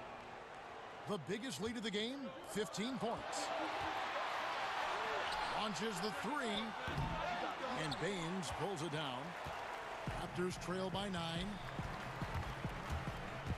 And it's Lowry penetrating. Good for another field goal. Number 5 in the night. 5 for 10 shooting. And there are guys who can drive like Lowry, but not many that can shoot as well, too. That's what opens up his penetration game. Paul passes to Bridges. Back to Paul. Over Lowry. That's good from Paul on the assist from Bridges. And the Suns lead by 9. Paul against Lowry. It falls through, making him 6 for 11 in the game. Kyle Lowry is a very tough guy for 6'1". He's a guy who loves to attack the inside, even though he's small. And the basket is good, and he's got a chance here for one more at the line. That sends Chris Paul to the free throw line. Kyle Lowry picks one up there. The Raptors have gone 2 of 3 from the field to get the fourth quarter started. Doesn't go that time. The Suns go the other way with it.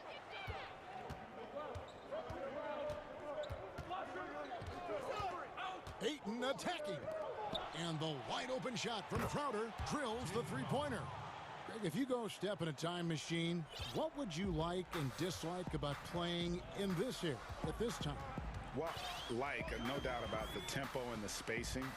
I think that more than anything allows for the true skill and artistry of the game to be on display.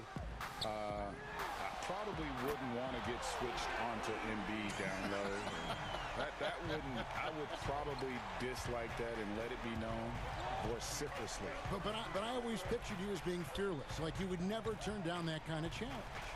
I wouldn't turn it down publicly. And the Suns with a completely new group on the floor. A little over 2.5 minutes have passed here in the fourth quarter.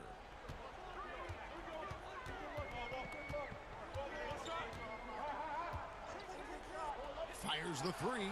It's stolen by Sharks. And here's the fast break. On the wing, Booker, now recovering. And the whistle blows. It's going to be on Rodney Hood. That is his first foul of the game.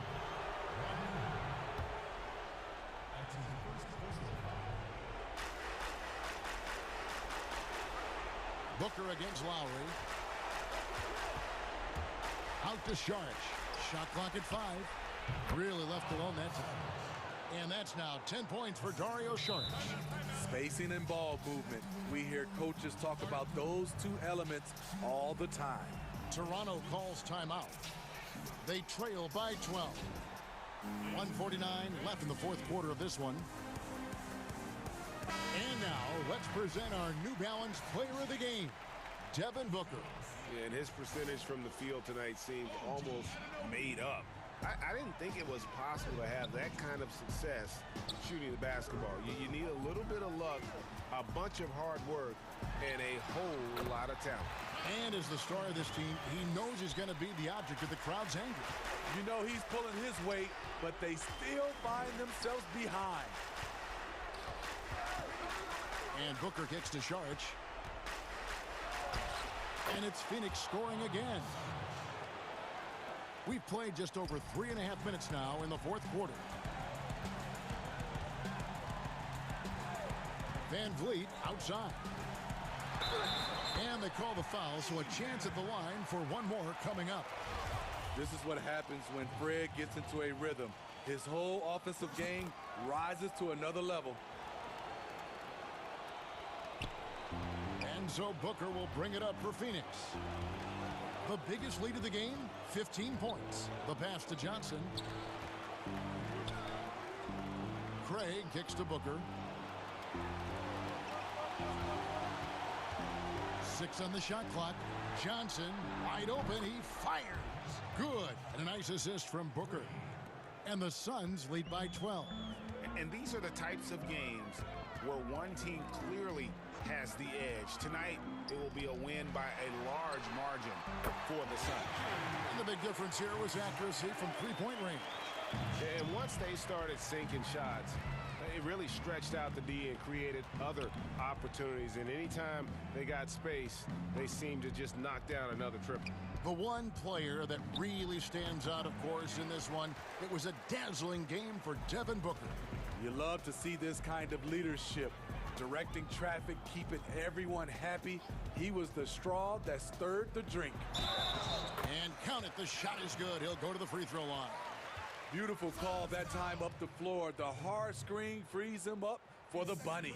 Second team.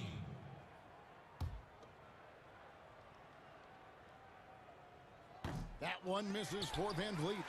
He's gone from undrafted to a champion.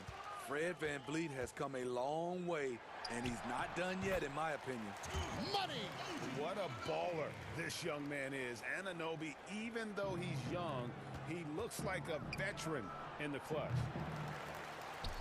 Passes to Craig. And an intentional foul right there. Man, it took forever for them to commit that foul. I don't know why they didn't do it right away. Those are precious seconds. So he gets them both, and it's a 7-point game. 6 seconds left here in the fourth quarter. Van Vliet can't get it to go. So the Suns win it. This was a hard-fought, well-earned victory for him, Greg. They really had to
It might indeed, David. Well said. Thank you for that report. Here are the 5 for the Raptors. Anunoby and Siakam in at the forward slots. Then it's Fred VanVleet. Then there's Chris Boucher. And it's Trent in at the 2. And for the Mavericks, Doncic out there with Josh Richardson. Then there's Cauley Stein. Then there's Maxi Kleber. And it's Redick in at the small forward. Siakam's shot is off. Richardson attacking. It's tipped, and he gets it back.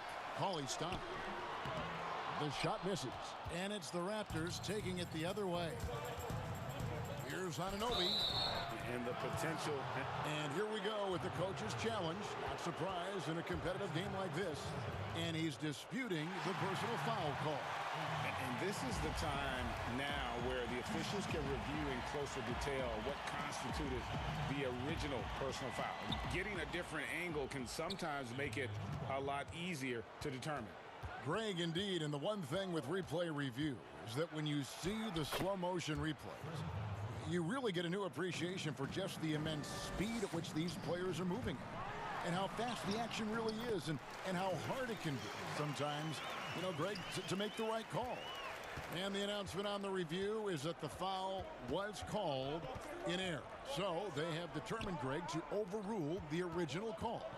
And guys, this is what it's all about, getting the call right. And I think in this case, the video review showed that while it was a tough call to make on the floor, they got it right with the review. Cauley Stein goes in. Kleber kicks to Redick. Traps in the tray. This is why you must play up on Redick, because he's terrific at shooting off the pass. Here's VanVleet. Scored the basket, his second of 2 attempts. And once he got to the 10, I think he was surprised to find himself that wide open. Well, this early, they should be showing a lot more energy on defense. It's not there. It puts the D in a tough spot when you have a point guard who can throw it down. He really does, GA. He really does put pressure on him. And, you know, guys, showing how dynamic a weapon he is for this offense, they feed off of that energy and ability to make plays. It gets them going. VanVleet wide open.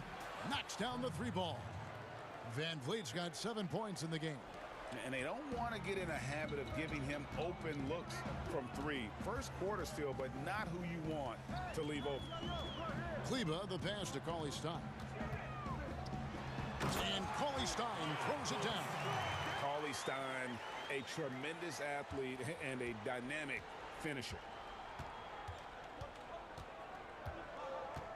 Just over 2.5 minutes played here so far in the first quarter. And oh, he blocked it and deflects off the backboard. Boucher finds Anunoby. 5 to shoot, and he bangs it home with one hand. And the penetrating ability of Anunoby, confident when it comes to attacking the defense. The 3 for Doncic. Redick, he hangs in there and cashes in on the second chance points.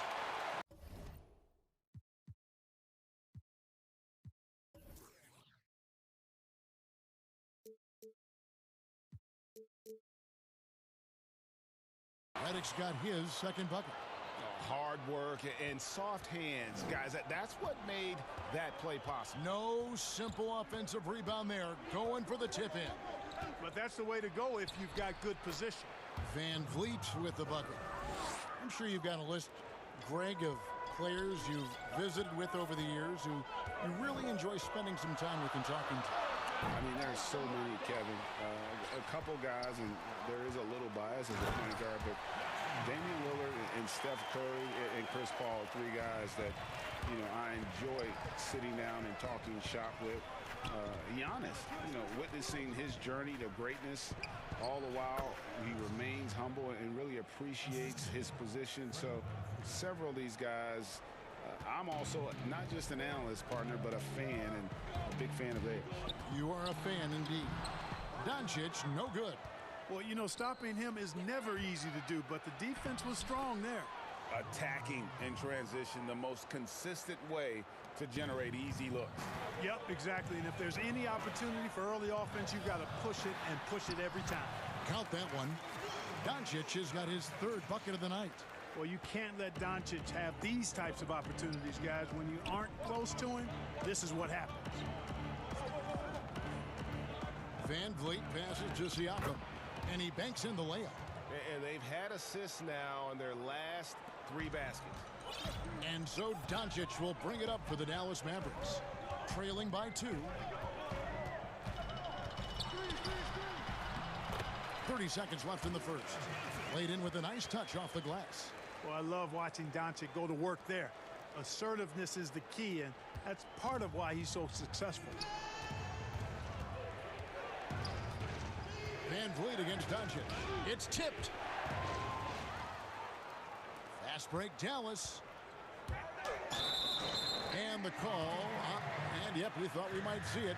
And the coach's challenge has been triggered on the personal foul call. And this is the time now where the officials can review in closer detail what constituted the original personal foul. Getting a different angle can sometimes make it a lot easier to determine. Greg, indeed, and the one thing with replay review is that when you see the slow motion replay, you really get a new appreciation for just the immense speed at which these players are moving at, and how fast the action really is, and how hard it can be sometimes, you know, Greg, to make the right call. And so the word is in. They've decided that the call stands as it was made on the floor. And, you know, even if a coach still feels this wasn't the right call, you got to acknowledge the effort being put in to reviewing it. The double checking, and the game continues on. I'll tell you what, I'm not sure these guys can keep this up. High-octane action for sure. Crowd-pleasing already. Guys, it's been all about Fred Van Vliet for Toronto. He finishes with 9 points in the quarter. The D is having all sorts of problems with him. Right back after this break. And it's been a pretty even game here after 1 quarter of play. And from what we've seen so far from the Raptors, guys, your thoughts? Impressive start. They came in with a well-conceived game plan and have executed. Yeah, you know what? Makes it really easy for the coaching staff in that case. No adjustments needed. Just keep on keeping on. Toronto calls timeout. As the teams head into this timeout, a chance for the coaches now to map out some plays for the next few minutes and a chance for the players to rehydrate with some Gatorade. That's important if they want to make sure they don't wear down later in the game. Absolutely. Over the course of a game, you have to stay hydrated. In a moment now to reset the lineups, courtesy of Gatorade, all fueled up for the second quarter of basketball. On the court for the Mavericks, Trey Burke is out there with Jalen Brunson. Then there's Tim Hardaway Jr., and there's Porzingis, and it's Melli in at the 4 slot. And known as a tremendous shooter for his size, Porzingis wasn't quite as accurate last season, which surprised some people. Yeah, and you know, Greg, some people would automatically assume that because Doncic attracts so much attention that Porzingis would get more wide open looks, but you got to remember Porzingis missed a full season and was coming off an injury and needed to reacclimate himself to NBA gameplay. So that takes usually a season plus another season before you're all the way back. Skilled at scoring in a variety of ways. I mean, give Hardaway Jr. these looks, and he's happy to oblige. Here's Lowry, and he gets the bucket. And they keep hammering away at him inside, forcing the ball into the paint. Lowry against Brunson. To the inside. Here's Porzingis. And foul on the shot, so he'll get a chance at the line. Well, coming into the league with immense potential, Porzingis has already fulfilled much of it, already an all-star. But you know, Greg, there are still areas he's working on. Yeah, he's definitely getting stronger and more physical. You'd like to see him make the next pass a little more often when a teammate has a better shot.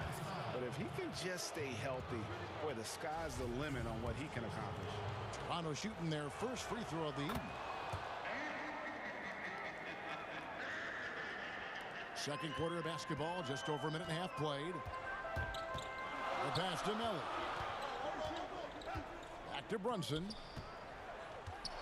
Porzingis trying to get free. Brunson, no good. Raptors have gone 2 of 5 from the field here in the second quarter, shooting 40%. And the basket by Johnson. And we've seen several lead changes tonight, neither team giving an inch. Yeah, and the lead has changed hands, and it just hasn't stayed in those hands very long when it's changed. Back and forth we go. Here's Melly, and a little luck that time, but it drops. Melly's got it all tied up now for the man. Porzingis has no problem giving the ball up. This is just the kind of unselfishness you like to see. Lowry inside the line. And he makes the bucket, gets the whistle, and now a three-point play chance here for him. And of the last 6 baskets, 5 have come on the interior. This is just smash-mouth physical basketball, guys. And so it's Porzingis. He'll bring it up for the Dallas Mavericks. Here's Melly. Second shot opportunity. Porzingis can't hit. Raptors leading by 3. Here's Lowry. Shooting foul as the whistle blows. He'll shoot 2 free throws. Tim Hardaway picks one up. Defense getting too close. Lowry has that instinct to read what's happening, takes the shot there into the contact. As we've gotten closer to halftime, their style has become more and more physical. Boy, it certainly appears to be the case. I mean, they've spent a lot of time at the foul line this quarter, and that's the result of attacking the rim and being physical. You know, next time he has that much space, he should just go straight up with it and leave the fadeaway at home. Park that fadeaway, take the shot that's available. And it goes out of bounds. Last touch by Hardaway. Great instincts from him to get a hand on that pass and tip it out. And, you know, even though they didn't come up with the steal, that's still a nice defensive play. And the foul called on Porzingis. That's foul number 2 for him. That's his second foul of the first half. Not a big deal yet, but something to keep an eye on. Lowry feeling it out a bit. Clock at 6. A 3-ball. Rager, the all-time assist leader for the Big West Conference. In that frame, talk about some of the traits that make for a good floor general, a good point guard, a good facilitator. Yeah, I mean, listen, you have to be a leader because that's what the position calls for. Unselfishness, instincts, that stuff matters, but ultimately your teammates got to feel like you play for them. And that's when you have a chance as a team to be special. I'm assuming you've always been like that. Am I correct? No, that is not really? true. Wow. I evolved into a leader. In all seriousness, I think some guys are natural. Others, like myself, had to evolve into it. Good on that shot, and with that, the Toronto lead is cut to just 3 points on the basket from Porzingis. Yep, you know, after a scoreless first period, he's really turned it up a notch, building some momentum. Lowry's shot is good. Boy, you got to be in awe of what he's doing this quarter, actually destroying the opponent. Here's Brunson, and he lays it straight in. 43 seconds left to play here in the half. A shot by Lowry, wide open. Again, the miss by Lowry. The Mavericks have gone 7 of 11 from the field in the second quarter. Hardaway passes to Melly. Lowry against Hardaway. And that one clearly a foul. Gets the whistle, and 2 shots coming up. I tell you what, he earned his money on that foul. Yeah, if you're going to foul, then make sure that you don't give a chance for the and one. And didn't have a single free throw in that first quarter, but he started to play with a little bit more of an edge to his game here in the second. Here's Porzingis. Another shot, and the layup is up and in. Porzingis has got 10 points in the quarter. And he's clearly led the way offensively. The question is, can they ride him and get back into it? Out of bounds, it'll be Mavericks ball.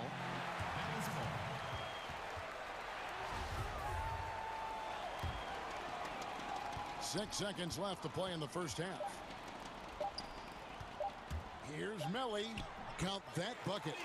Now just a 1-point Raptor lead. Sensational ball movement there. When you pass the ball like that, good things happen.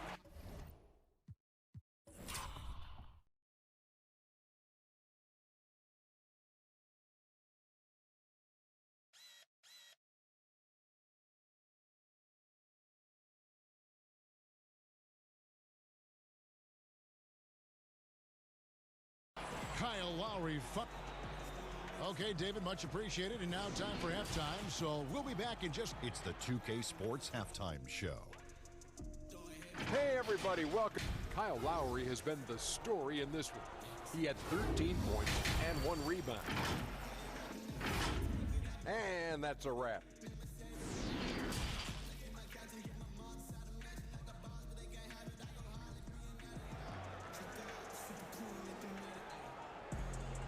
And we're halfway through this one. Plenty of basketball left in a game that's been fairly even so far. Kyle Lowry has just been sensational. Man, he's been running wild on him through that first half. Absolute dynamite on offense. And you know what? I'll be interested to see just how much he's got left in the tank. That first half had to take a lot out of him. Toronto calls timeout.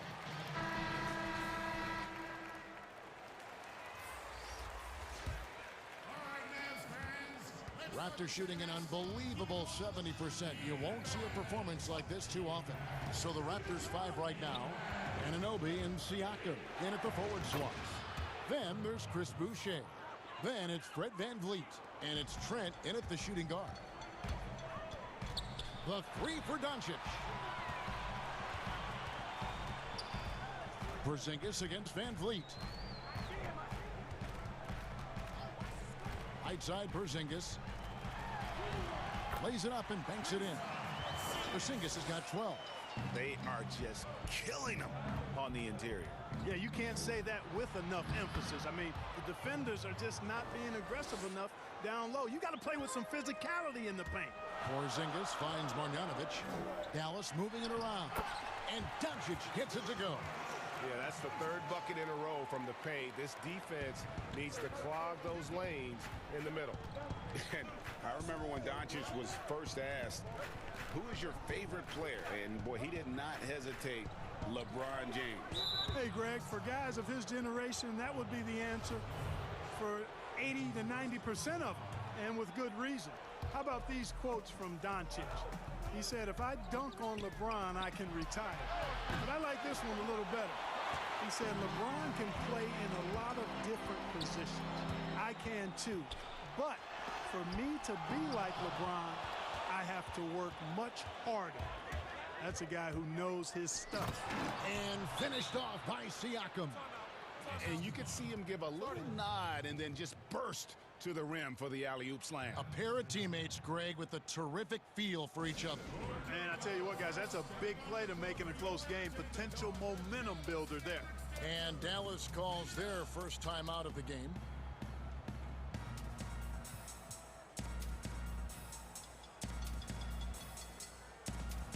Maxi Kleber, he's checked in for the Mavericks.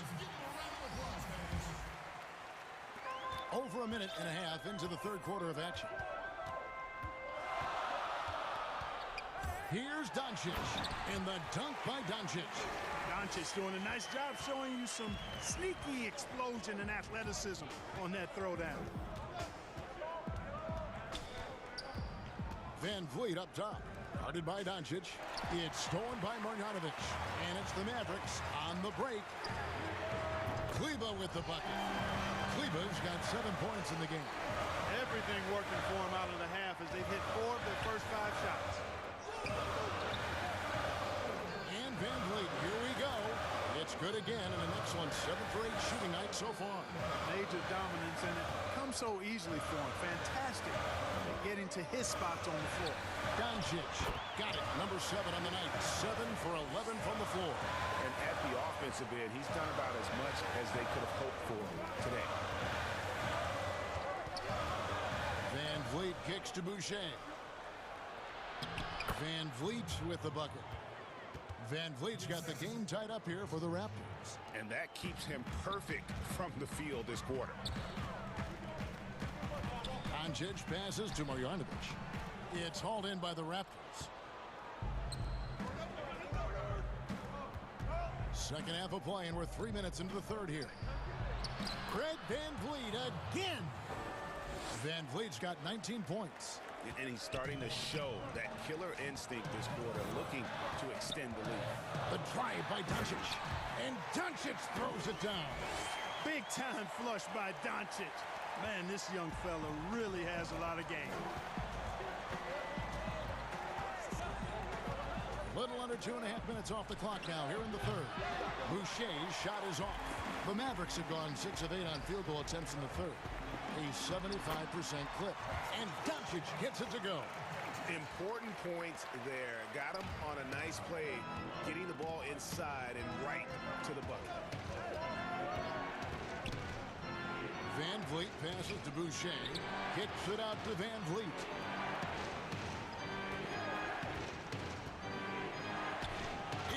And his hot hand continues. 10 of 11 from the floor and looking for more. Great job of screening there. Nice job to take it to the rim and get the finish. And here's Doncic from the arc. Another three for Dallas. Boy, Luka Doncic, such an all-around skill set. I mean, the defense having a real hard time containing him tonight. Clearly, he's one of the best there is in the business when it comes to making that lead pass. The three for Doncic. That shot off. So the Raptors will take it the other way. And now Siakam pushing it up and no one back to stop him. And he goes in for the dunk. As we approach the fourth quarter, still anyone's ball game. Yeah, neither team able to create much of a cushion. Siakam against Doncic. Bucket is good. Doncic has got 23. You know, as I watch Doncic, I think it's futile to try to distract this guy. His focus and concentration and control of himself is excellent. And the whistle blows. It's going to be on Luka Doncic. That's his first foul. 19 seconds left in the third. Pass to Boucher. To the left side wing. 6 to shoot. Uses the glass to finish the layup. Van Vliet's got 14 points here in the second half. Yet another bucket in close. That's how he's earning his points today. Doncic. And there's the bucket. Stay with it on the offensive glass, getting it done. Tell you what, guys, I don't think you ever have to question Doncic's effort level. He attacks the glass and the game all the same. It's been all about Luka Doncic for Dallas. Going on an absolute rampage, piling in the points. He dictated the pace of the entire quarter. We've got more in store for you right after this. And while we can now, let's take a look at today's State Farm assist of the game. Yeah, an easy choice tonight. Look at the precision on this pass. Put it on a platter for him. Served him up a tasty room service dime right there, boy. And with these teams locked in a very close contest, this fourth quarter promises to be a good one. And the Raptors call time here. Adjustments are a part of the game, and the coach sees something he doesn't like here. And you know what? We'll see what changes he makes coming out of this timeout. Okay, well, let's check in with David Aldridge, who's reporting from the sideline. Hey, guys. During the last timeout, I listened to Nick Nurse talk to his team. He told them they have to pick it up. He said there's no time like the present, fellas. Embrace the moment, and let's take back this game. We'll see what they can do, Kevin. They've got Trey Burke. He's out there with Jalen Brunson. Porzingis is out there with Tim Hardaway Jr. And it's Melly in at the four-man position. That's the lineup in the game for Dallas. Lobs it up for Lowry. Hardaway with the steal. Here's Porzingis. Banked in off the glass. Porzingis has got the lead up to 3 now for the Mavs. And a closer look here at the hustle stats for the Mavericks. Defensively, they played with a lot of energy, and the steals we've seen are a result of that aggressiveness. Something else they've done is force a lot of mistakes defensively. They've been turning those turnovers into points. And the Mavericks call time here.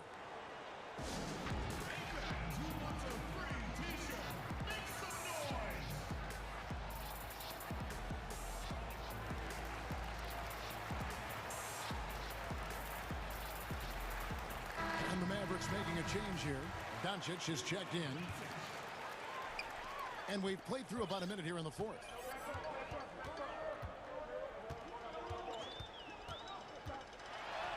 Count the basket. Doncic has got 27. Cutting into that deficit now, well within striking distance. Boy, time to tighten it up on defense. A stop here would be huge. A veteran guard with a knack for penetrating defenses. Lowry can pretty much get any shot he wants. He gets that one. Doncic has got the lead back up to 3 now for Dallas. Lowry, good. 21 points in the game. It's just what the doctor ordered here. Boy, have they needed him here in the fourth. Yes, they have. He's made all 4 of his shots this quarter. Definitely looking to be a dangerous guy. And he gets the whistle. 2 free throws coming up. And it was interesting how the Dallas franchise sold its fans on Doncic. Ownership told them, think of a 6'7" Steve Nash. Isn't quite the shooter Steve was, but is only a teenager. Great vision. Boy, he can really pass it. And it turns out Doncic is all of that and more. Yeah, he just flat out tricked that one, missed it, and has no one to blame but himself. Porzingis trying to get free, and that one's good. Doncic has got 33 points. And even Nash himself called Doncic a dream prospect. Yeah, he said Luka was big and mobile enough in the modern game, can guard multiple positions, has a skill set, a winning mentality, and those leadership qualities. Steve Nash sounding like a future GM. Porzingis with the block. Boy, Porzingis doing a nice job staying in position and then using his reach to block shots. A nice shot by Melly. And creating a little separation here, gaining some confidence. Yeah, you get the sense that they're going to start stretching this lead out a little bit. Toronto calls timeout. You have to like what you're seeing from Luka Doncic. You know, that defense is helpless right now. I mean, he's got their number, and he knows it. And now, let's present our New Balance Player of the Game, Luka Doncic. And guys, no doubt who our pick was going to be. He's made everyone else on the court look like they're playing at half speed. It's been total domination, and you can't help but just sit back and admire that performance. The better he played, the more these fans got revved up. And that continued to play out over the course of his amazing performance. Pick works well there. Not much resistance from the D. Yeah, that's not the defense you need. You got to be tougher defensively. Dallas again turning it over. Oh, that certainly could be costly. In a close one, those kinds of mistakes can really give the other team momentum. Raptors trail by 4. Van Vliet looking around. The layup off target. And so it's Burke who brings up the ball for the Mavericks. And the dunk by Porzingis. Well, you know, guys, we know Hardaway can score, but when he makes these passes, it makes him a lot more dangerous. Van Vliet outside. Lowry against Porzingis. Some nice ball movement here by the Raptors. 6 on the shot clock. Lowry passes to Boucher. Missed inside. Dallas leading by 6. Here's Burke. And he makes good on the layup. Burke's got his first basket. Really nice job moving the ball around that time, picking apart that defense. Van Vliet outside. Makes it off the glass. Van Vliet's got 25 points. It's been like this all night for both teams. The offenses having their way. Any lull in the action so far has been short-lived because there have been nothing but buckets in this one. And not sure they've got enough time to save themselves. It doesn't look good, even with a quick bucket here. There's 48 seconds left in the fourth quarter. Here's Doncic. Basket counts. Doncic has got the lead up to 8 now for Dallas. Relentless in their approach, even with the game firmly in hand. And, you know, until that final buzzer sounds, I mean, you've got to treat every possession like it's crucial. Van Vliet outside. Fouled in the act of shooting. Gets the bucket anyway, so a 3-point play chance for him. How about battling through the impact there and then willing that basketball in? Boy, it does your heart good to see that kind of determination in a player. Really excellent focus that time. We got 22 seconds left in the fourth. Here's Doncic. And the dunk by Doncic. And guys, he's not an easy man to stop when he's got the rim in his sights. Never has been, never will be. He is a determined finisher. And guys, I like the fact that he chose the one-hand tomahawk slam because you get a little higher when you go off one hand and 1 foot. Doncic kicks to Burt.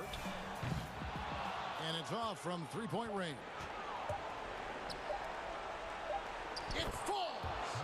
Deceptive and skilled at that guard position. When Lowry's scoring like this, good luck trying to defend it. So a close game sees Dallas taking this. What a show they put out here at home tonight.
Luke Kennard.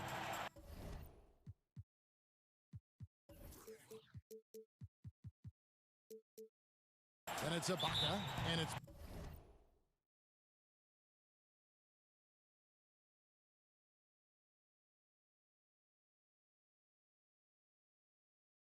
Batum in at the 4.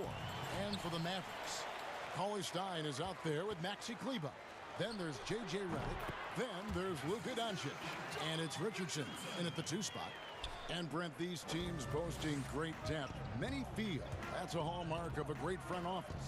Go back and you look, Kevin, at some of the teams that have made deep playoff runs or eventually won the championships. That tinkering about bringing in a veteran or just one piece to make that next step for that one matchup or that one series, finding contributions like that up and down the roster, absolutely, that can make a difference. Here is Ibaka after Luka Doncic's bucket. Leonard on the wing, covered by Redick. Here's Ibaka, and good work on the boards. They pick up the second chance points. Yeah, and the ability to generate points off offensive rebounds, something Ibaka did a lot earlier in his career before he started spending so much time on the perimeter. It's good on the putback. And folks, he did not luck into that one. He knew just where he wanted to be to grab that backboard. Now Kennard.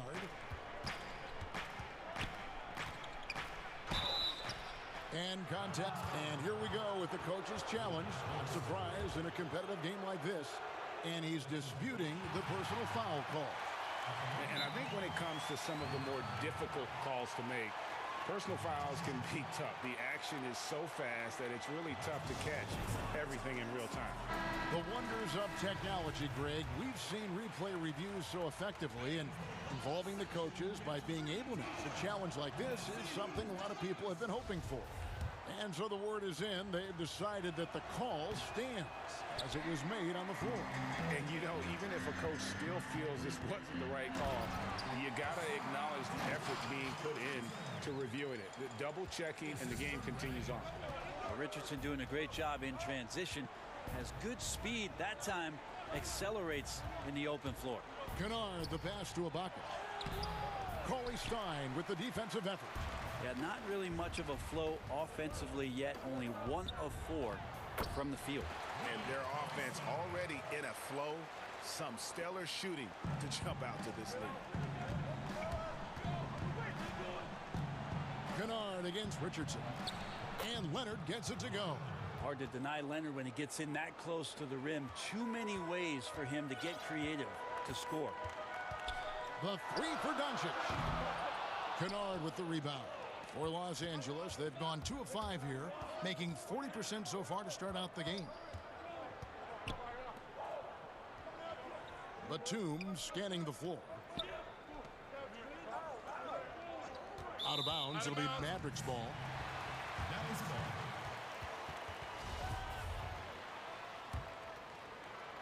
Mavericks leading by 5. Doncic right side. Cauley Stein trying to free himself up. And Doncic hits it to go. And with good length and athleticism, Doncic not only gets to the rim, but boy, can he finish. Pass to Kennard. Fires the 3. That shot missing. And it's Dallas the other way. Pass break, Dallas. Here's Richardson. And he comes up with the deuce. Richardson's got 6 points. And it just seems that every pass they make is leading to a score. Just great ball movement. Redick against Leonard. And finished off by Leonard. Just a level of power and explosiveness. Leonard just tenacious at the rim. Doncic against Beverly. Passes it to Redick. In the corner, it's Kleber. Redick. Rebound, Kawhi Leonard. Clippers trail by 7. Beverly, the pass to Kennard. Ibaka looking for an opening. Back to Kennard. 3-pointer. It's hauled in by Richardson. The Mavericks have gotten 7 of their first 10 attempts to fall so far. Excellent pace to their offense. No one covering. 6 points for him. And you look at it, 8 of the last 10 points they've given up here coming in transition. And the foul on Josh Richardson. That's his first foul.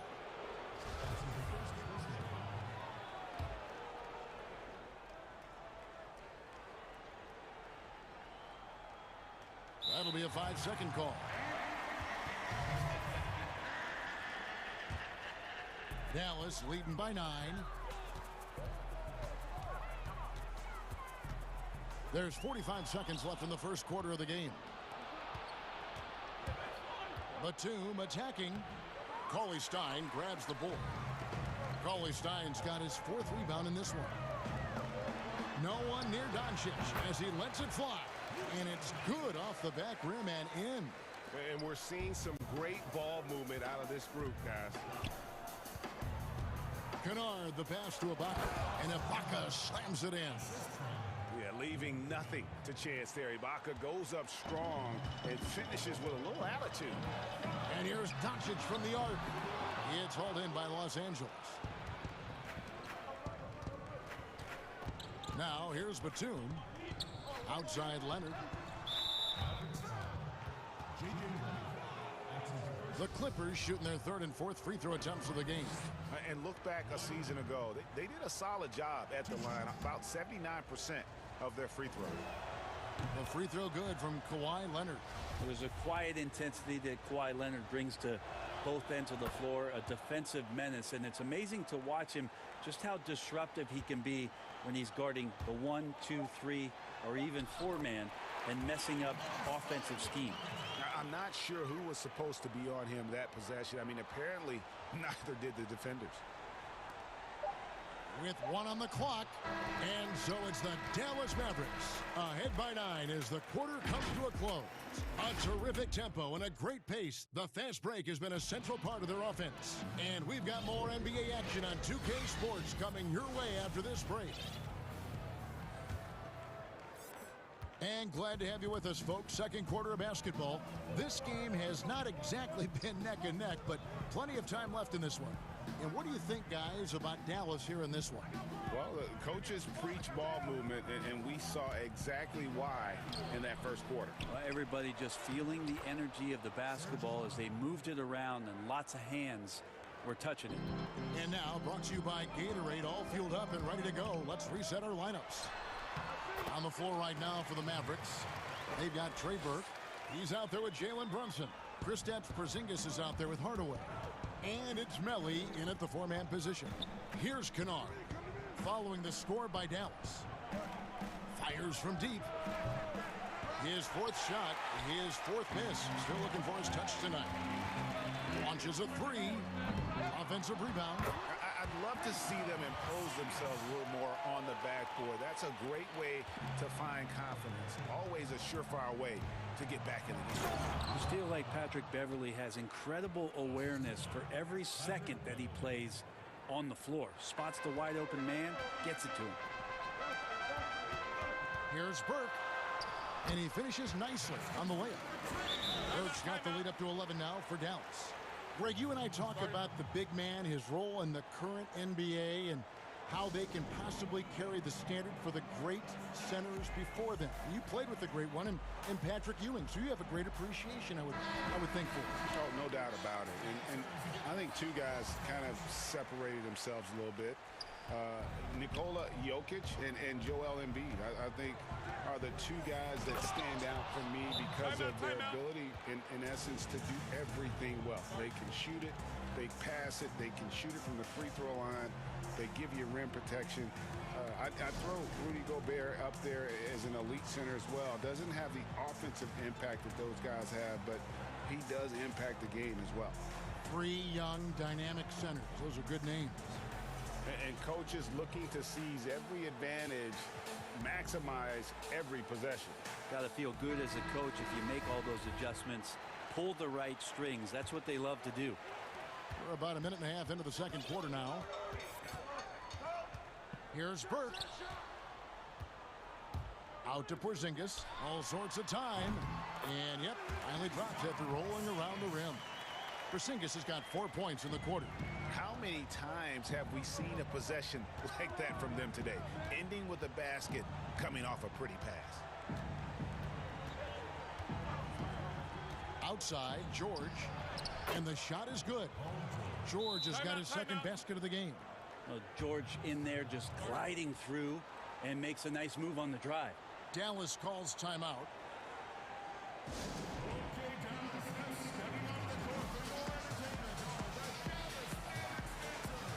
And it's a completely new group on the floor for the Mavericks. Second quarter of play with around 2 minutes gone so far. The three for Doncic.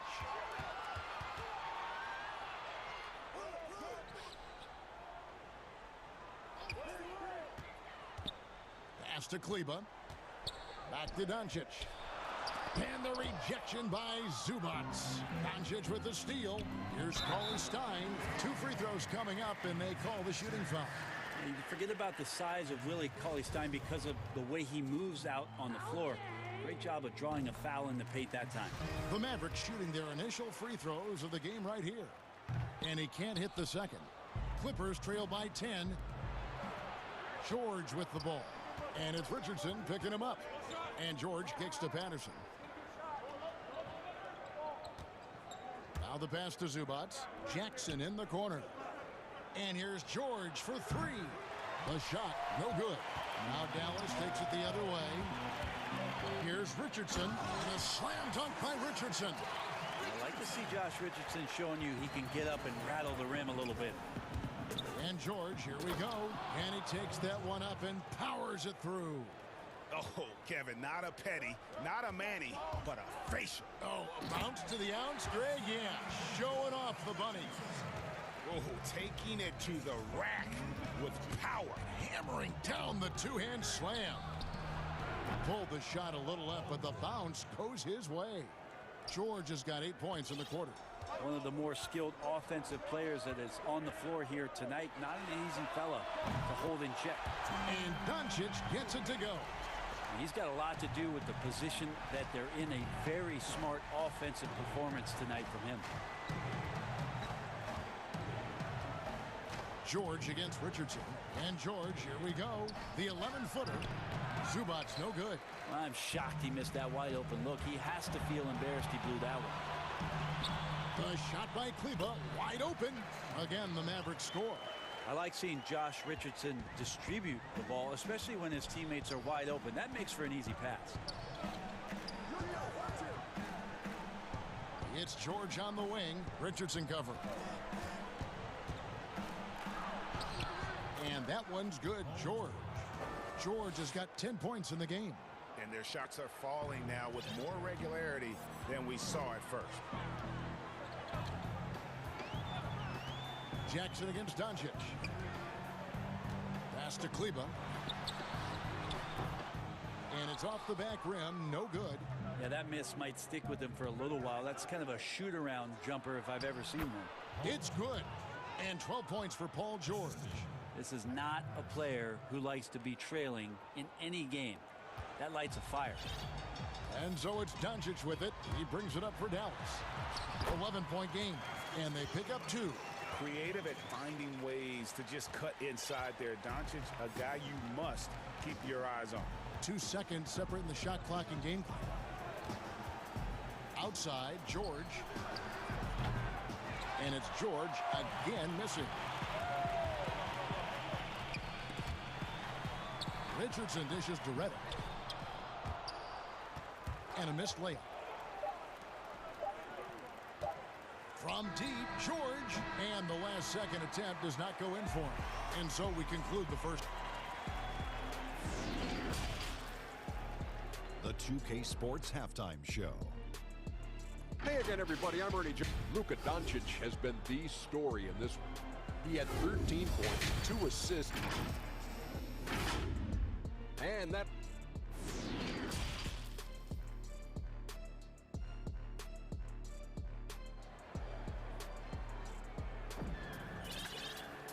And with a big gap on the scoreboard, the second half begins with very different goals for these teams. One side trying to mount a comeback, one side trying to protect their lead. You know, Luka Doncic has been exceptional here, guys. Well, we'll find out if they were able to find an answer for him over the break. He was scoring with ease in that first half. Yeah, just way too easy out there, and I'm sure Coach is going to make that a priority at halftime. Checking out the group for Tyronn Lue to start the second half. We've got Ibaka. Batuma's out there with Kawhi Leonard. Then it's Luke Kennard. And it's Beverly in at the 1 spot. Now here's Reddick. Still looking for his first bucket in this one. In the corner, it's Kleber. Here's Leonard. Oh, and the jam by Leonard. excellent on both ends of that play. Yeah, the steal was sharp, but the slam topped it off. And we say it time and time again, so I'll repeat it. Have to be careful with the ball, or this is what happens. Cleveland. Oh, good with the triple. Clippers trail by 8. Here's Beverly, and he uses the glass on the layup. Beverly's got 5 now. He's attacking right now. Patrick Beverly just getting fired up, and his team is doing the same.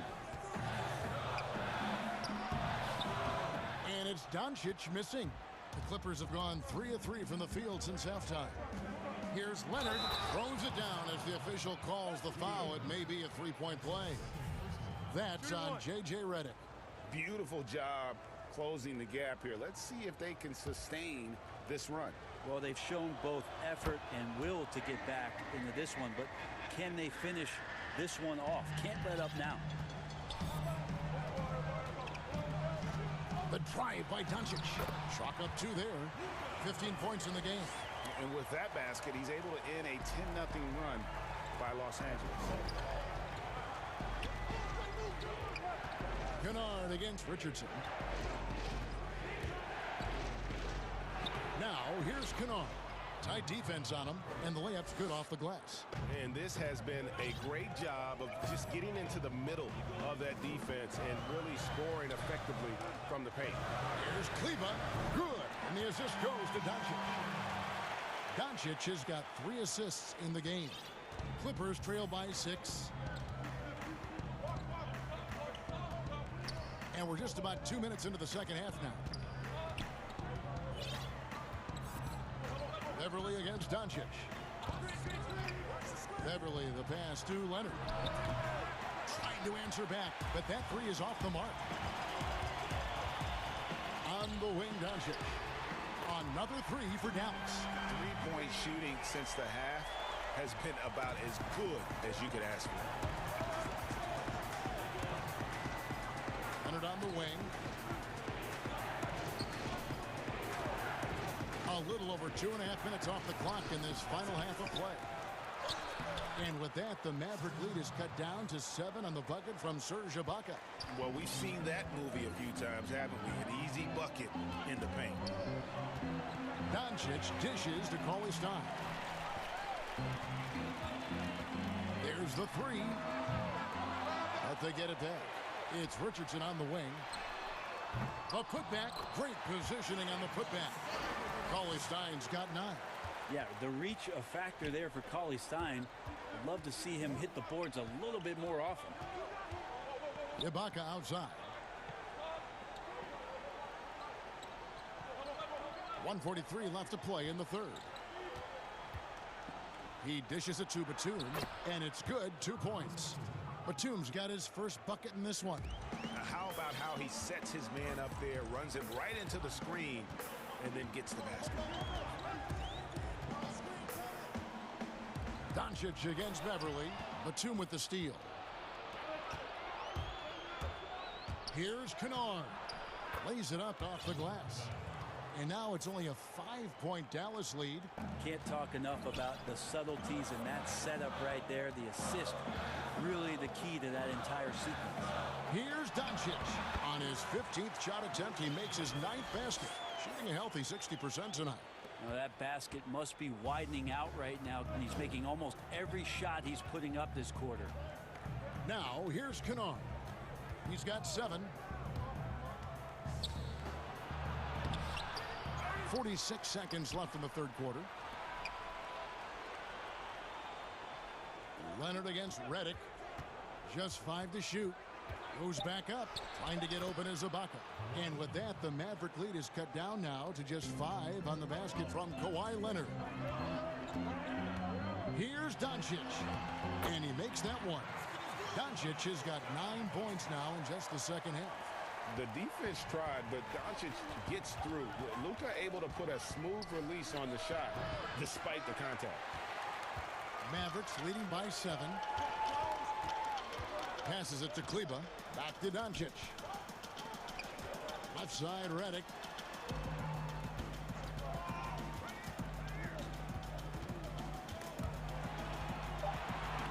Back Cauley Stein.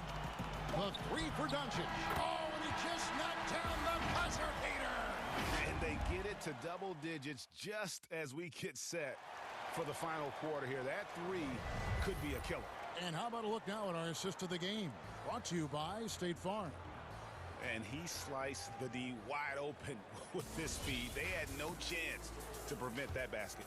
That's what great passing will do for you right there, dissecting the defense with that play. And with 3 quarters behind us, let's see what this fourth period holds in store for us. Trey Burke is out there with Jalen Brunson. And there's Porzingis. Then there's Hardaway. And it's Melli in at the 4 spot. That's the lineup in the game for Dallas. And here is Los Angeles now, following the score by Dallas. And here's George for 3. Hits it from 3-point range. PG playing behind the pick and roll, able to use his size. A pretty good decision that time with the basketball. On the wing, Hardaway, covered by Morris. And Hardaway gets it to go. Not shy from outside. There's no doubt about that. Spreading the floor and getting them up. The shot by George, no good. He's not the guy that you want to give a wide open look from 3-point range. They're lucky that that one doesn't cost them. Pass to Melli, beyond the arc. They get the rebound. Clippers trail by 12. Here's Morris, and Morris throws it down. And the thing about Morris, doesn't have the big vertical, but tenacious once he gets around the rim. Here's Brunson. It's hauled in by Los Angeles. Well, that mid-range, Jay, usually pretty much on the money. Maybe the timing just a little bit off on that one. And that one's good, George. Playing from behind right here. Not easy, but he is answering the bell. Yeah, doing anything he can right now to get his team to cut into this lead and give them a chance. And he can do a lot more damage to the rim than that when he wants to. Oh, you're right. And with the lead they're enjoying, I'm surprised he didn't put a little something extra on that one. Now Burke. Paul George missing from long range. And that one's good. Burke. So many different offenses that Tim Hardaway Jr. has played in, but he's trying to improve in his on-court awareness. A good show of it there. And George gets it to go. He's been terrific tonight, and with a little help from the other guys on the floor, they might be able to turn this game around. Brunson scanning the floor. That 3 off the mark. Clippers trail by 10. The 3 from George. That shot is good. He's taken 15 and made 10 from the field tonight. That's a really nice stroke. Paul George set up nicely. Great release. And big-time shot there. Brunson the pass to Melli. Here's the 3.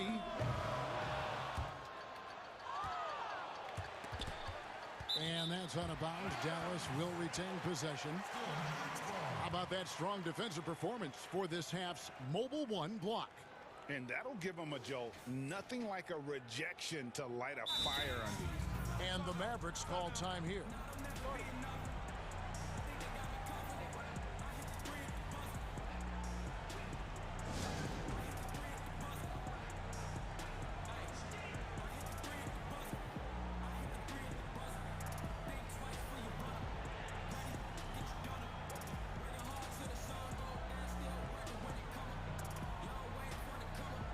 And now we present our New Balance Player of the Game, Luka Doncic.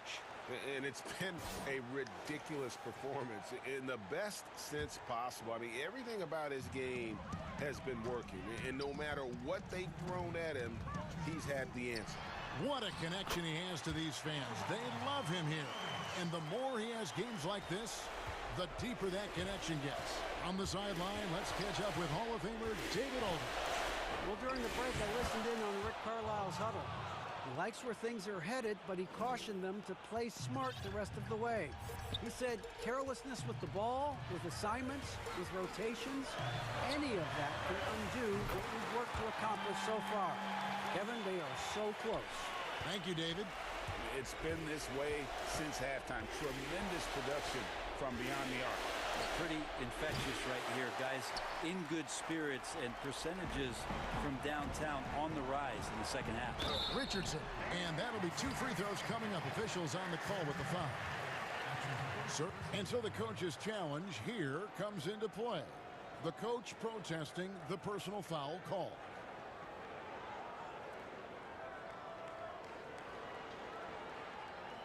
And this is the time now where the officials can review in closer detail what constituted the original personal foul. Getting a different angle can sometimes make it a lot easier to determine. Greg, indeed, and the one thing with replay review is that when you see the slow motion replays, you really get a new appreciation for just the immense speed at which these players are moving at. And how fast the action really is, and how hard it can be sometimes, you know, Greg, to make the right call.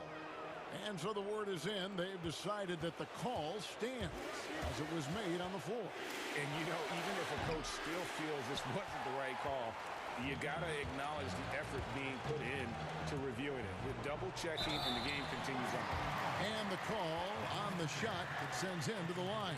Yeah, Porzingis gets an angle like that. Once he gets by you, there's just really no way to get to him other than fouling him. So good job attacking this time. And both free throws good for Porzingis. 1:12 left to play in the final quarter. Kennard kicks to Leonard. No question as to which team gave the better effort tonight. A dominant performance and an outstanding win for the Mavericks. Not only did they shoot the ball better, but they had more assists. Yeah, I thought the passing in terms of finding the open man gave them the higher percentage shots. The ball movement was key for the win. And, you know, looking back at all the contributions tonight, it was a really phenomenal all-around game for Luka Doncic. It looked like a couple times they might be wearing him down, but not the case. At the offensive end, he was just devastated. Another three for Dallas. And once they smelled blood in the water, you could see the killer instinct take over.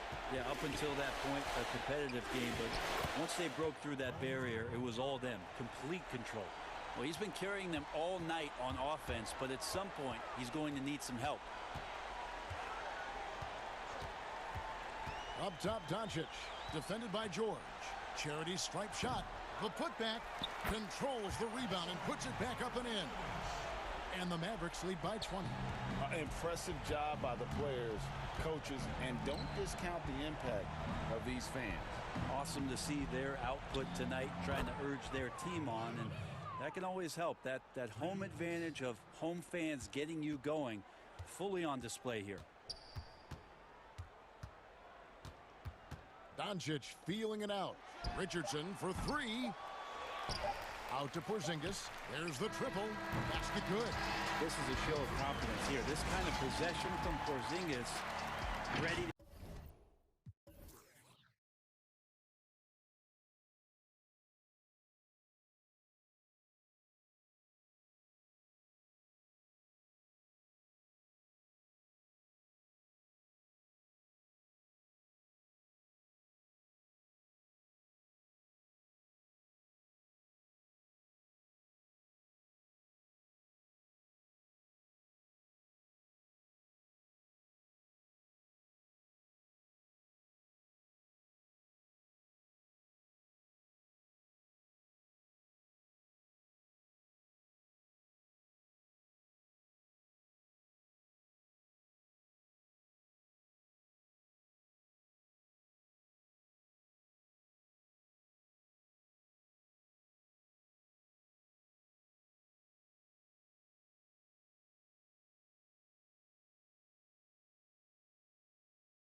Then it's Damian Lillard, and it's Jones in at the shooting guard. And for the Clippers, Ibaka is out there with Batum. Then it's Luke Kennard. Then there's Kawhi Leonard, and it's Beverly in at the point. Ibaka, the pass to Leonard. Takes a three. Rebounded by Anthony. Blazers on offense. Pass to Lillard. And he gets the bucket. And Doris, tonight, two experienced teams will be battling. Well, what you come to expect with experienced rosters are excellent defensive rotations, game plan discipline. These guys know how to play the game. So let's see how this plays out. Kennard for three. Rebound by the Trailblazers. Lillard scanning the floor.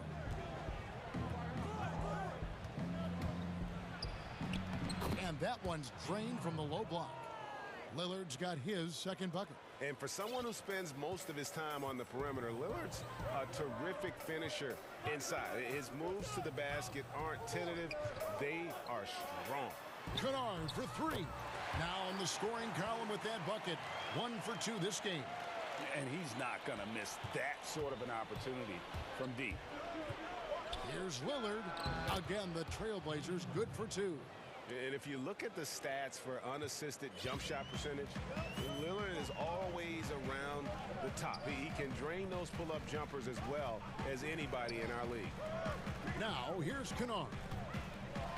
On the wing, Batum. Wow, game. And folks, the coach's challenge has been initiated for a personal foul. Close game like this, and he thought it wasn't a good call. And I think when it comes to some of the more difficult calls to make, personal fouls can be tough. The action is so fast that it's really tough to catch everything in real time. The wonders of technology, Greg. We've seen replay reviews so effectively, and involving the coaches by being able now to challenge like this is something a lot of people have been hoping for. And the announcement on the review is that the foul was called in error. So they have determined, Greg, to overrule the original call. And guys, this is what it's all about, getting the call right. And I think in this case, the video review showed that while it was a tough call to make on the floor, they got it right with the review. Got a piece of it. Encouraging to see Cantor trying harder on the defensive end.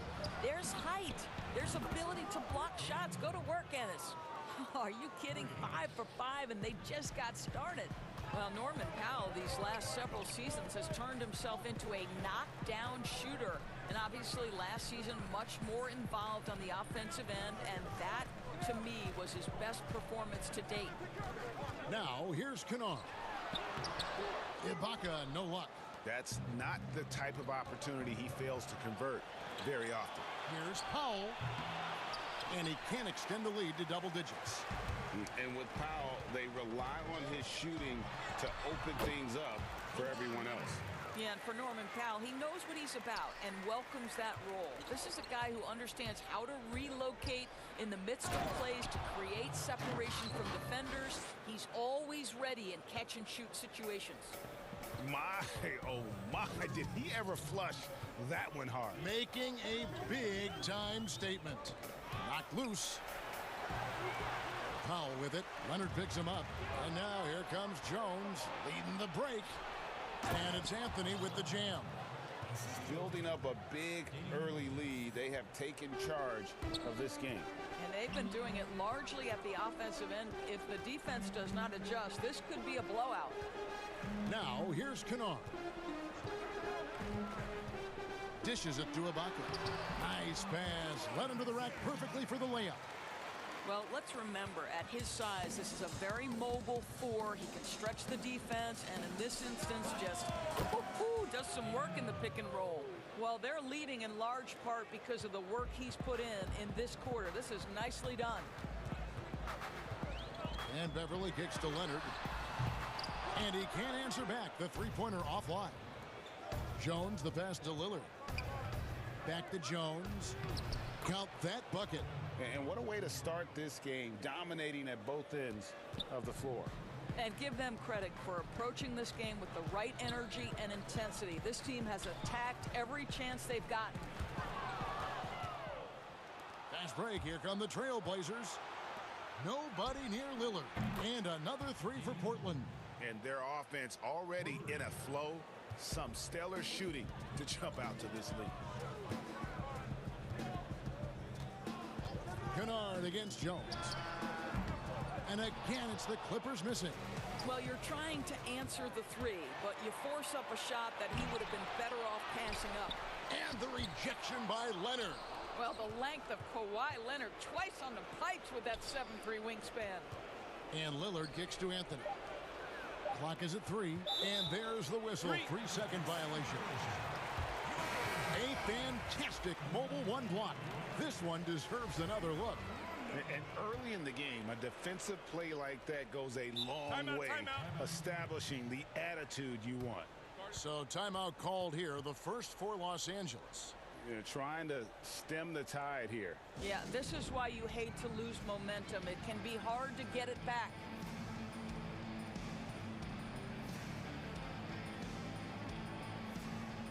So for the Trailblazers,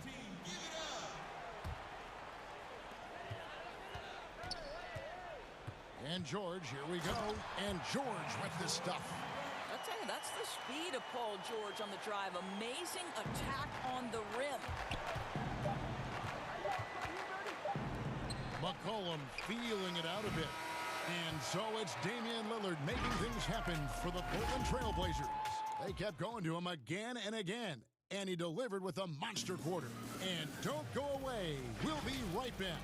I'm training summer.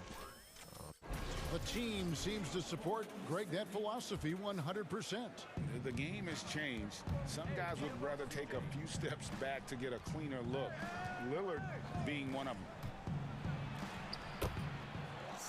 And so far through one quarter, it's been a lopsided game. We'll see if that changes here in a second. And looking at what we've seen, Trailblazers pretty much in control here. The offense firing on all cylinders. They dominated that first period. That's exactly the start you want. You take complete command. Now you've got to maintain that focus. They've got Patrick Patterson. Jackson is out there with Paul George. Then it's Ivica Zubac. And it's Morris in at the 3, the small forward. So that's the lineup on the floor for the Clippers. Well, an aggressive player at the rim. Paul George has the kind of athleticism to make a defense look silly. George against McCollum. And he drops in the layup off the glass.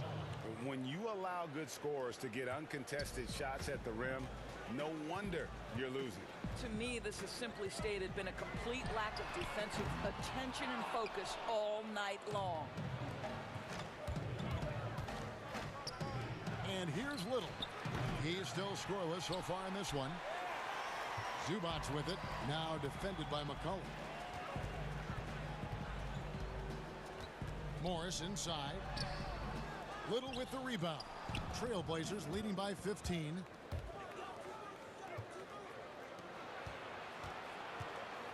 Feeds it to Nurkic. Stolen by Zubac. Patterson up top.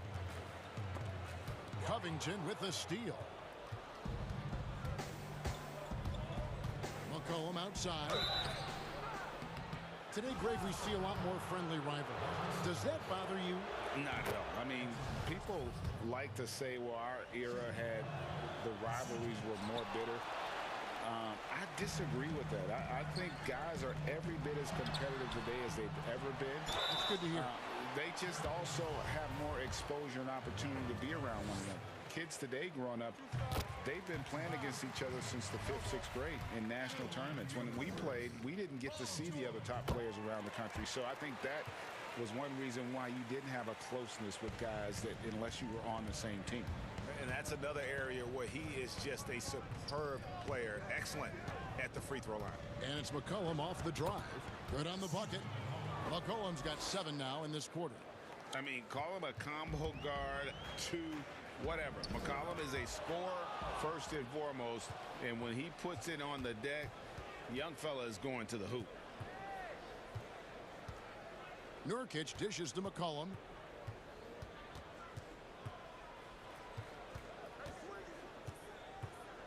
Shot clock at 6. Looks good, is good. Bucket number 4 from the field. He's taken only 6 shots. Well, after a less than stellar start in the first quarter, you like to see that shot go down. They grab their own miss. Zubac. The pass to George. Hands it from downtown. George has got 11 points. And the shooting has really been there for him today, but he may have to take it upon himself to continue to carry this team and try and get out of this hole. McCollum outside.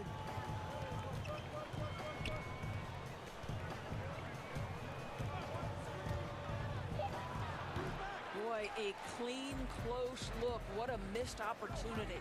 Morris passes to George. Can't get it to go. He's made 4 and just missed his 4th. Kicks it out to McCollum. And some nice ball movement here by the Trailblazers. With the floater, makes the bucket. Now he's got 5 field goals, 5 for 8 in the game. And such a clever score. McCollum can unleash the floater, the pull-up. He's got it all. George, no good. The shooting numbers just aren't there yet in the quarter. And the basket by McCollum. It just seems like the more he touches it, the more the lead grows.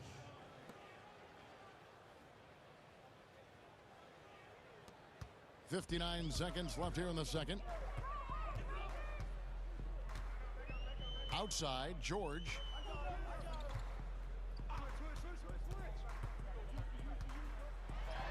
Good for another field goal. Number 5 in the night. 5 for 10 shooting.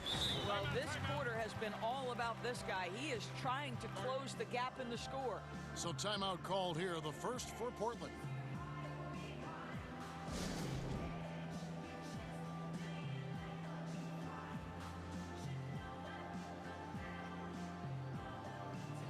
A platoon swap here for the Clippers. Trailblazers leading by 17. Powell kicks to Lillard. Back to Powell. Lillard against Beverly. And foul on the shot, so he'll get a chance at the line. It's on Kawhi Leonard. Wearing the number 0 for a reason. Damian Lillard has it on his back for his city, Oakland. Just the latest star from the town. And they're really getting more points at the free throw line here in the second quarter. Beverly against Lillard. 15 seconds left in the first half of basketball. It's deflected, and he recovers it. Leonard, no luck. Lillard outside. And Damian Lillard with the jam. And once they roll the ball out there, Lillard turned on the switch. He is doing it all tonight. Got a piece of it. A dominating first half of basketball. Thank you, David. And we'll be back for the third quarter of action following halftime. And now, the 2K Sports Halftime Show. Hey, Damian Lillard has been having a big night. He ended up with 22 points, 2 assists, and... Thanks for joining us, folks. We're...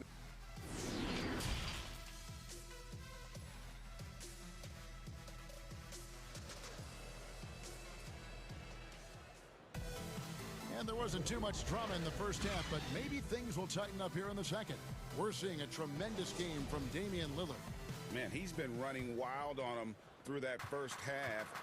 Absolute dynamite on offense. Boy, he has been shouldering the load. Aggressive, skilled, talented, and thus far, unstoppable. Here's who Jerry Stotts is starting the second half with. Anthony is out there with Norman Powell. Then it's Damian Lillard. Then it's Jones. And it's Cantor in at the 5, roaming the paint. Well, you look at the career that Dame Lillard has had so far. Taken 6th in the 2012 draft out of Weber State, a small school, but this guy became a franchise player immediately for the Blazers. It's a +5 advantage for them in rebounding after that one. Powell finds Lillard. Sinks the three-pointer. Lillard's got 27 points. Well, the advantage they have right now is largely based on his play. What an outstanding night. And thinking of Lillard, the numbers over his career are incredible. And Lillard found his strength as a shooter, and boy, did he exploit it. He's been averaging 20 points per game almost his entire career, and he's kept adding to his game as one of the elite players in our league.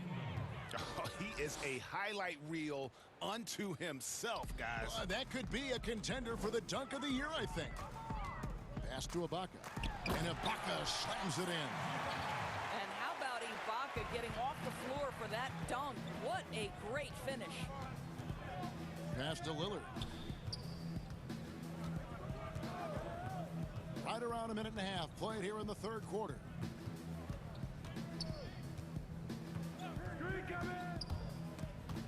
It's stolen by Ibaka. Here's Leonard, and Kawhi Leonard with the slam. Well, almost effortless there from Kawhi Leonard. The reach and leaping ability. Look out. Here's Lillard, and Lillard throws it down. Gives the team such a great element having a one guard who can get to the 10. Certainly something every team wants to have. Oh, you love it. Fearless, aggressive, leaving. No doubt whatsoever. And no matter what they've tried, the D just has not been able to deny them the ball inside. And Lillard gets double teamed, and Cantor throws it down. Yeah, quick thinking, wins Dame assist. Finds the open man, and the ball instantly there for the finish. Lillard against Beverly. Pass to Kennard.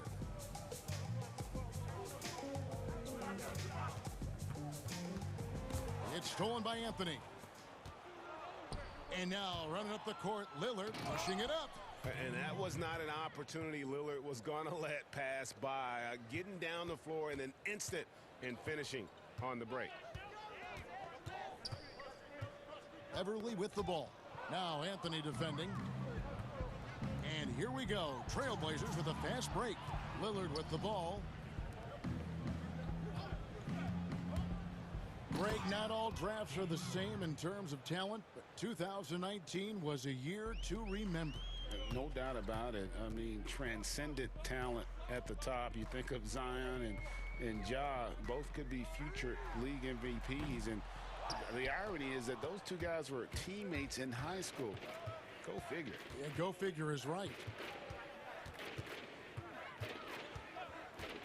In the third quarter with just over 3.5 minutes off the clock. Count that one. I don't know what's happening defensively, but they're not putting up any resistance. Here's Kennard.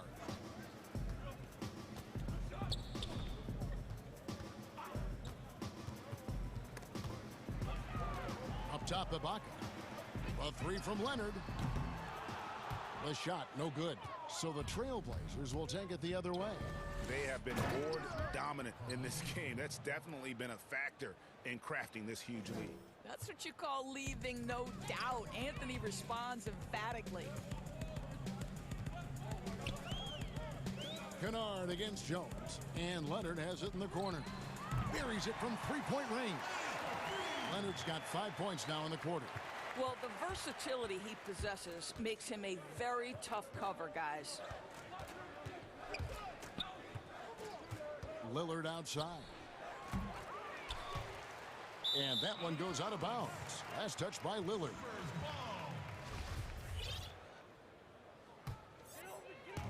And so Ibaka will bring it up for Los Angeles. 6-second difference between the shot and game clock. There's the pass to Kennard. And there's the call on Jones. That'll be his second foul of the game. That's his second personal foul. Substitution on the court. Here's George. He's got 13. And here again, the Trailblazers in transition. Up the court they go.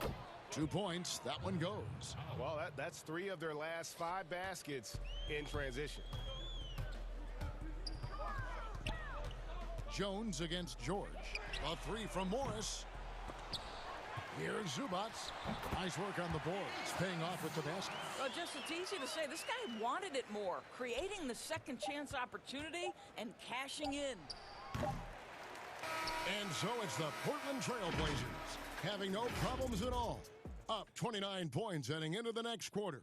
From the field, they have been outstanding. Amazing shooting. That's what has them headed to a blowout. Back right after this. And a chance right now to show you our State Farm assist of the game.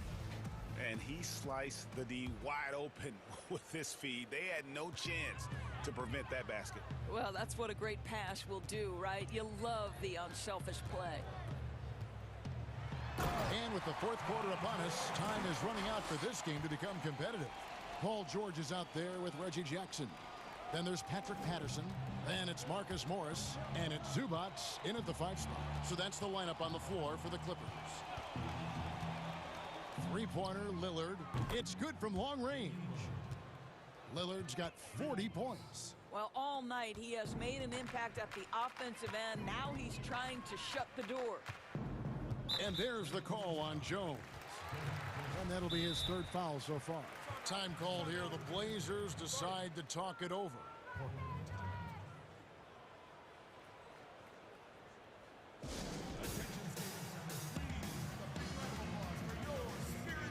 So Portland ends up going with the new group.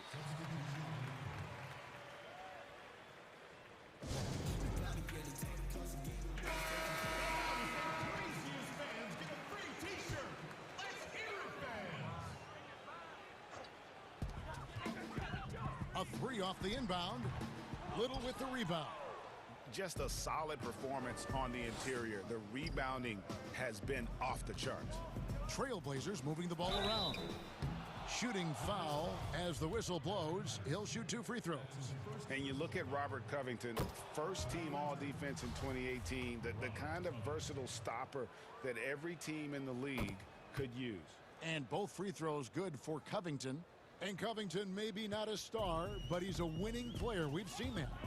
And the perfect example of that 3-and-D role player. Can guard 4 or 5 positions and can definitely sling it from outside. About a minute played here in the 4th quarter. Morris looking over the floor. In the corner, George with it. And a miss there on the triple. Portland's gone 5 of 10 from downtown tonight. 50% exactly. The 3 from McCollum. Good for another basket. He's put up 10 shots and made 7 of them. And that's an element McCollum brings to their offense. The ability to drain the outside shot. It stretches the defense and makes them keep bodies on the perimeter. They need this. And George with the stuff. That's a great setup. Screen the defender off and let him elevate. All right, and wasn't the timing ideal? My goodness, the D with no chance to react. The execution was simply flawless. That, ladies and gentlemen, is how you run that play. And it's McCollum off the drive, and that one is good. And with that great handle and high basketball IQ, McCollum remains a lethal pick-and-roll option. Jackson passes to Zubac. On the wing, George.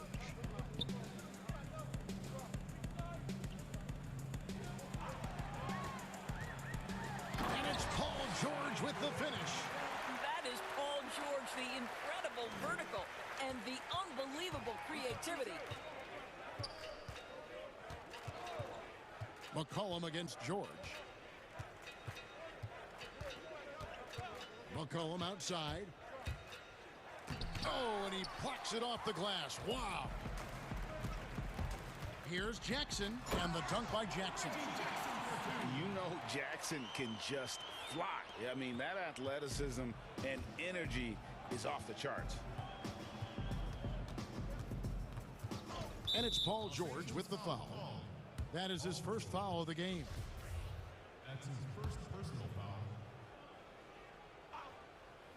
Around 3 minutes gone here in the 4th quarter. And it's McCollum off the drive.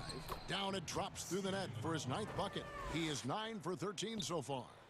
If there's a weakness in your defense, McCollum will find it. Reads the floor exceptionally well. Amazing individual performance, but you'd like to see more guys start to get involved. I don't know if he can do it alone.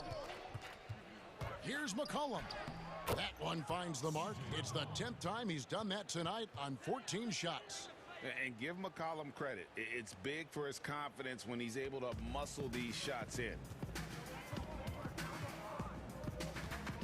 George against McCollum.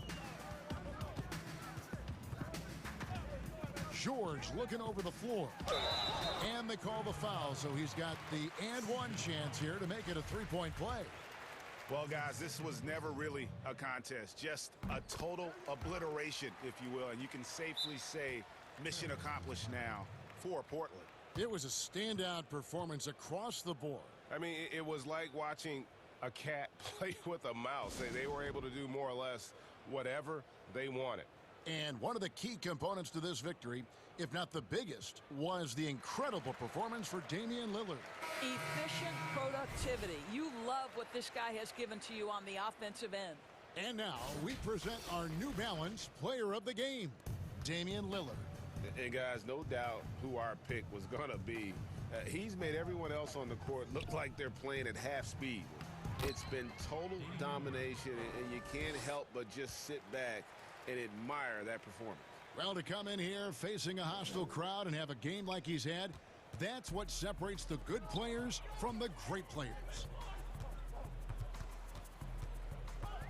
George against Lillard. And George, here we go. An easy 2 points on the layup. George has got 14 points here in the second half. Some nights as a defender, you just shake your head because Paul George uses his outstanding reach to get through the defense. George against Lillard. To the paint, here's Anthony, and it's Anthony slamming it down. Saw the opportunity to put this away and did not turn it down. Yeah, playing with great energy and great effort. And as a coach, you'd love to see this from your team every single night. Powell with it. Leonard picks him up. McCollum against George. And the basket by McCollum. Well, they knew it would be a hostile environment, and they rose to the challenge. And sometimes when everyone's rooting against you, it seems to bring the unit closer together. It certainly did tonight. Pass to Ibaka. Stolen by Cantor. Lillard outside. And Damian Lillard with the jam. Refuses to let contact deter him from scoring. I'm a fan of Lillard's willingness to challenge defenders. Here's George, and the layup's good off the glass. Yet another bucket in close. That's how he's earning his points today. It's McCollum with the drive. Tries again. And so Portland takes this one, but by a big margin. All right, David, great job. Thanks so much. Well, folks, that's going to do it for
In at the 3.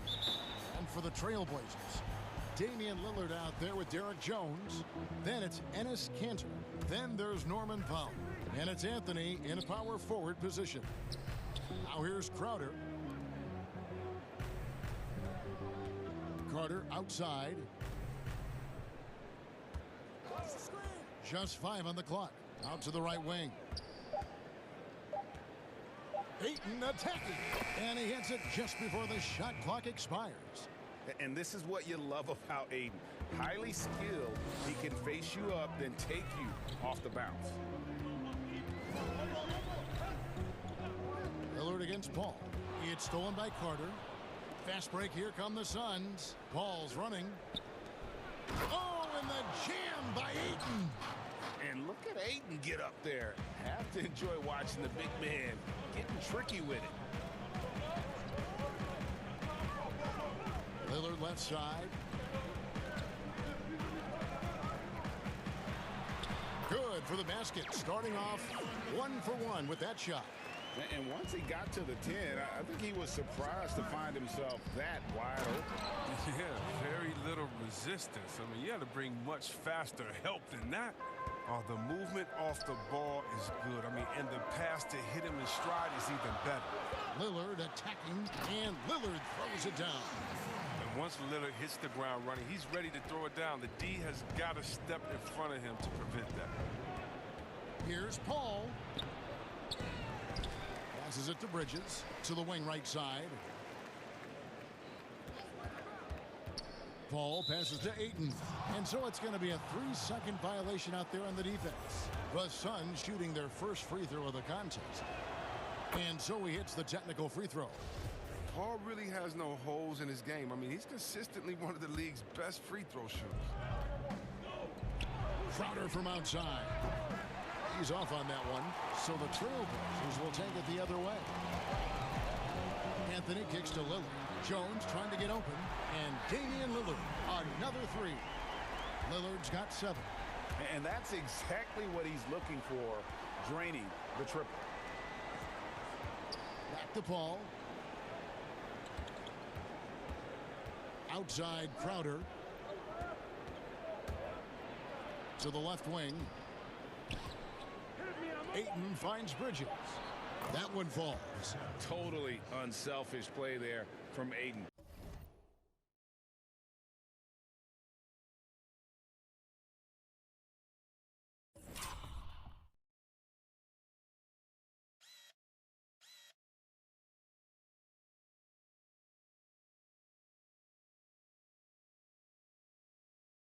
Sends the ball to someone with a wide open look. Paul against Lillard. And then Lillard slams it in. Puts the D in a tough spot when you have a point guard who can throw it down. He really does, GA. He really does put pressure on you. And guys, it's clear, though, he enjoys showing off his athleticism. The D can't give him these opportunities. So it's Phoenix now. Portland making their last shot. It's stolen by Jones. Lillard attacking, and then Lillard slams it in. Lillard is phenomenal at penetrating to the bucket. His speed, athleticism, difficult to slow down. Here's Paul. Nice spin off the left rim and in. Greg, we know the names of the superstars, but there are players that are just under that category who probably should get a little more recognition. Hey, Kevin, that's a great point, and I'm going to toot my alma mater's horn a little bit. Christian Wood's a guy that kind of reminds me of that. He's kind of on the come up. How about Devontae Graham, the second rounder back in 2018, but he's showing to be an established young talent in this league, and there are many more guys like that, and they're going to have their opportunity to become household names. Now here's Paul. After the miss from Damian Lillard. Shot from free throw range. Out to Carter. Some nice ball movement here by the Suns. And it's slammed in by Bridges. Some great awareness being shown by Crowder. Spotted the open man and made a fantastic dish. Lillard against Paul. And that one's good. Lillard's got 13 points. And of the last 6 baskets, 5 have come on the interior. This is just smash mouth, physical basketball, guys. And first time out of the game called for Phoenix. Adjustments are a part of the game, and the coach sees something he doesn't like here. Yeah, I like the chess match that's going on here. Each team trying to find and exploit the favorable matchup on the floor. A platoon swap here for Phoenix.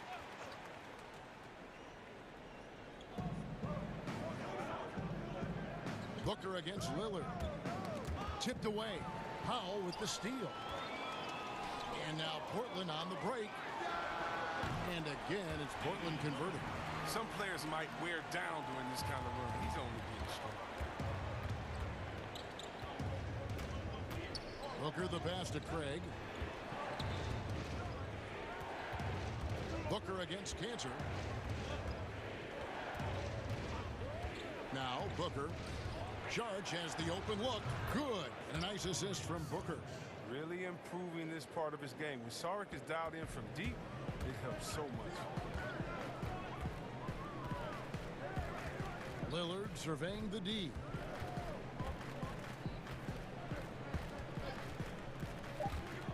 Two on the clock, and that's 2 points on the layup. 17 points in the game. Can't do a lot to stop Lillard. He's amazing at absorbing contact on these drives. And so it's Damian Lillard making things happen for the Portland Trail Blazers. What an amazing...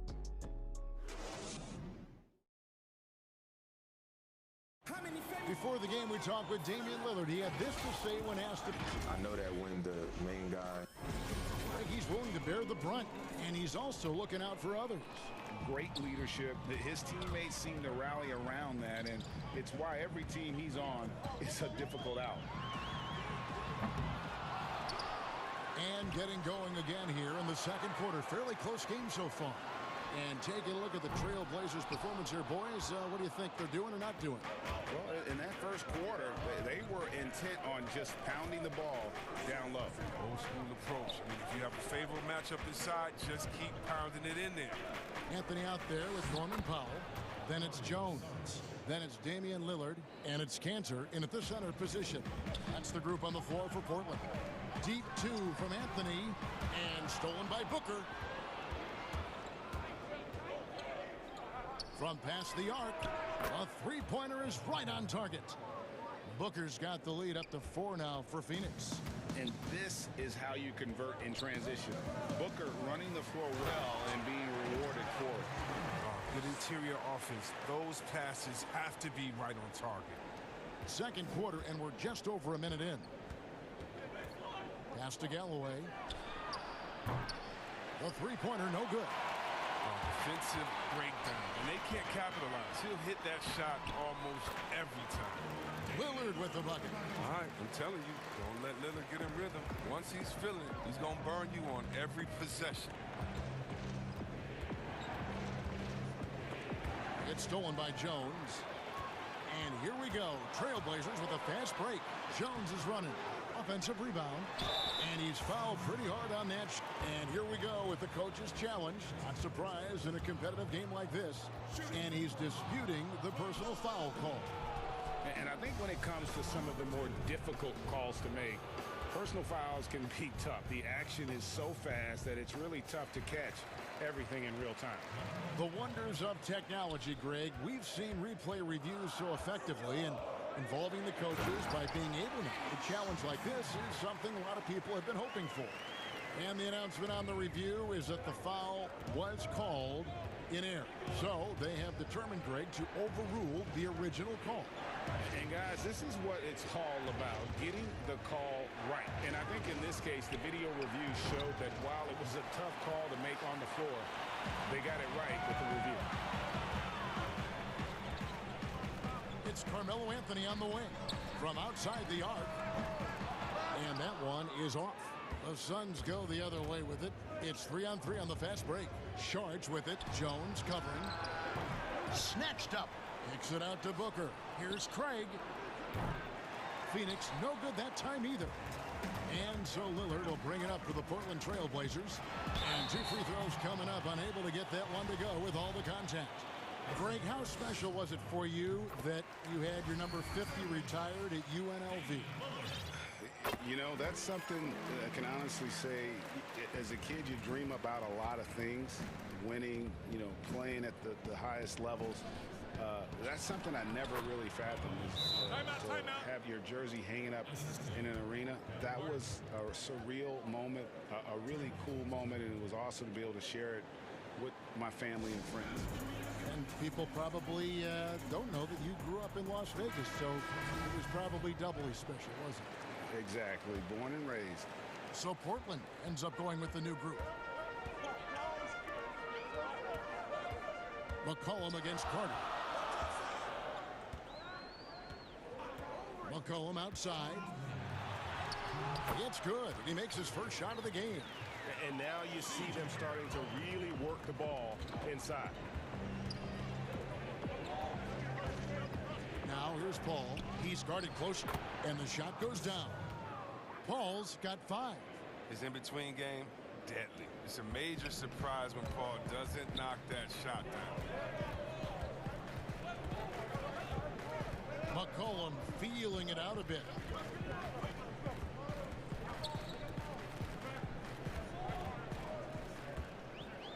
Clock at 6. He gets it in there. He's an excellent penetrator. I mean, as soon as McCollum sees a lane, he's all over. Suns trail by 4. Paul passes to Ayton. Here's Paul. Ayton kicks to Paul. Again, Phoenix. And not a great start for him in the first, but he's quickly starting to turn it around.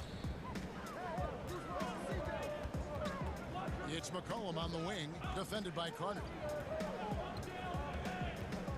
Shoots from 12, and the basket by McCollum. McCollum's got the lead back up to 4 now for Portland.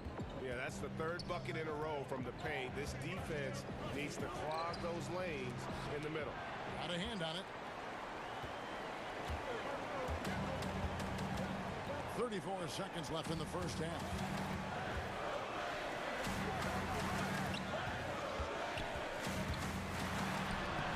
He makes another one. That's 4 up and 4 in to start his game. They're finding lanes to the hoop now with consistency. 5 buckets in a row from the paint. Count it.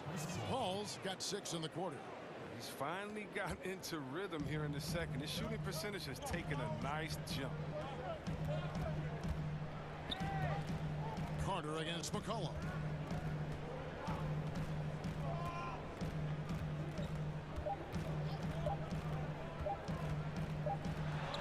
That one goes. Count it. Thank you, David. We'll be back after halftime for the start of the second half momentarily. It's the 2K Sports Halftime Show. Hello, basketball. Leading the way at the start, it was Damian Lillard. He had 23 points and 1 assist. That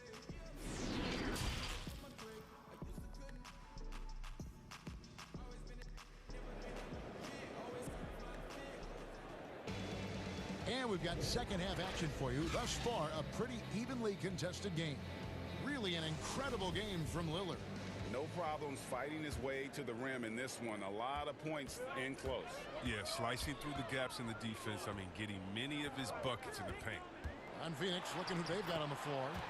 They've got Jay Crowder out there with Bridges. Then there's Carter. And it's Paul in at the point guard. Pass to Carter. Lets it go from deep. A new 14 for the Suns. Kicks it out to Paul. This one for 3. That's another one for him. His 5th in just 7 shots. Oh, the quick trigger on Paul is what I like to see. Don't put it on the deck. Just catch, shoot, and ring it up. McCollum against Carter. Now here's McCollum. He's covered closely. Can't connect from short range. Suns trail by 5. Here's Paul. Whistle blows. Bucket is good. And he'll have a chance at the line to make it a 3-point play. And the focus Paul has on these shots, takes his punishments and stays locked in on the rim. Crazy. The Suns have shot just one free throw earlier. 1 for 1 in the game. Free throw drops for Paul. And a minute played as the second half gets going. Carter against McCollum.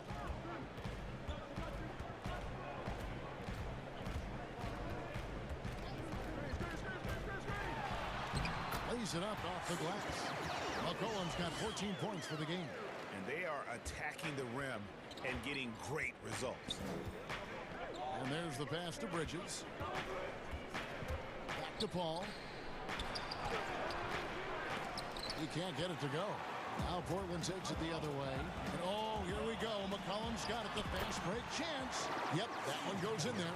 His energy level has never dropped in this game. I mean, he's working his tail off. And the D struggling to keep up. Outside Crowder. Kicks it out to Paul.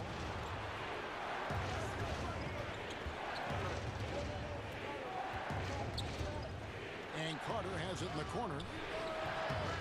Misses off the right eye. The rotation in the D could be better here. It'll cost them next time if it's not. Now, you know, Anthony's getting more floor time last season. He worked his way into the Blazers' rotation. Still young, though. It seems like he can carve a rollout on this team. McCollum with the ball. He's got 16. He's still up. Now he is 9 of 10. CJ's microwave. I mean, guys on nights like this, he demands so much attention, and sometimes even that doesn't do any good. Phoenix calls timeout. And Simon's a bit undersized at that two-guard position. Only 6'3", but a natural 2 with playmaking ability. Ultimately, this team wants him to be a scoring threat off the bench. I mean, have him come in firing from outside. He's got a lot of work to get to that point, though. So Portland ends up going with the new group. Crowder goes in, and contact on the... And now, yep, this will be a coach's challenge. We thought that might happen, triggering review of the personal foul.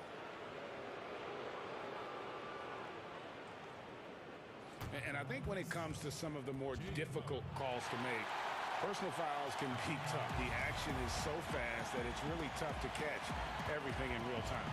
The wonders of technology, Greg. We've seen replay reviews so effectively, and involving the coaches by being able now to challenge like this is something a lot of people have been hoping for. And the announcement on the review is that the foul was called in error. So they have determined, Greg, to overrule the original call. And guys, this is what it's all about, getting the call right. And I think in this case, the video review showed that while it was a tough call to make on the floor, they got it right with the review. Phoenix calls timeout. Well, it's been an express lane to the rim. Coach can't be happy about that. 4 rotations. I mean, slow help and just not enough toughness on the interior. They've got a lot to talk about. Booker looking around. To stop the run, he lays it in. Booker's got 5 points so far. Not just an outside shooter. Booker is also skilled at getting it done from that area as well. Here's Lillard. Johnson with the block. Booker up top, covered by Anthony. Saric, good. A nice assist from Booker. Booker's got 3 assists now in this one. Oh, you can't let Saric get comfortable shooting from mid-range. I mean, once this happens, it's a wrap. Here's Lillard, and then Lillard slams it in. Just rubbing it in their faces with that. He is never going to take his foot off the bench. What a performer this guy is. He relishes the chance to hammer it down. Excellent footwork there. Booker so tricky on the drive. You can't predict what he's going to do. Lillard attacking.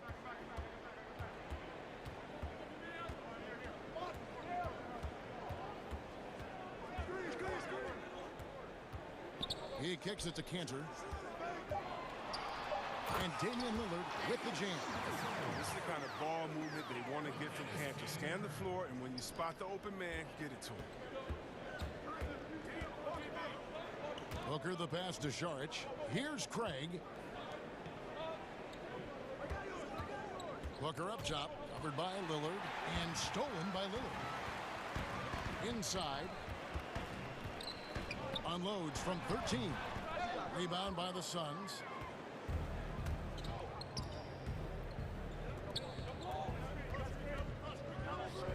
Booker against Lillard.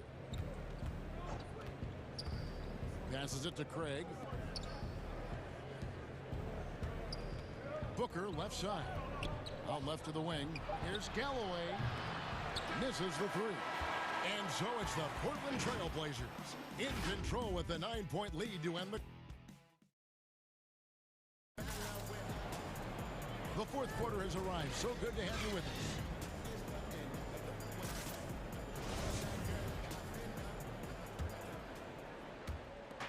And so Booker will bring it up for the Phoenix Suns.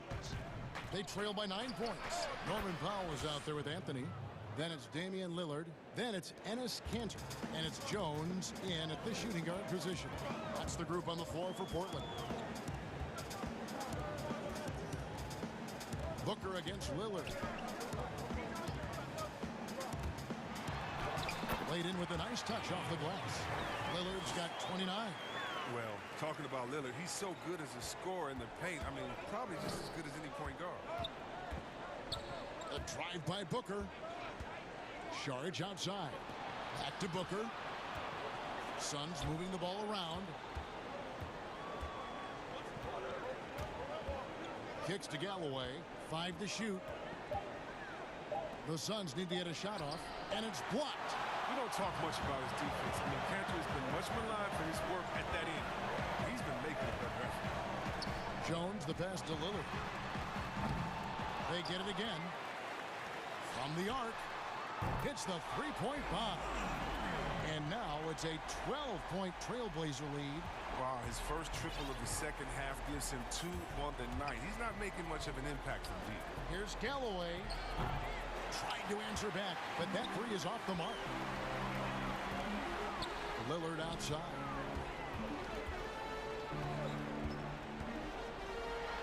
And foul on the shot. He'll shoot 2 at the free throw line. The outstanding quickness of Lillard. It keeps the D on their heels. He excels at drawing the foul on these drives. He's perfect from the line this time. Oh, he's never rattled with the strike. Always has that nice soft touch on his free throws. And the Suns call time here. They're trying to stem the tide here. Yeah, they have to regroup and revisit their strategy at the defensive end.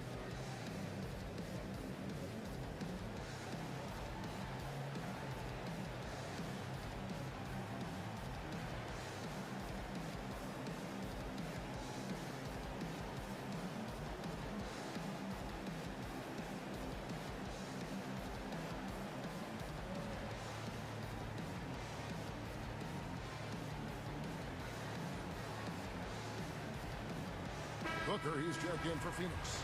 Okay, well, let's go down to David Aldridge for a report from the sideline. Hey, guys, I had a chance to listen to what Monty Williams discussed with his players. His emphasis was for more effort on the defensive end. He said we have to do a better job of communicating and helping each other out. They're getting too many easy looks. Let's make it hard on them. Kevin, they're going to have to if they're going to slow down the hot shooting of their opponent. Hall finds Ayton. And the shot is long. And mark that one down right there. It's going to be a long time until we see him miss another one like that. Nobody near Lillard. And the three ball is good. Lillard's got 10 points now just in this quarter. Yeah, that's too good a look to give them from behind the arc. Pass to Bridges. Good, and Paul gets the assist. Yeah, if you're playing like Chris Paul, you better have your hands ready. If you're open, he'll find you, or you're going to get hit in the head. Here's Lillard. Makes it off the glass. Lillard's got 39. Unwilling to let up, even for a moment. That's his killer instinct, just fanning the flames. Oh, yeah, and that's what you love about him. He shows no mercy, even with a comfortable lead. Here's Paul, and it's good off the back of the rim and in. Another one for Paul. I mean, he may have a pass-first mindset, but he's capable of filling it up fast. And there's the call on Devin Booker. That's his first foul. You know, when you look at the balance of power between players and teams, Greg, does it feel like the players now have more say, more control than they used to? No doubt. We're seeing more players demand trades, sign shorter contracts with opt-outs. And the irony of that is, in my era, our best players were fearful for the length of their contracts or the life expectancy of their careers, believe it or not. And these guys today, they understand their value. They know what they bring to the table, and they are utilizing that to the max. And is that good, Greg, for the game? I think so. I do think most guys want to win, and they understand that their legacies are going to be defined about whether or not they do. Lillard attacking, and then Lillard slams it in. When Lillard goes to work in the screen and roll, it's a beautiful thing. I mean, you pretty much pick your poison with him in these sets. Paul looking around.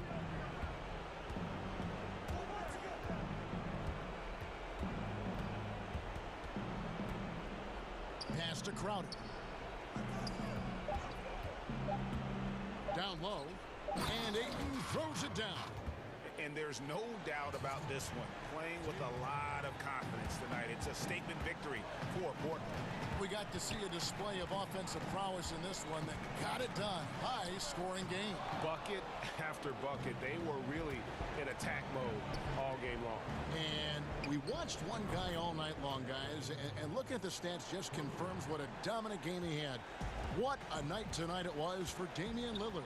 Every time he shot it, it seemed like it was going to drop in. And if it didn't, everyone was surprised. And Damian Lillard with the jam. They made the most of their opportunities, looking comfortable and locked in throughout the night. That's why they're in the driver's seat right now, looking to put this one away. Hall. And he gets the basket. Officials blowing the whistle, so a chance at the line for one more. That foul's got to be a lot harder than that if you're going to try to prevent Crowder from scoring there. 16 seconds left to play here in the fourth.